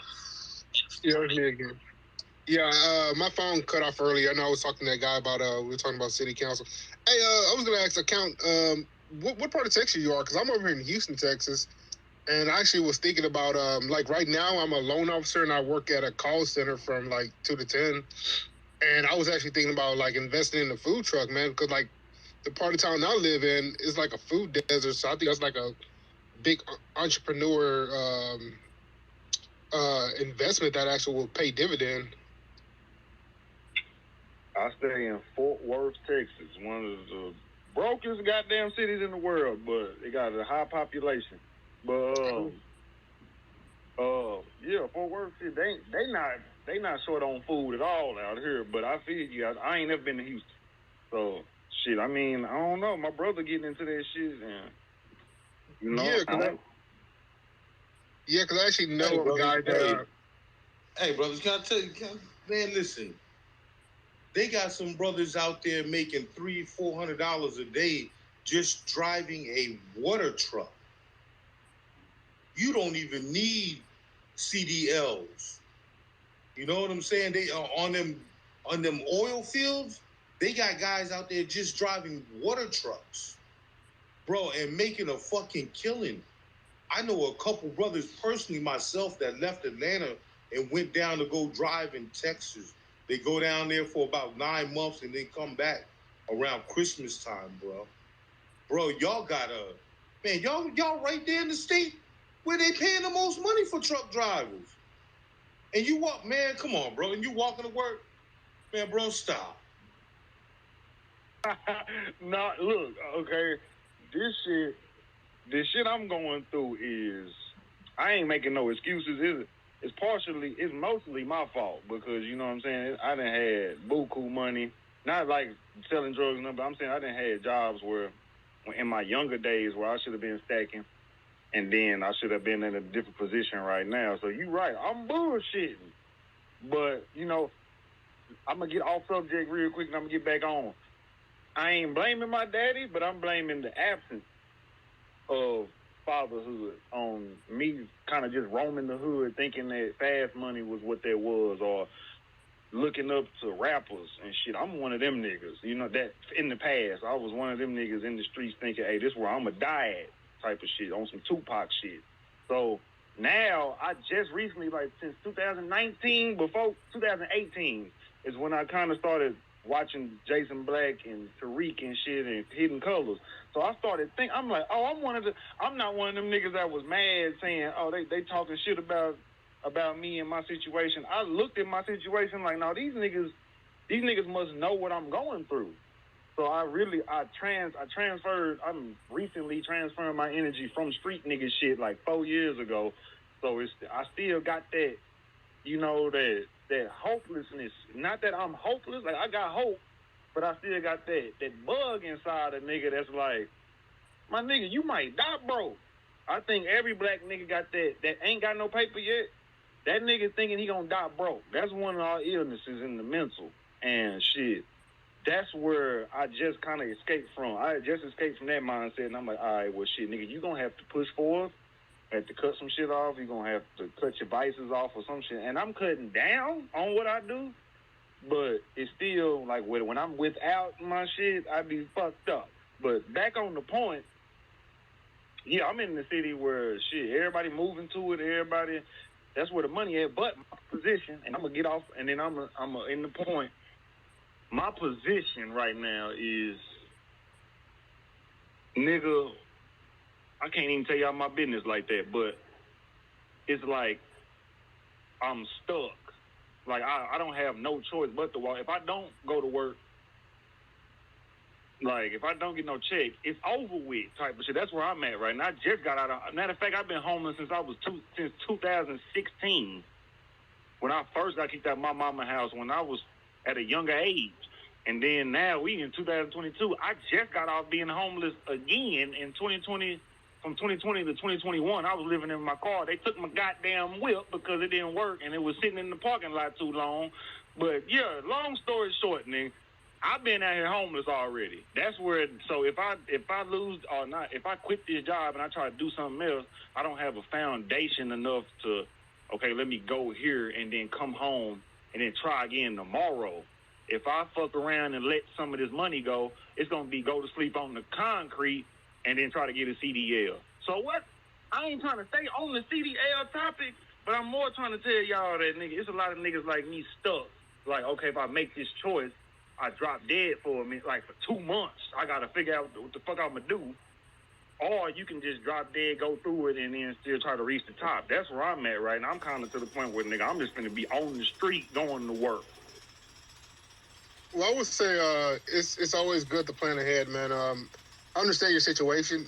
I've been in a similar situation.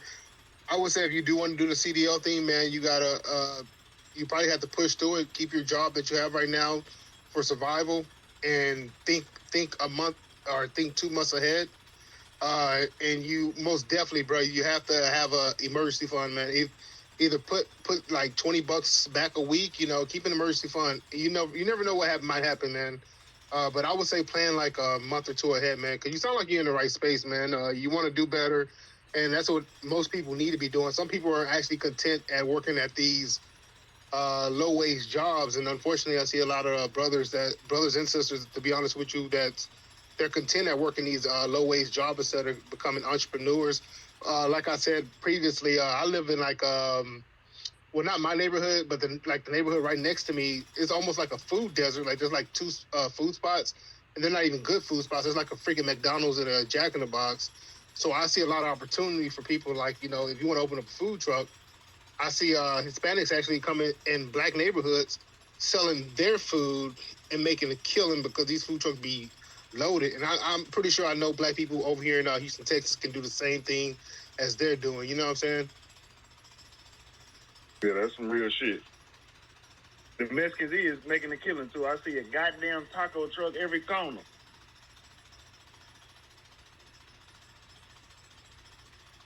But yeah, you gotta always plan 2 months ahead, man. At least 2 months. I would say at least 2 months, man. Put your budgets together. See what you need. See your expenses. See your what you're making. But you're in the right space, man. If you want to get that CDL, it's yours, man. Take the opportunity. I appreciate y'all for real. Okay, we got Miss Enough.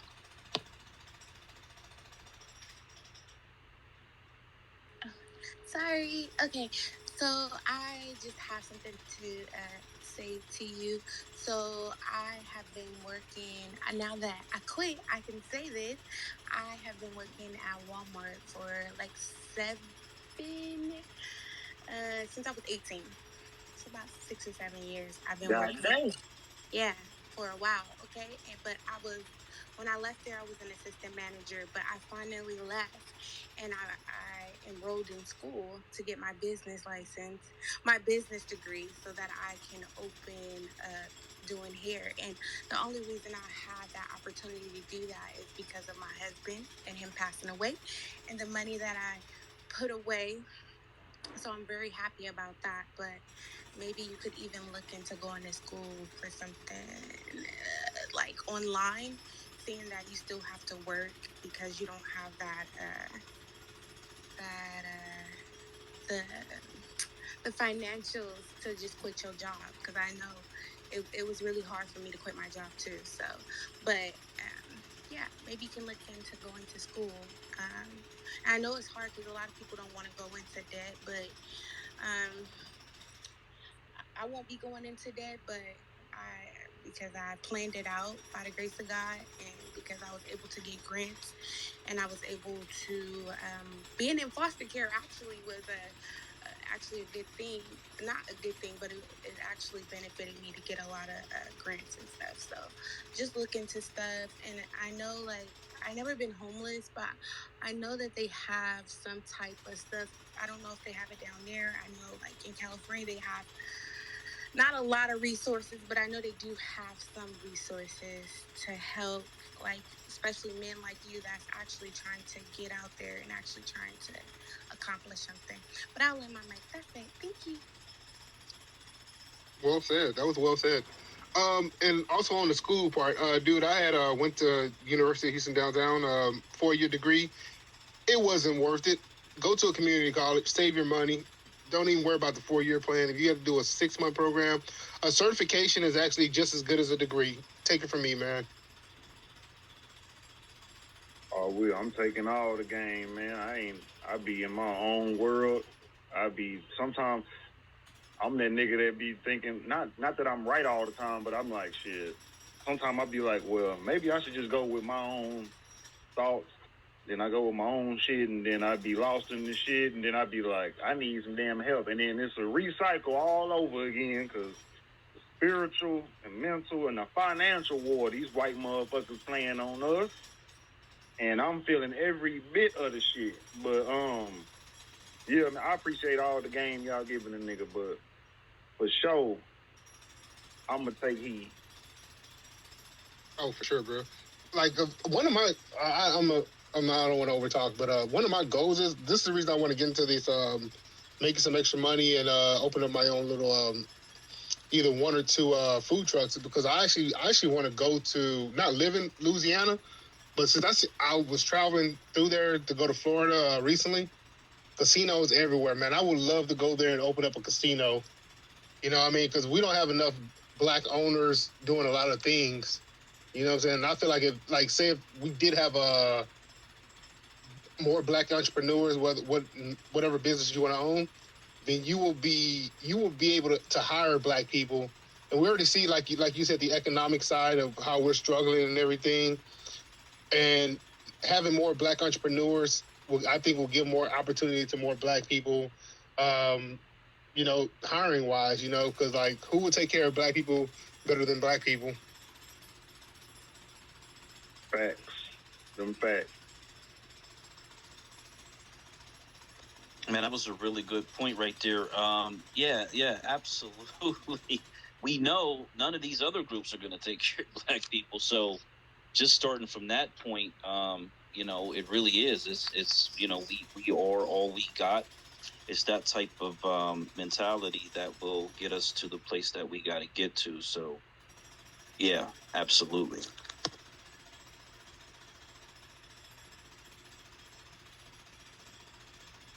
So I put some stuff up in the Jumbotron, and the first thing I put up, this was an experiment. There's a little short video, and it's a powerful video because it shows how peer pressure and really the desire to fit in, I think that's really the biggest part of it. For whatever reason, a lot of people have this desire to fit in, and so this experiment, they're in an elevator.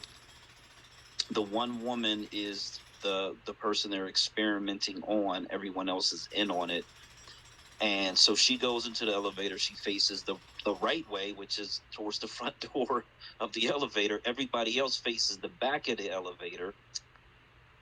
And they go up and down a few floors. And as another person either leaves or comes on, they continue to reinforce this abnormal behavior, which is facing the back of the elevator. And I think by the time the third or fourth person gets off and on the elevator, this woman slowly turns her body towards the middle and then eventually has her body cocked sort of at an angle, and then she's facing the back of the elevator. And that is the perfect visual description of what happens to black. At this point, they're all Democrats. We kind of know what the black Republicans are, or at least we expect them to be what they're going to be. But these, especially those Black Lives Matter, they were in the streets, they were grassroots, they were really, warrior types, and then they get elected to these positions, and then like overnight they become what everybody else is there. It's because they are conformists. They have conformed to fit in. And so this is something that we have to be mindful of when we elect politicians.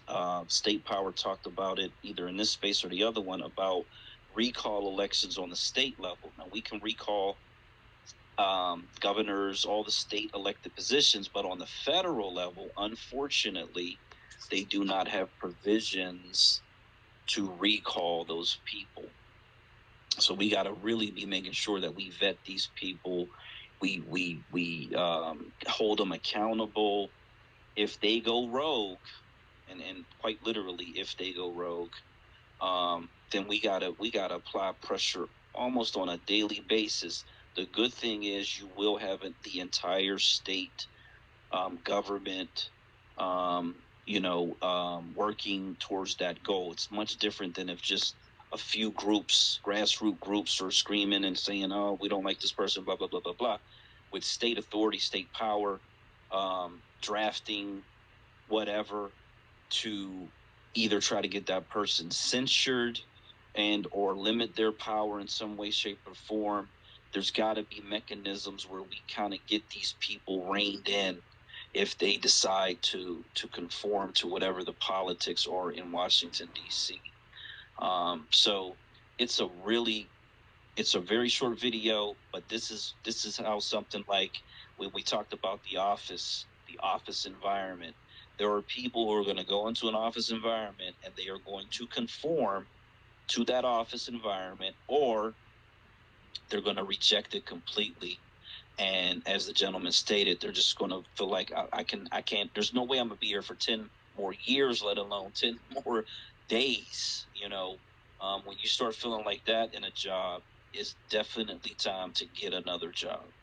So, unfortunately, these federal elected people, they know once they get there, they're there. Like there's nothing that you can do. Once they're elected, they're safe till the next election at the very least. And then, unfortunately for us, once they win a couple elections and their name is popular and everybody knows who this person is, it's almost impossible to get rid of those people at that point. So, it'll be different in a black majority state, obviously. If someone does go rogue, that'll be their last term. We're certainly not going to vote them back into office. So we do have that protection, unlike in South Carolina, where you have Clyburn who's been there for 30 years and the people just keep voting and voting and voting and voting and voting for the same crap that they keep getting year after year after year after year. So that much will be very different. But I like studying people and trying to understand why this keeps happening, and that desire to fit in is the biggest reason it keeps happening. I agree with that one because I might be guilty of trying to fit in and shit. Like one thing that's fucking me up right now is when it comes to comparison, looking at Instagram and I don't really fuck with TikTok like that because I be trying to come up with my own way to make videos and shit and talk about what I want to talk about. So I barely post on that motherfucker and I barely watch anything on there. But what the fuck was damn? It was just something else. Yeah, the fitting in shit. I find myself trying to fit in or in a type of manner, in a mannerism, or in my mindset, I get to a point where I'm comparing myself. Like, I see a motherfucker 20, 21 years old, or even 41, and a nigga will be like, yeah, I did this, I did that. You can do it too. And that quote right there got a lot of people on from social media alone.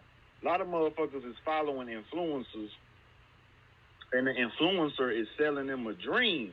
They ain't selling them the reality. They selling them like, oh, you can stay mediocre if you want to, as if a nigga's supposed to get 100,000 in one day.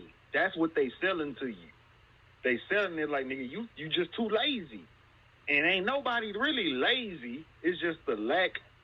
It's a system. I call it system failures. The system failed us first. So I want black people to realize that you ain't necessarily the issue unless you just tricking your money off or doing some dumb shit with your money. Then you the issue. But the fact that niggas in poverty or niggas that's in the struggling position, period, it's a system failure because the system can help everybody out because there's so many billions and trillions of dollars that they in debt and they using that you niggas can help the homeless. You niggas can do this, but we know that the powers that be ain't gonna allow that to happen because they need the poor class to survive. So once I feel like, you know what I'm saying, anybody that get on code with any movement, we gotta help the at least the bottom that want to be helped. And then motherfuckers will start being like, okay, we can start picking ourselves up a little bit. But back on topic, I be wanting this whole social media world, even the black movement, make you want to fit in. Sometimes you just feel like a coon going to work, and that's another thing that got niggas. That's why I'm open minded. So I didn't get offended when I heard Jason Black talk about fatherless children and shit like that, or Tariq Nasheed talking about the single mothers and all that shit. I related to it because I literally seen it. I lived through this shit, so there was no anger. I felt like them niggas not on no I want them to be my daddy shit, but them niggas gave me game that a man was supposed to give me. And it's sad that it came from two niggas that I probably ain't gonna never see in life. But the fit in started, I ain't gonna lie, the fit in started with them. I'm gonna take it to another level. I'm like, okay, I wanna fit in with y'all. And then on the way to trying to get to the financial level that Tariq or Jason Black may be, you start seeing the bottom of it, the middle of it, and then the top of it. So you start trying to fit in from the bottom first. Then you try to fit in the middle, then you try to fit in at the top. And what I'm trying to say is, fitting in, sometimes when you fit in, you don't use your own mind. You start thinking like, what would Jason Black say, or what would Tariq, what would Future, anybody you listen to say. And that's where I be at with the fitting in shit. Sometimes I don't have my own mind. And is that necessarily a bad thing?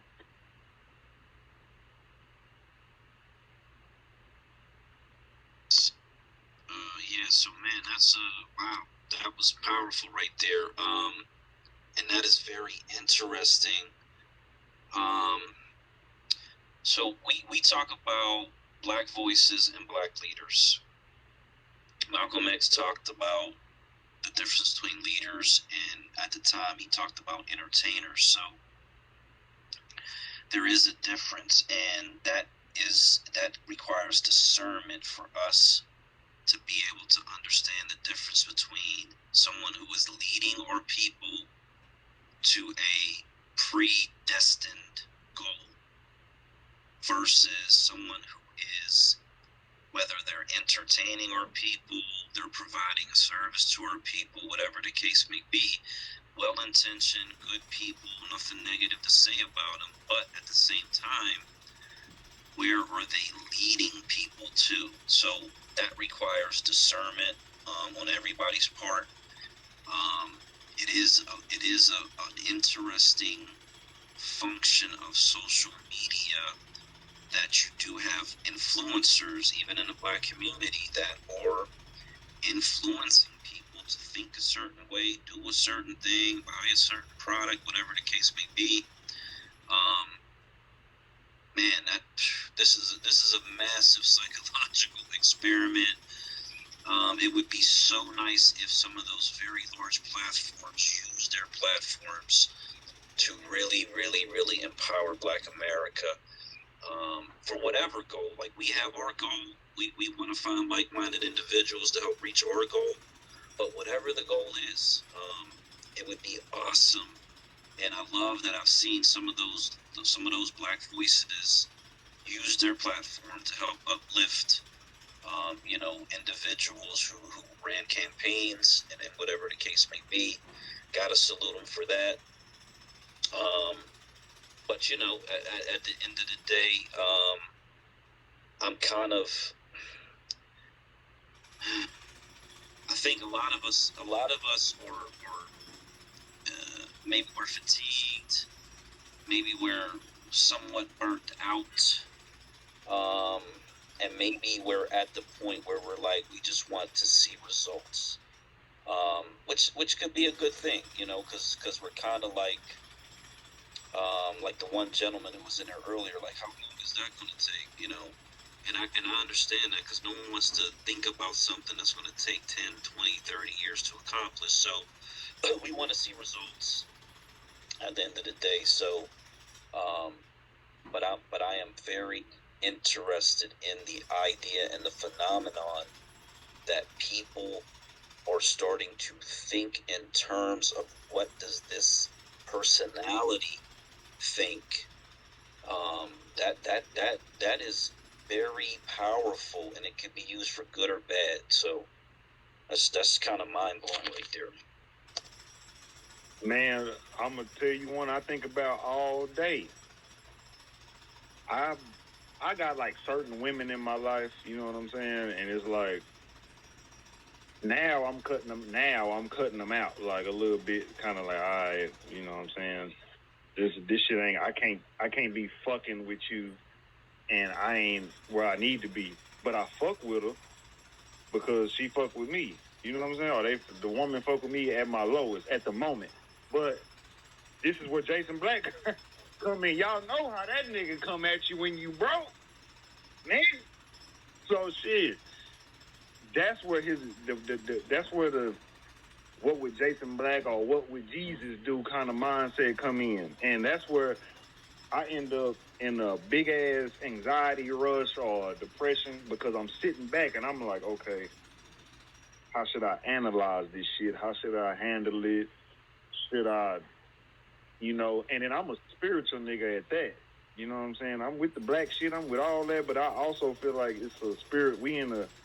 It's a spiritual something going on that I believe in. I ain't no Jesus. I don't believe in Jesus and shit like that, but spiritual spirit, like it's something we can't see that's going on, is what I'm saying.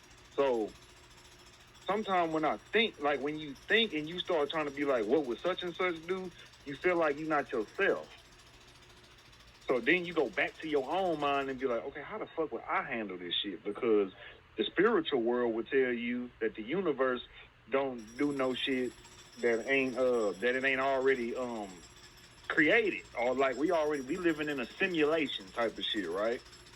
So when you think like that versus Jason Black or Tariq telling you that you run your own destiny, or anybody that tell you that you run your own destiny, you are at a battle with mental and physical, mental and spiritual at that point.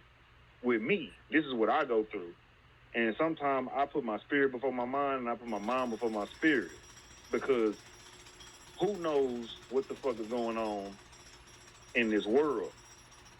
Now that's another thing. Niggas don't even know if the God that they even believe in is real, which is why I don't put no face, I don't put a gender, and I don't put nothing on the God that I believe in. It's something that's inside of me, and whatever this nigga telling me and I'm denying it, that's just how I view God.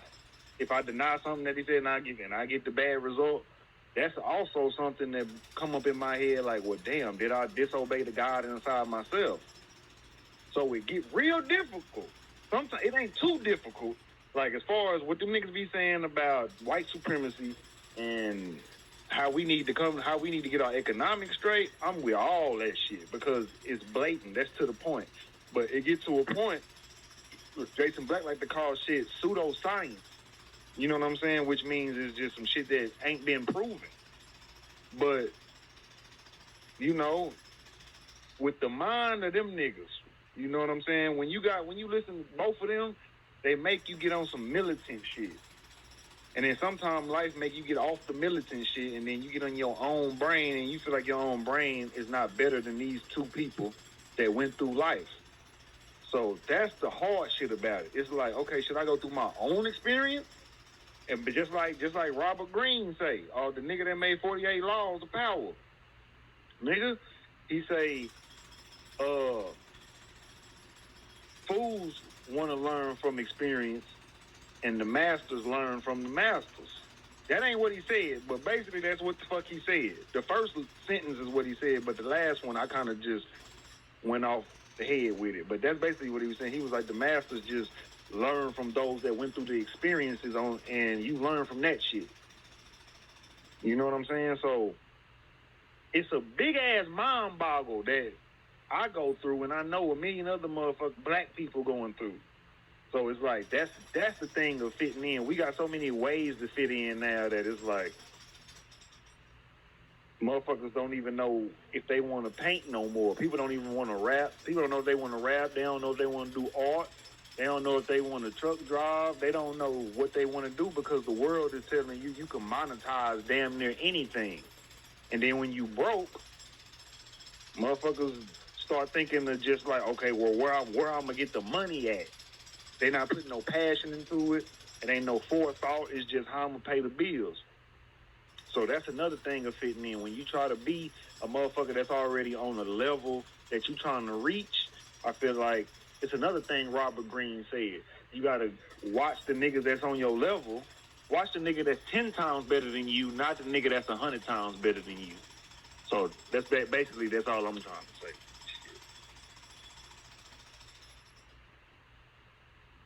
Man, thank you for that.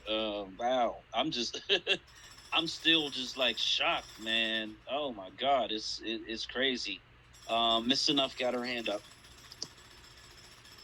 I have a question for you. So, I've not a question. So I'm just when you say that you are basically kind of looking up to these people for answers, and I feel like I don't look up to them for answers, but I do take in what they're saying. Um, but I'm not looking up to them like for answers in my everyday life. You know what I mean? Because they're not walking with you. You understand what I'm saying? Like they're not going each day with you.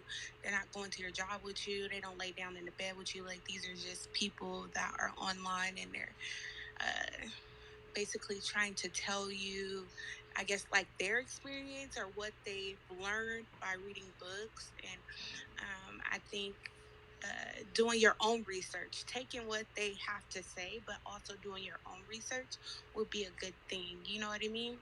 And about the girl thing, when you were saying you was talking to some girl and she been with you this whole time through you being down, this is the time for both of you guys to build each other up. Don't just give up on that individual because you feel like me and my husband, we started with nothing.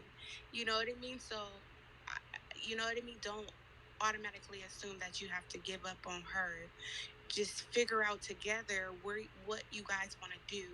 What is she trying to do? What is she trying to move forward and build on together? You know, if you really like her and or really love her, whatever the case is, and if you can see a future with her, if you guys have a common goal together that you both are trying to reach, don't look for other people don't look for other people to accept y'all. It's about you and what you want to do. You understand what I'm saying? Don't look for Jason Black or Tyreek or even Black Authority or anybody. You gotta think about what's best for you. And like I think about what's best for me and my three kids, not what's best for everybody, but when it comes to the agenda, as far as what I'm trying to get for my people, us as a whole, then that's a different story. Then I need to be on code with my people when it comes to reparations and what we need to do as a community. You know what I mean? But your personal stuff, don't look for other people acceptance We don't need to look for white people acceptance. You don't need to look for black people to, you know what I mean? Like, just go off of what you know inside of you. And I've also thought about, is there a God? You know, how could, if there is a God, how could all this bad stuff happen to one group of people just for being black, and we are still going through the same stuff 3,000 years later? It's the same. It may not be that we are enslaved, but we are somewhat enslaved, because majority of black people are still working for minimum wage. We're still living paycheck to paycheck. We still are not being paid fair wages. You know what I mean? So, yeah. Okay, I'll yield my mic. Sorry. Yeah, I feel you. That's real shit.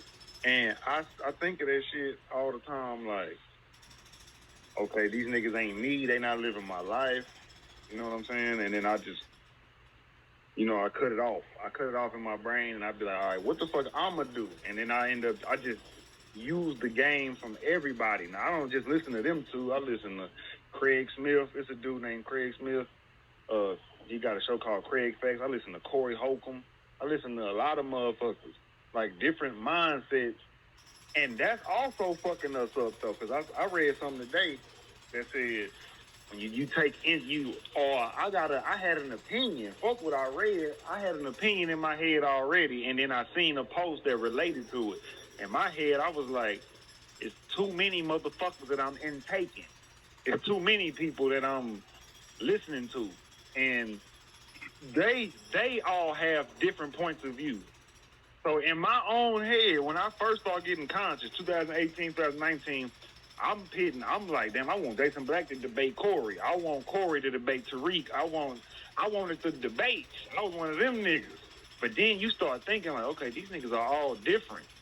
Okay, then once you get out of these niggas are all different thing, you start doing the favoritism. You start being like, what niggas speaking more to me? And then what I didn't realize with all the niggas I didn't name, all them niggas speak to me.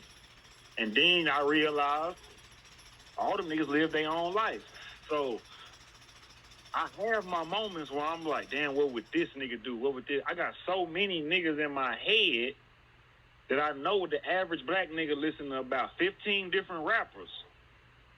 And that nigga got all of them in his head. Tupac stay in my fucking head. And when a nigga test me, Tupac coming out. I don't give a damn what nobody's talking about. But it's just, I feel like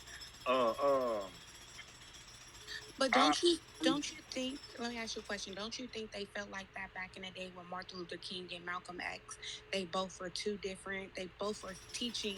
It was the same thing, but just different ways. One was peaceful, and one was like, let's get active. Let's go to war with these people. And one was like, let's just do it the right way. So they both. It was two different agendas. Sorry for interjecting, but no. You don't think so? Martin Luther King them always had them white folk behind them. The Nation of Islam never built with any white organizations. They did for self, and they still do for self this day. And I love their structure. They follow behind the McGarveyites. They did it themselves. They didn't ask for no handouts. I love that type of energy that they have. But no, sweetheart, that's not the same thing. Dr. King, their whole civil rights thing, it was a puppet master's event. In the very beginning, everything you saw in the civil rights era, from them getting sprayed with water hoses to the dogs being sick on them, all that was a big ritual saying we are still your slave. That's all. No, that's real, bro. That's all the civil rights era was. We're still your slave, and they documented it, and they filmed it, and they put it on TV. And we think that was actually the right side, and it was not. They were puppets. Yeah, but at the end, wasn't Martin Luther King about to? Yeah, at the end he was. He was about to transfer over and pull us all to Malcolm X side. It was too late. It was too late. He met with Elijah Muhammad. He met with Elijah Muhammad, but they had already allowed the white man to come in and paint a different picture. It was too late. They were infiltrated from the very beginning. Like I said, it was not our movement. It was their movement. We still do that. We still follow down behind the NAACP. Those are not black entities at all. Let me say this too, my brother. Martin Luther King was out here. I ain't trying to speak on my nigga having sex with women or on his wife or nothing. That's not the point. But he was out here having sex with different women, right? And he loved white women to death. Yeah, he had some white women on it too. But it's what they did to the nigga. They sent evidence that he was cheating on his wife to his wife. And they said, kill yourself or or some shit. It was like a note they sent with the picture or the video or whatever they had of Martin. And they told her she better kill herself or we gonna do it. Right. So the nigga Martin was infiltrated from the get-go because they was on some shit. They was on some shit like, non-violence. And they gave him that message. They didn't give that message to Malcolm. They didn't give it to nobody else. They gave it to MLK because he had the most power at the time. Then when he sat with the niggas who started getting the most power, he was like, I'm tripping. And there wasn't anything that anybody was interested in from the very beginning. That nonviolence thing, that was what the white people wanted him to do, so they would ride with him. We can fund this thing and all this, that, and the other, but you got to be nonviolent though, brother, nigger. And another thing, we gotta watch these Zionist Jews. We always talking about the white man, but we don't really get into in the deep detail of the relationship between Jews and that slave trade. They don't want to fund that monkey business. They did that, the insurance companies, the banks, right down to the very companies that built the slave ships. It was all them, So we got so many enemies across the board. It's hard to point at all of them, So okay, my question is this, and this is to everybody. So was was Martin Luther King really a coon that we are all still rallying behind? No. He is not. He's far from a coon. Brother he was misinformed. That's what I say. He was misinformed, and then he sat down with the right motherfuckers, and then he got informed, and then by the time he got informed, the white motherfuckers took him out. And we was riding with that message because school taught us that they was pushing Martin Luther King more than Malcolm X. That's why we fucked with MLK.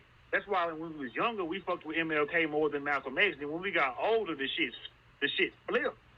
We seen what the nigga Malcolm was talking about, and the reason why a white school will push MLK is because it was a white message.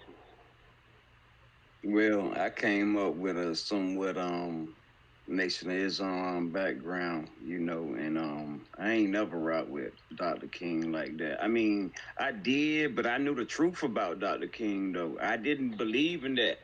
I have a dream, Dr. King. I knew the actual truth. I knew about him and the meetings between him and the Honorable Elijah Muhammad, so I knew about all of that, so I never believed in the image that they showed me on TV, But like I say though, that whole civil rights thing, man, that was a big ritual. It was televised for a reason. It was documented for a reason. You see them people out there begging them white people not to do something to them, and they bust them side of the head, sicking dogs on them for a reason.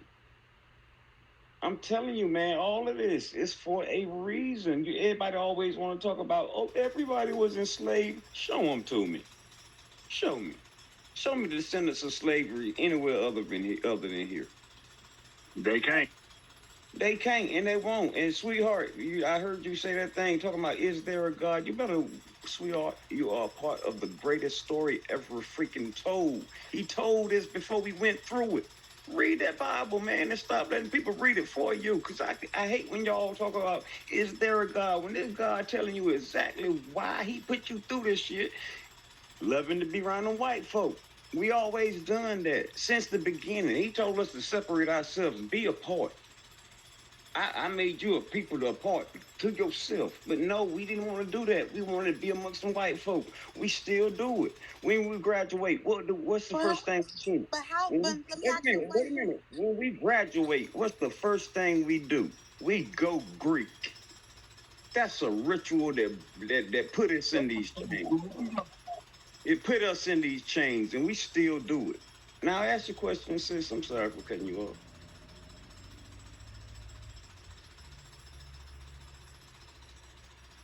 Hello?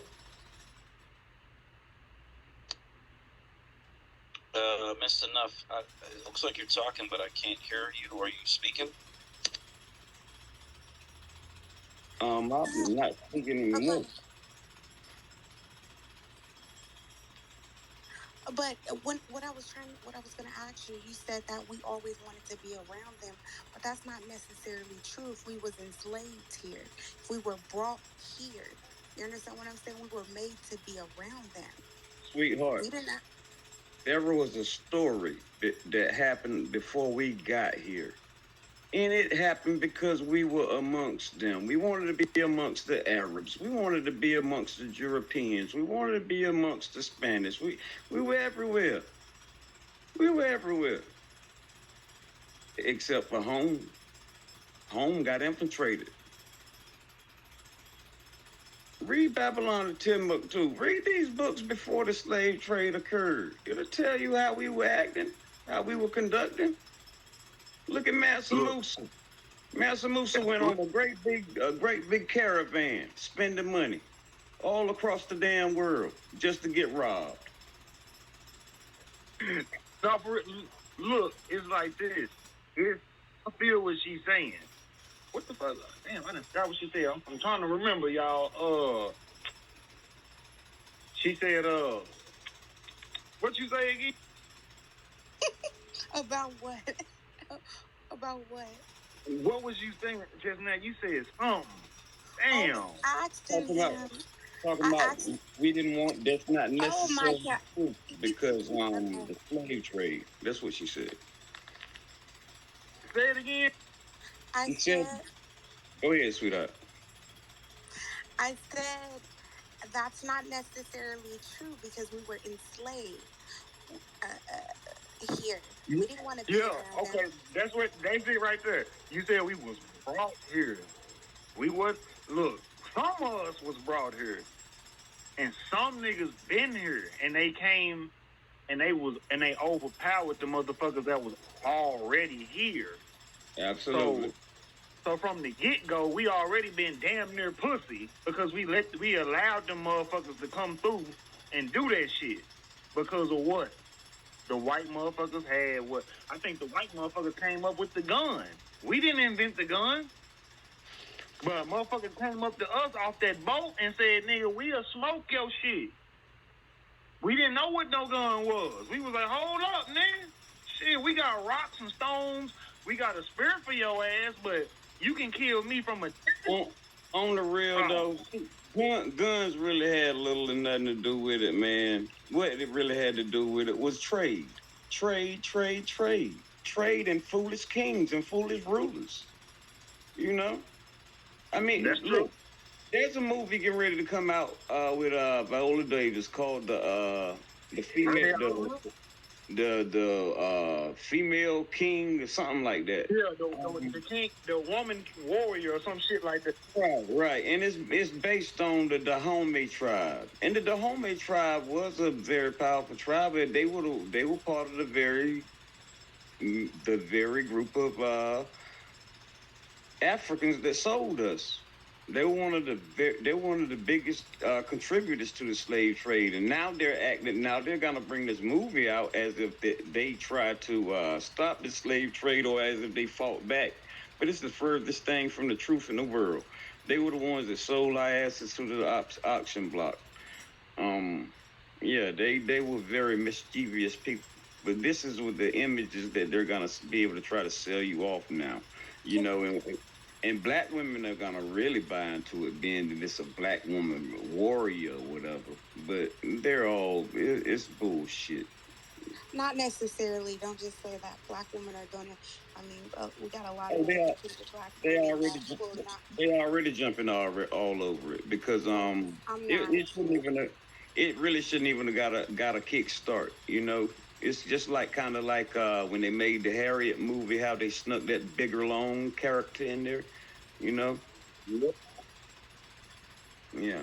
Hey, but see, this how they get, because they got my ass a little bit. I didn't know about the homie trial or nothing like that until Twitter started attacking my girl Viola. See, Viola Davis to me is like the Denzel, the female Denzel.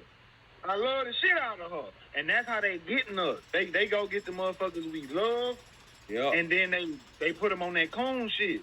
And that's why I was lost too, but I found out real quick. I was in denial, like, nah, y'all ain't finna come at Viola. But it ain't about Viola. It's about the white motherfuckers that's paying Viola to play this role. And how they bootleg the story. That too. Indeed. But we already know they're never gonna put out the full message because they don't want to make them look too bad. They'll put out just enough, but Right. not too much because they know if they put the whole story out, they would have to answer for it. You know, that's why they don't want us teaching Black history, like the real Black history, in school, because they know if they actually put out what really happened, and they talking about they don't want kids to be judging other people and blaming them. But guess what? We being blamed. My thing is this: we still paying for our ancestors. We're still going through what our ancestors. So why shouldn't these white motherfuckers still have to feel the same way we feel? You understand what I'm saying? But yeah, I yield. Yeah, that's real shit. But the white motherfuckers, the rest of these motherfuckers, and what the fuck you just say? Somebody else talk. Why you always do me like that? It ain't too. It's my brain. That's why. Remember what Black Authority said? You gotta stop smoking all that weed. Your cells is fucked up there. No, that's for real. You missing a couple, brother. You gotta stop smoking that weed. No good for your brain cells. Yeah, with this new age weed, you do got to give yourself a bit of a break. I'm pro cannabis all the way, man. But this new shit is. Oh, I don't have no problem with people smoking weed, but you got to remember now they putting stuff in the weed. They doing stuff to it, and so it ain't like probably when my mama and them and my back then when they was smoking their weed and partying and shit. It's a new type of weed. You got to think about it like this. Today's weed is a GMO. There are no seeds anymore. You know, and the government wouldn't allow this project to go forth until they had a strong enough stronghold over the seeds. I remember back in the 90s, we used to complain about seeds being in the bag. You know, now we was complaining about that shit in the 2000s too. Yeah, you can't grow your own no more. I mean, I smoke, and I can't tell you the last time I seen a seed. Black people can't even. I seen one like a few weeks ago. Black people can't even get in. It's so hard for Black people to even get into that industry, even though that has always been. Now, earlier when the man was saying all these men standing around in the corner still selling drugs, which is weed. If they could get into that business, they could empower themselves. But it's so hard to get into that industry, especially in California. Okay, bye. We already in the industry. They just ain't in the paper side. We've been in the industry. You think it's not growers out there? You saying some real shit, bro? Yeah. No. Yes, I know that. I'm talking about the money side of the whole thing. Man, long as them bags is selling, you on the money side of it. that is the money side. It's unmarketed. Ain't no different from Master P pumping on out of the trunk of his car from him selling it to the record companies. You know what I'm saying? It's no different as long as it's moving. Real talk. But I'm talking about it's not a lot. Okay, look at the I difference. mean, it is. It's not a lot. It's not You a make lot of it- black people in that industry No, that it's would not. like to be in that industry. That's all I'm saying. It's not. You know, everybody would like, but if you're not putting in the work, then you're not in the game. That's real. I wanted to sell weed. I want to get in the weed industry, but I just don't know how because the white motherfuckers. Well, I ain't gonna say the white people created the weed industry, but they created the one that's existing right now. And I'm more in the field of trying to grow my own shit. I'm trying to cut the spiders, cut the leaf off my own shit. Cause I used to watch marijuana documentaries, and they got marijuana spiders. Niggas don't even know that, and that's the shit you got. That's what real weed carries. Like they gotta cut that shit out. They gotta cut the babies out the weed. I don't recall none of this shit happening because of how quick we getting this shit. It gotta be GMO. But that may be the addictive side that's coming from it. Because back then, when I used to smoke, when I was like 18, when I was 15, 16, and I started smoking, I didn't need that shit like that. I wasn't like, man, I need to smoke. It wasn't like that. Now it's like damn near like a cigarette. So I do agree with y'all saying that this shit may be tampered with. But I'm still in denial. Oh, I'm gonna smoke. That's real shit. Did you see what Black Majority just posted up in the Jumbotron? Like the first thing he just posted. What is it? Right there in the Jumbotron, right above you, about China. Is it on the last one or the first one? It's the first one.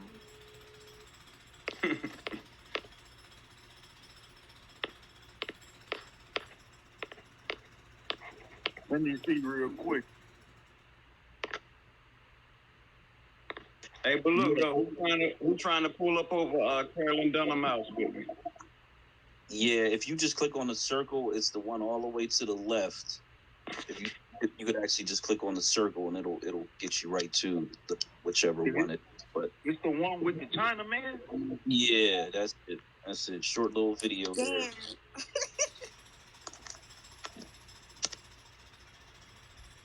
Yeah, so I put that up there. China is a country that the U.S. constantly talks about. They are violating human rights. A lot of European countries put this out into their media and say, "Oh, China, you're abusing human rights," blah blah blah blah blah. And so China is attempting to do the same to America and to point out our issues as a way to say, well, you're essentially saying we're doing something bad, but you are actually doing much worse, and you have done much worse in the past. Now, that doesn't mean that China is really on our side necessarily. It just means that they're trying to leverage the condition of Black America against the United States. But Black Majority, maybe that might help. It may not be good, but it might help us get our reparations. I'm gonna be right back, y'all. China is about to be the new owners of this planet. Real talk. The way white man has been everywhere, his money has allowed him to be on every continent, everywhere. China about to be on that same move. They already own half of the United States. It's just a matter of citizenship and visas now. Before it be the Asian invasion all over the world. China boy got big money. Yeah, no doubt. So, yeah, because they're in Latin America, they're in Africa, they're spreading money all over the planet. They are asserting themselves, and they are pushing back heavily against America because they finally feel confident enough that the United States is not going to interfere in whatever they decide they're going to do, and they may even feel that the United States is not strong enough to interfere at this point. So they're really playing. I hate to say they're using us as a pawn in this geopolitical game, but that's basically what it is, unfortunately. But black majority, don't you think that they really ain't that strong because they would need us to help them, and a lot of black people ain't gonna be on it. They just not. They're not. I'm not. I'm not into helping them. I'm into helping my own people. Why do they need us?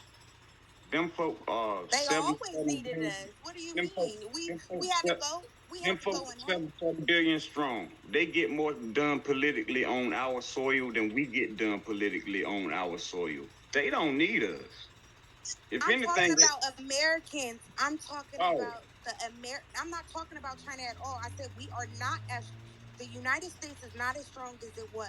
It's not because of all the shit that's going on. It like somebody was saying yesterday. It's going to be a if if the shit go on with Russia that keep going on and they end up going to war, it's going to become a civil war inside of the United States. And I believe that without a shadow of a doubt, there's going to be a civil war in the look. We're already going to war with each other already. Look at all the mass shootings that's going on.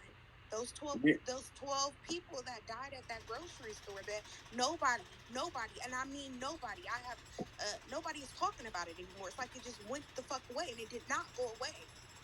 Okay. That's real. I'm gonna say this about the people that got popped. Okay. Don't say popped. Well, I ain't saying it like that. I'm just saying the shit. I ain't trying to say it in no comedic way. That's just how I talk. But the people that got hit like that, bro, they was of a young. They was like it was like one younger dude that was around my age. Nigga was like 30. I'm 30, so the nigga was like 37. That's young to me. So not saying that the rest of them just deserved the dog or they was old enough, but it fucked me up that they was so old and he targeted them motherfuckers. So he targeted what I looked at it, and I'm gonna let y'all talk. I looked at it like this nigga was targeting our wisdom. He trying to target the motherfuckers that got the game, and then leave us to fend for. You know what I'm saying? Just to fend for ourselves or what we finding out now. But not saying that the white boy was trying to just take out huge information. It's a reason why that nigga went in there and shot elderly people, bro. And we don't know why. I just feel like that's why. I feel like he knew these motherfuckers. I'm going to go on and take out probably the nearest motherfucker, or I'm going to take out the motherfuckers that have the most wisdom. These white supremacists think, man, them folks talking about had so much wisdom, they ain't do nothing with that wisdom but live to this night so we can sit on Twitter and discuss how we can strategize and that's get out real. And they listening to our dumb ass right now. What do you mean they didn't do anything? What you mean they ain't do nothing? You just said that. Man, I watched my mama and my daddy and a whole lot of couple of generations do nothing. We ain't doing nothing. Man, my mama too. My mama did something for her kids. Well, my mama died. My mama and my daddy, they both died. They did something on a individual level. They did for themselves. What you supposed to? But they ain't do the damn thing to set the slate. But and you gotta what remember. I say all the time? You know, my mom, man, I promise you, the things that my mom exposed me to when I was a young kid, it wouldn't allow me to go back to sleep. But I watched my mama go back to sleep, though. Damn. But you also gotta remember, though, that I watched a whole lot of generations of my people saying, ain't nothing wrong with it. No matter what the fuck you did, ain't nothing wrong with it. You marry a man, ain't nothing wrong with it. 2 women, ain't nothing wrong with it. They ain't put their foot down about shit. They soft as fuck. And I look at the generations now, I'm like, look at my folk, man. I ain't got shit to go to war with. But you also got to remember that they also implemented crack into our neighborhood. No, I was a part of that. No, she got a point. But She they got a did. point I with that know. one. Okay, can you just please? They implemented all of these negative things into the project. First of all, they put us in a separate area and then implemented these drugs into our neighborhoods. And so our people wasn't all the way there. And then Yeah, the people that raised the people that were on crack, then they raised the next generation, and then they watched their parents be on crack. Okay, yeah. so what? This is all I'm saying. And then one more thing, and then you can say what you need to say. Accountability. So let me tell you something. That guy that went to go shoot up that thing. Do you know what was written on his gun? This is your reparations right here. This I is your know, reparations. I know. Okay. But my thing So is these this. people are watching us. So that and these people are watching us. And how did that young boy get all of that money to go and buy all those guns? Think about it. He didn't have no fucking money. That nigga No, didn't that's for have no real. fucking Man, we talking money. about white people. We talking about white people. I don't care. We're not It talking don't No, about that matter. no, It's Miss. the you We right. same. ain't You It's, right talking too, it's about the Mama. Miss same with thing her ass. though. Well, I don't give a fuck about you being white. He didn't have money. All He they was gotta, still. You got to remember. Yes, all they there gotta are do white is go out on people the that damn street have corner with their hand out. all. You got to remember. Yes, there are white people that have money, but there are still trailer trash people that don't got no fucking money. And This that's to my whole me is the point. Rich people, government. they will fund the trailer park trash. That's what I'm telling you. Next. That's what they white is white. It don't matter. Y'all both got a point, man. I don't want y'all to think that y'all both Oh on the no, same playing field. Sis, no, we not bumping heads. Steel sharpen steel. This is a sharpening session. I'd say this. Damn, y'all goddamn make me remember what the Yeah, us as black people, we got a bad case of I want to be amongst my enemy so damn bad, man. And you know, that's our biggest problem. That's our biggest problem. That's why we infiltrated on everything, because we'll hold their hand and pull them right in with us. I feel, yeah, that's what it is. It's look, okay. It's some black, that's like I said, we all ain't gonna be in unity. So we both of y'all talking about two different black people. That's all I need y'all to understand. It's two different black, it's probably more than two, but it's two important black people in this world that's affecting what we going through. All It's I the know coon, it's the coon and the conscience. That's it. Yeah. If you fuck with the conscious nigga, then the conscious nigga gonna lead you more to the opening door of what we going of getting out of what we going through. You fuck with the coon, which is like Benjamin Crump and all these weak ass niggas, motherfucking Van Jones and shit, the crybaby ass niggas, you gonna fuck with the crybaby shit.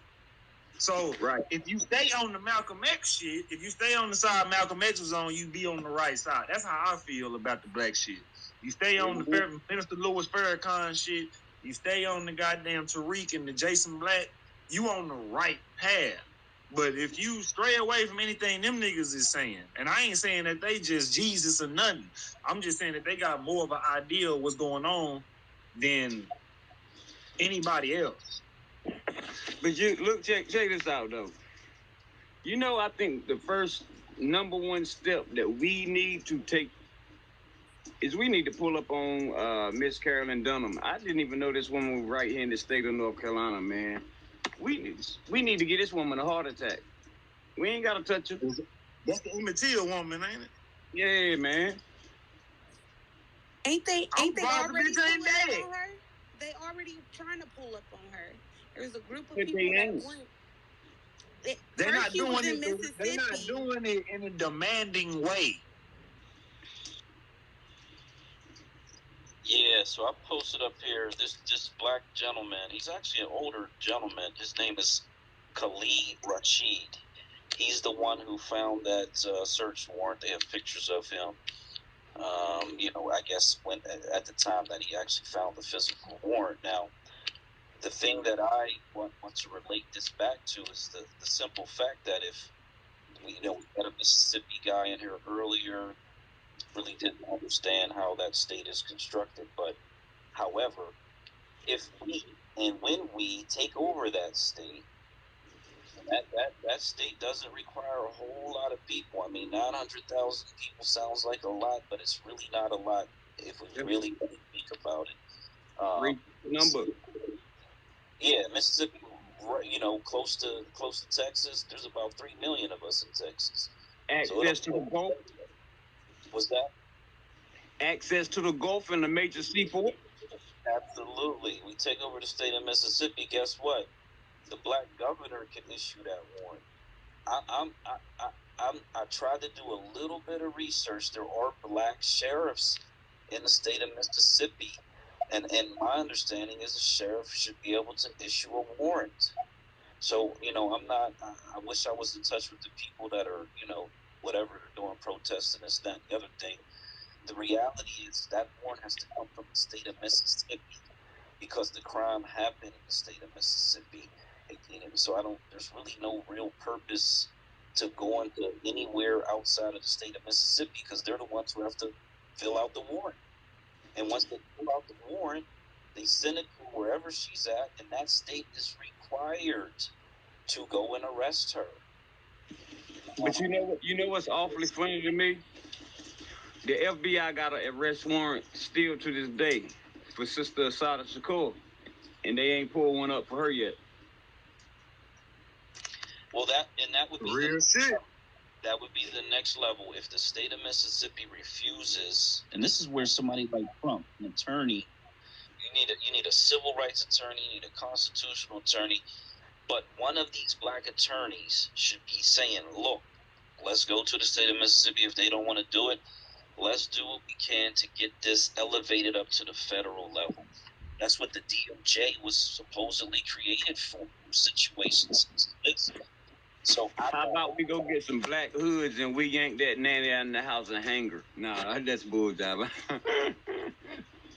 But yo, that's how they think. That's how they think. No, that's for real. They think about us like that.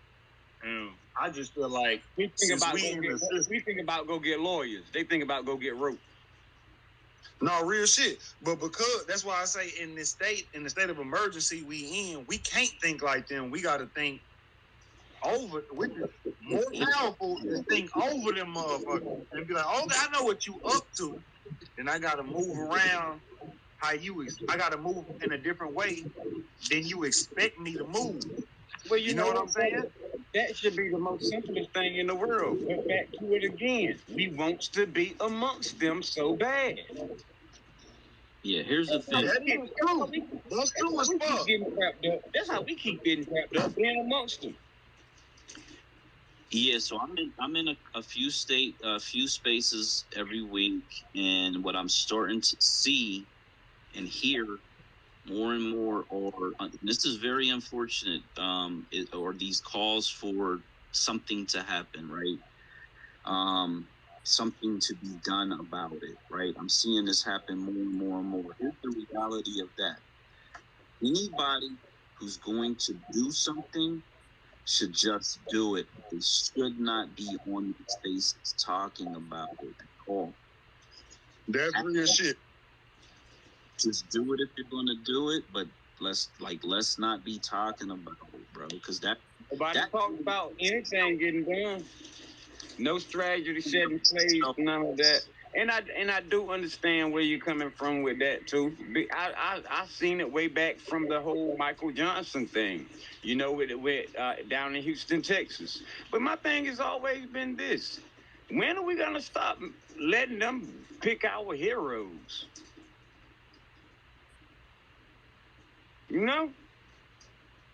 They got to be a majority thing, bro, because I feel like a majority of us still give a fuck about voting or give a fuck about who's in the voting league. And if they not talking reparations, we don't need to vote for them. If a nigga when Marcel started running, I was blindsided because I got on Twitter and I seen this nigga. People were saying he had $11 million in support, and I was like, okay, the black niggas is the black people doing it, and he still lost. So it ain't like I ain't saying that was a defeat for him. That was more like you know where a wake up call for us. Do you know where Marcel's biggest support came from? Everywhere except for South Carolina. It was so many niggas in South Carolina still ain't even know him, and he was all over the internet, you know. But we not the type people. We not all connected where we know the Tyreek Nasheeds, where we know the Vicky Dillards, where we know the, you know, the black media. You know what I'm saying? You know, because I'm bit by bit trying to get my people, still trying to get my people off. You know what I'm saying? You know, ain't that why Black majority is trying to get us to move that way, so that we can all be on one accord. We are too spread out. We are all over the place. Do you understand that? Look, we will not accomplish. No, listen, hold on. Listen, I want you to listen, please. Just listen for 1 second. I promise. I'm gonna let you talk. I'm gonna let you I'm gonna let you do your thing. I promise you. But we are all spread out. We are not. There is not enough of us in any area to actually get the results that we need. You understand what I'm saying? So there was not enough people in where Marcel was at, and that's why we are too. You just said that we want to be too close to white people, but I don't hear anybody saying we need to move. We need to all be together. That is the common goal, at least in this room. So can't be. I know everybody want to get violent and but we cannot be on that. Especially if that's the type of topic y'all want to be on. We got to talk about that in a just not online, because he literally is recording this. You know what I mean? And I don't want the FBI coming to my house because I'm in a room. Just like even last night and today. See, we want to be in the struggle. We want to be warriors. But the minute that come up, I don't want that. No, sir. You know. Okay, look, now hold on. Why? Let me tell you something. But no. You know why I don't want the FBI coming to my house? You know why? Because I am my children. I got 3 children. I am a single mother. Their father is dead. There is only me taking care of my children. So I don't have the ability to get into that. I don't have the ability. I'm here in Oregon by myself. There is no black people around me. Okay? So if they come in this house and shoot me and y'all never see me again, nobody will know. They literally can come here and do anything to me and no one would know. Okay? So I have to be very careful with what I say online because I just can't get into that.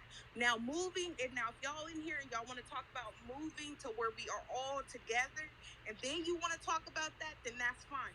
But we are too spread out. That's wisdom. That's wisdom. That's wisdom. That's wisdom. That's wisdom. I like that. Cause that's real. No, that's real shit, bro. One thing we gotta do is we gotta keep the combat talk off of the web, and that's all I'm gonna say. We don't want the white motherfucker to think we want combat with them, because these niggas already got nuclear bombs. They got shit that'll wipe us the fuck out, and the fact that they haven't, they did the Oklahoma, they did like 20 different cities where they wiped out the Black Renaissance, the Harlem Renaissance, all that shit. They bombed that shit. So that's what I feel where the sister coming from, because these niggas is watching from towers that we don't own, bro. That's why I say what I say. I say what I say, so them niggas can look at my page and be like, "Oh, this nigga ain't shit." And I don't. You know what I mean? They ain't gonna come for me. I don't want you to think that we are scared of anything, because it's not. Yeah, we're not.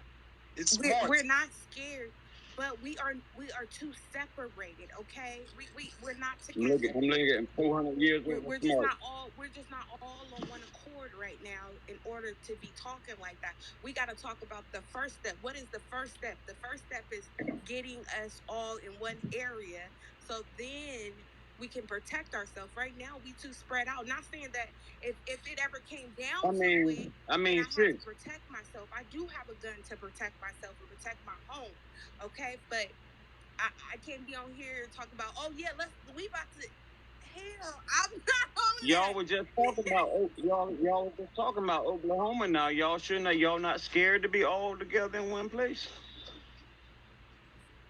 Ain't Yeah, nobody, I mean, ain't nobody scared of nothing. That's not the point. yeah, real shit. The point is you are on an open forum that is being recorded, and it's not that when you say something, everybody that's in this space is now a party to that conversation. That is the problem. And that's the problem with people creating spaces, talking about doing whatever it is that they talking about doing. They should just do it. Stop talking about it. Just do it if you're going to do it. Again, I just asked a question. Moving past all of that, are you sure you want to be all in one place? Yeah, 100%. I do. I do. Especially. All right, that's no, hold on. Okay, Shanko, hold on. I'm a layer the question the way I think you're trying to lay it. He's saying, do you want 100% black people in one place? It wouldn't be. My thing is this: we're not going to get everybody there. We just need the majority of people. That's why his name is Black Majority.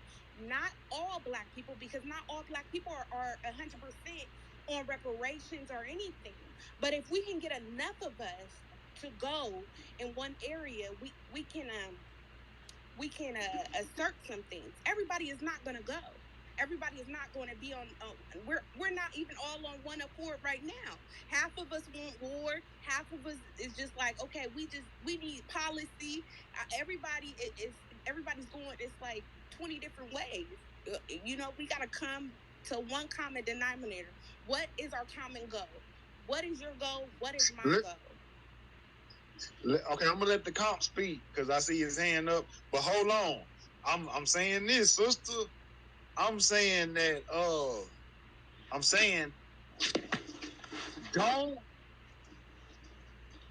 we don't need to put out all information about what we trying to do. So we gotta leave them clueless a little bit because that's how they do us. And I really don't know what the fuck we were saying, so I'm gonna let the nigga go. Go ahead. I don't really personally think that we need to be in one area. Yeah, hold on, but that's what we was saying. I be smoking, bro. My bad. That's what we don't need to be in one space because they bomb us again.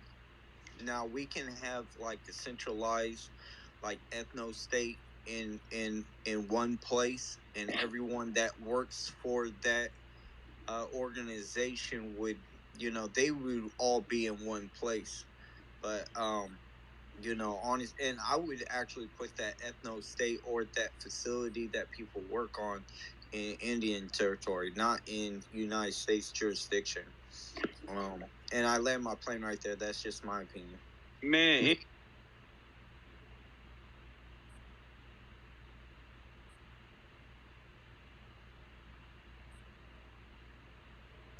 So two things were said that I got to clear up. One was about bombing us again, right? Dear God. They bombed one small town. They used state equipment, military equipment to perform that action. In other cities, they either burned down the town, they flooded out the towns. They're very devious people. These were individuals operating in a group frenzy. These white mobs, this wolf pack mentality against our people. Very, very tragic situations. Extremely tragic. We learn from the past. We don't let the past control our future. We don't let the past paralyze us to the point of no action. We just learn from the past. The reason why we need to be concentrated is because not only do we gain economic, social, political authority, we gain authority over all of the police and military structures within the state. So we get control over the local police, the county police, the county sheriffs, the state police, and then ultimately we get control over a state-based military as well as the National Guard, whatever that may be. If they have an Air Force National Guard or an Army National Guard or whatever the case is. Now that control is limited to certain circumstances, certain events, but the state military is under the full control of the governor. So there is not going to be any bombing of our people again. People should not relate something that occurred over 100 years ago to today. Our goal is to have equal and opposite force so that we can defend our people against anybody on the planet Earth, foreign or domestic. That is the goal. Nothing other than state authority concentrating, coming together, being all together. There's nothing else that gives us that anywhere on the planet. Quite literally. Because we have protection under the U.S. Constitution as a state inside of America. Once you go outside of America, you are a foreign nation and you are up for attack, not just by the United States, but by every other country on the planet. Much worse position to be in. This is where we need to be. We need to take over states. We cannot let the past paralyze us.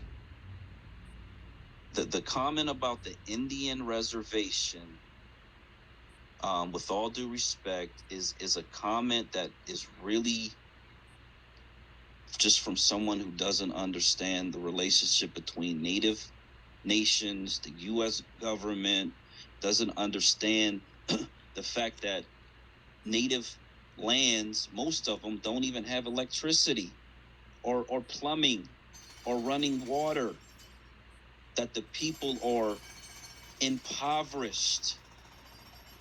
They can't mount a military at all. It is against the Constitution for them to mount a military to defend their own people from the United States.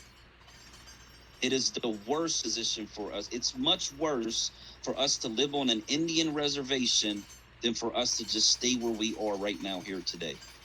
It is a horrible place to live.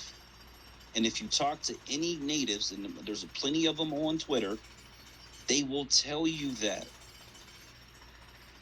Just quite literally, it is not a solution for us at all. So I'm going to open it back up. I see the comp has his hand up. And we'll just keep on going. Okay, respectfully, I didn't say every one of us, live in Indian territory. It was just, a building, a centralized building, right?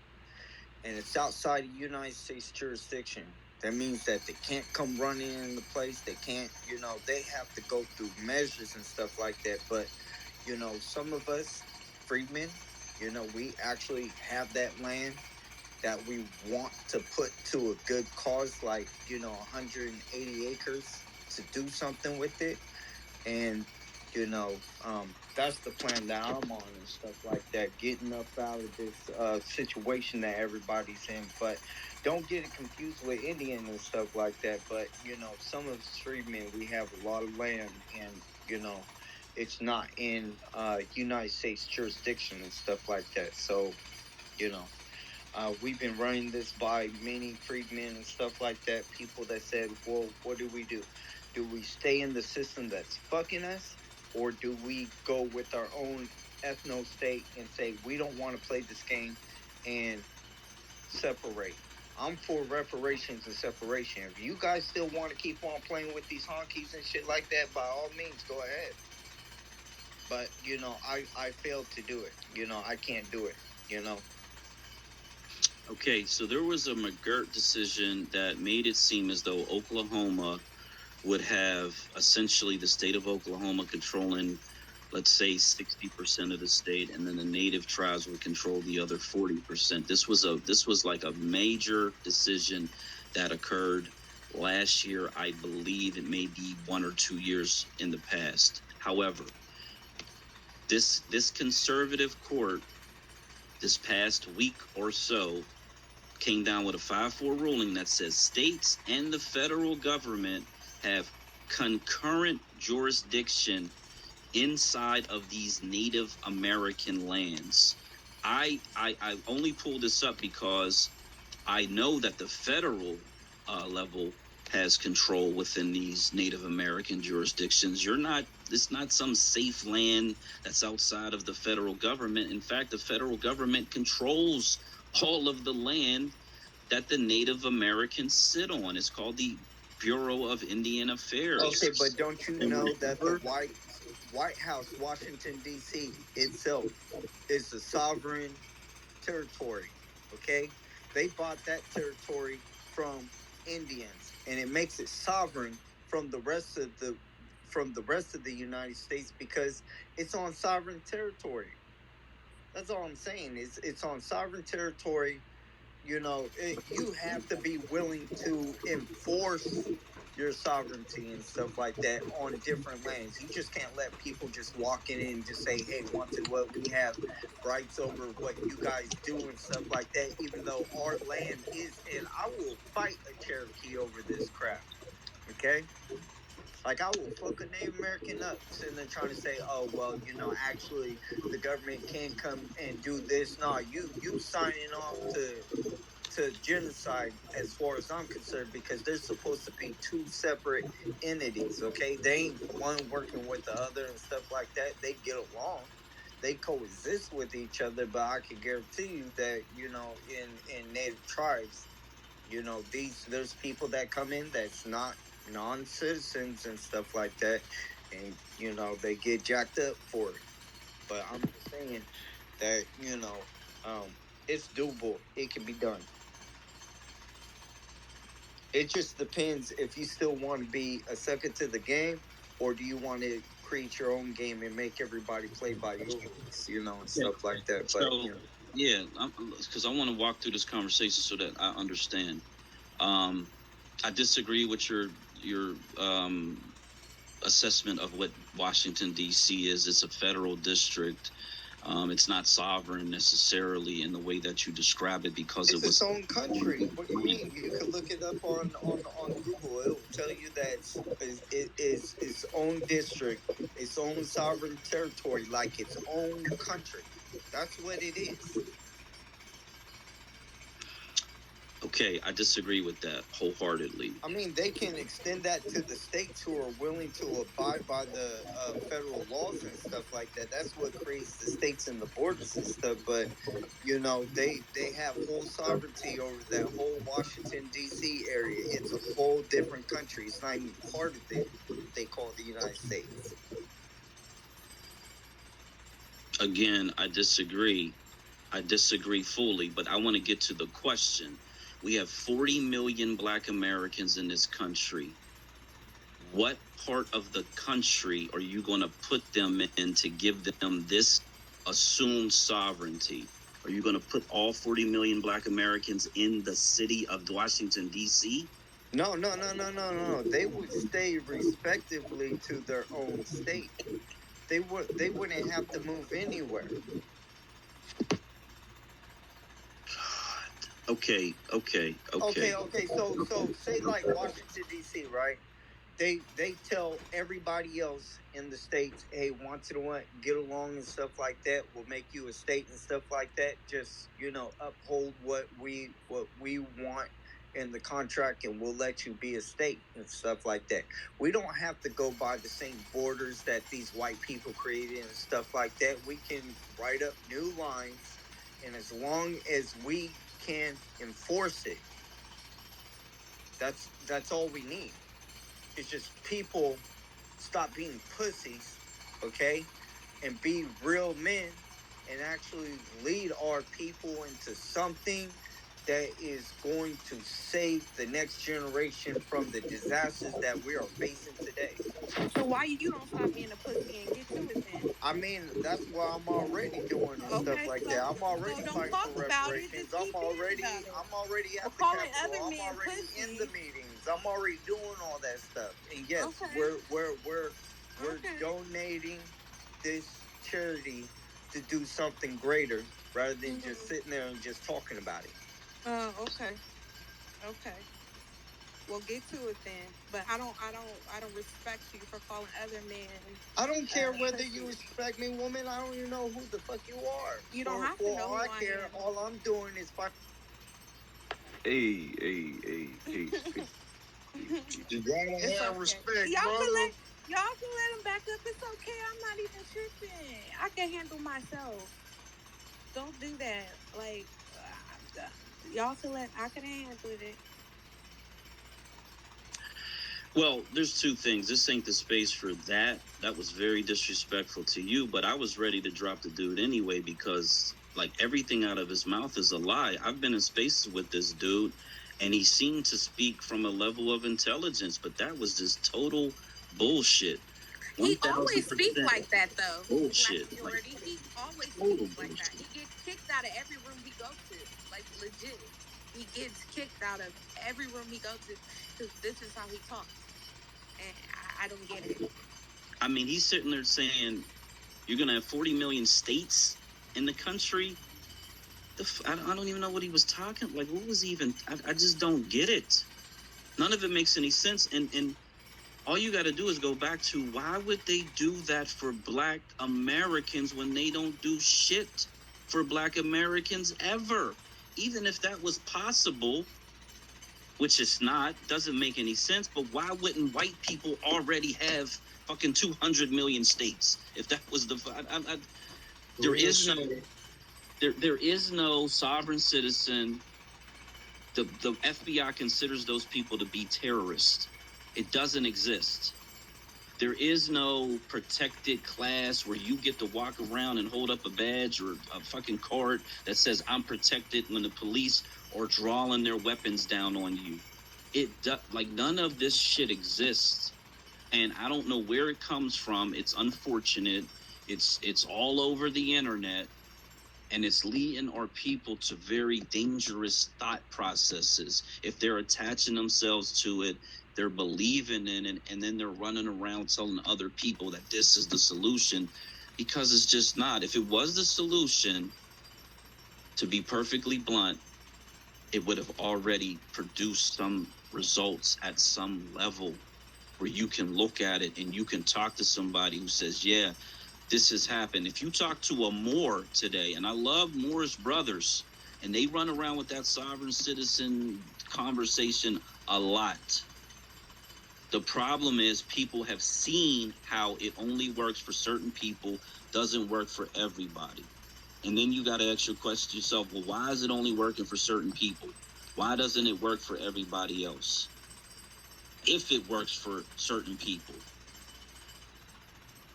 that's the big question. Is it actually really working for the people who even say it's working for them? Where's the proof? I just don't I was having a hard time following the dude. He got real weird, really disrespectful for no real good reason.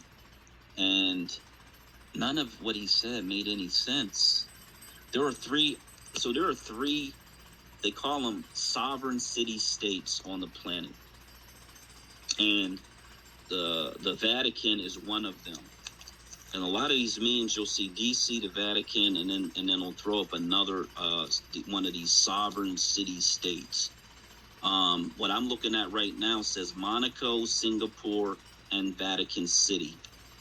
On some lists, DC does show up, but the DC area is a federal district. They are vying to become a state. They've had a campaign to become the 51st state. The reason that they weren't the 51st state is because they had a Black majority population. And that really goes all the way back to the Civil War, when many Black Americans who were escaping the South went to the DC area because they felt like they would get protection if they were right where the president was. And so up until recently, we had this black majority, but because I think we're at 46%. I know we're under 50% at this point, and they keep bringing people in. Now, because black Americans are not the majority, they keep talking about the 51st state. They keep talking about they want to try to make it into a state. Give them 2 senators, give them, all of this state authority, essentially. But it's not for us, right? They want to do it because now the other people or the majority people there. I was trying to follow what he was talking about. We can continue to be scattered across the country, integrated in white society, but we're not going to get any special privileges. We're not going to get any special protections from the government who's been oppressing us. I don't understand the connection between, yes, we may want that, but we're never going to get it from this government ever. It just doesn't matter. As long as white people are in control of this government, they're never going to give us any type of special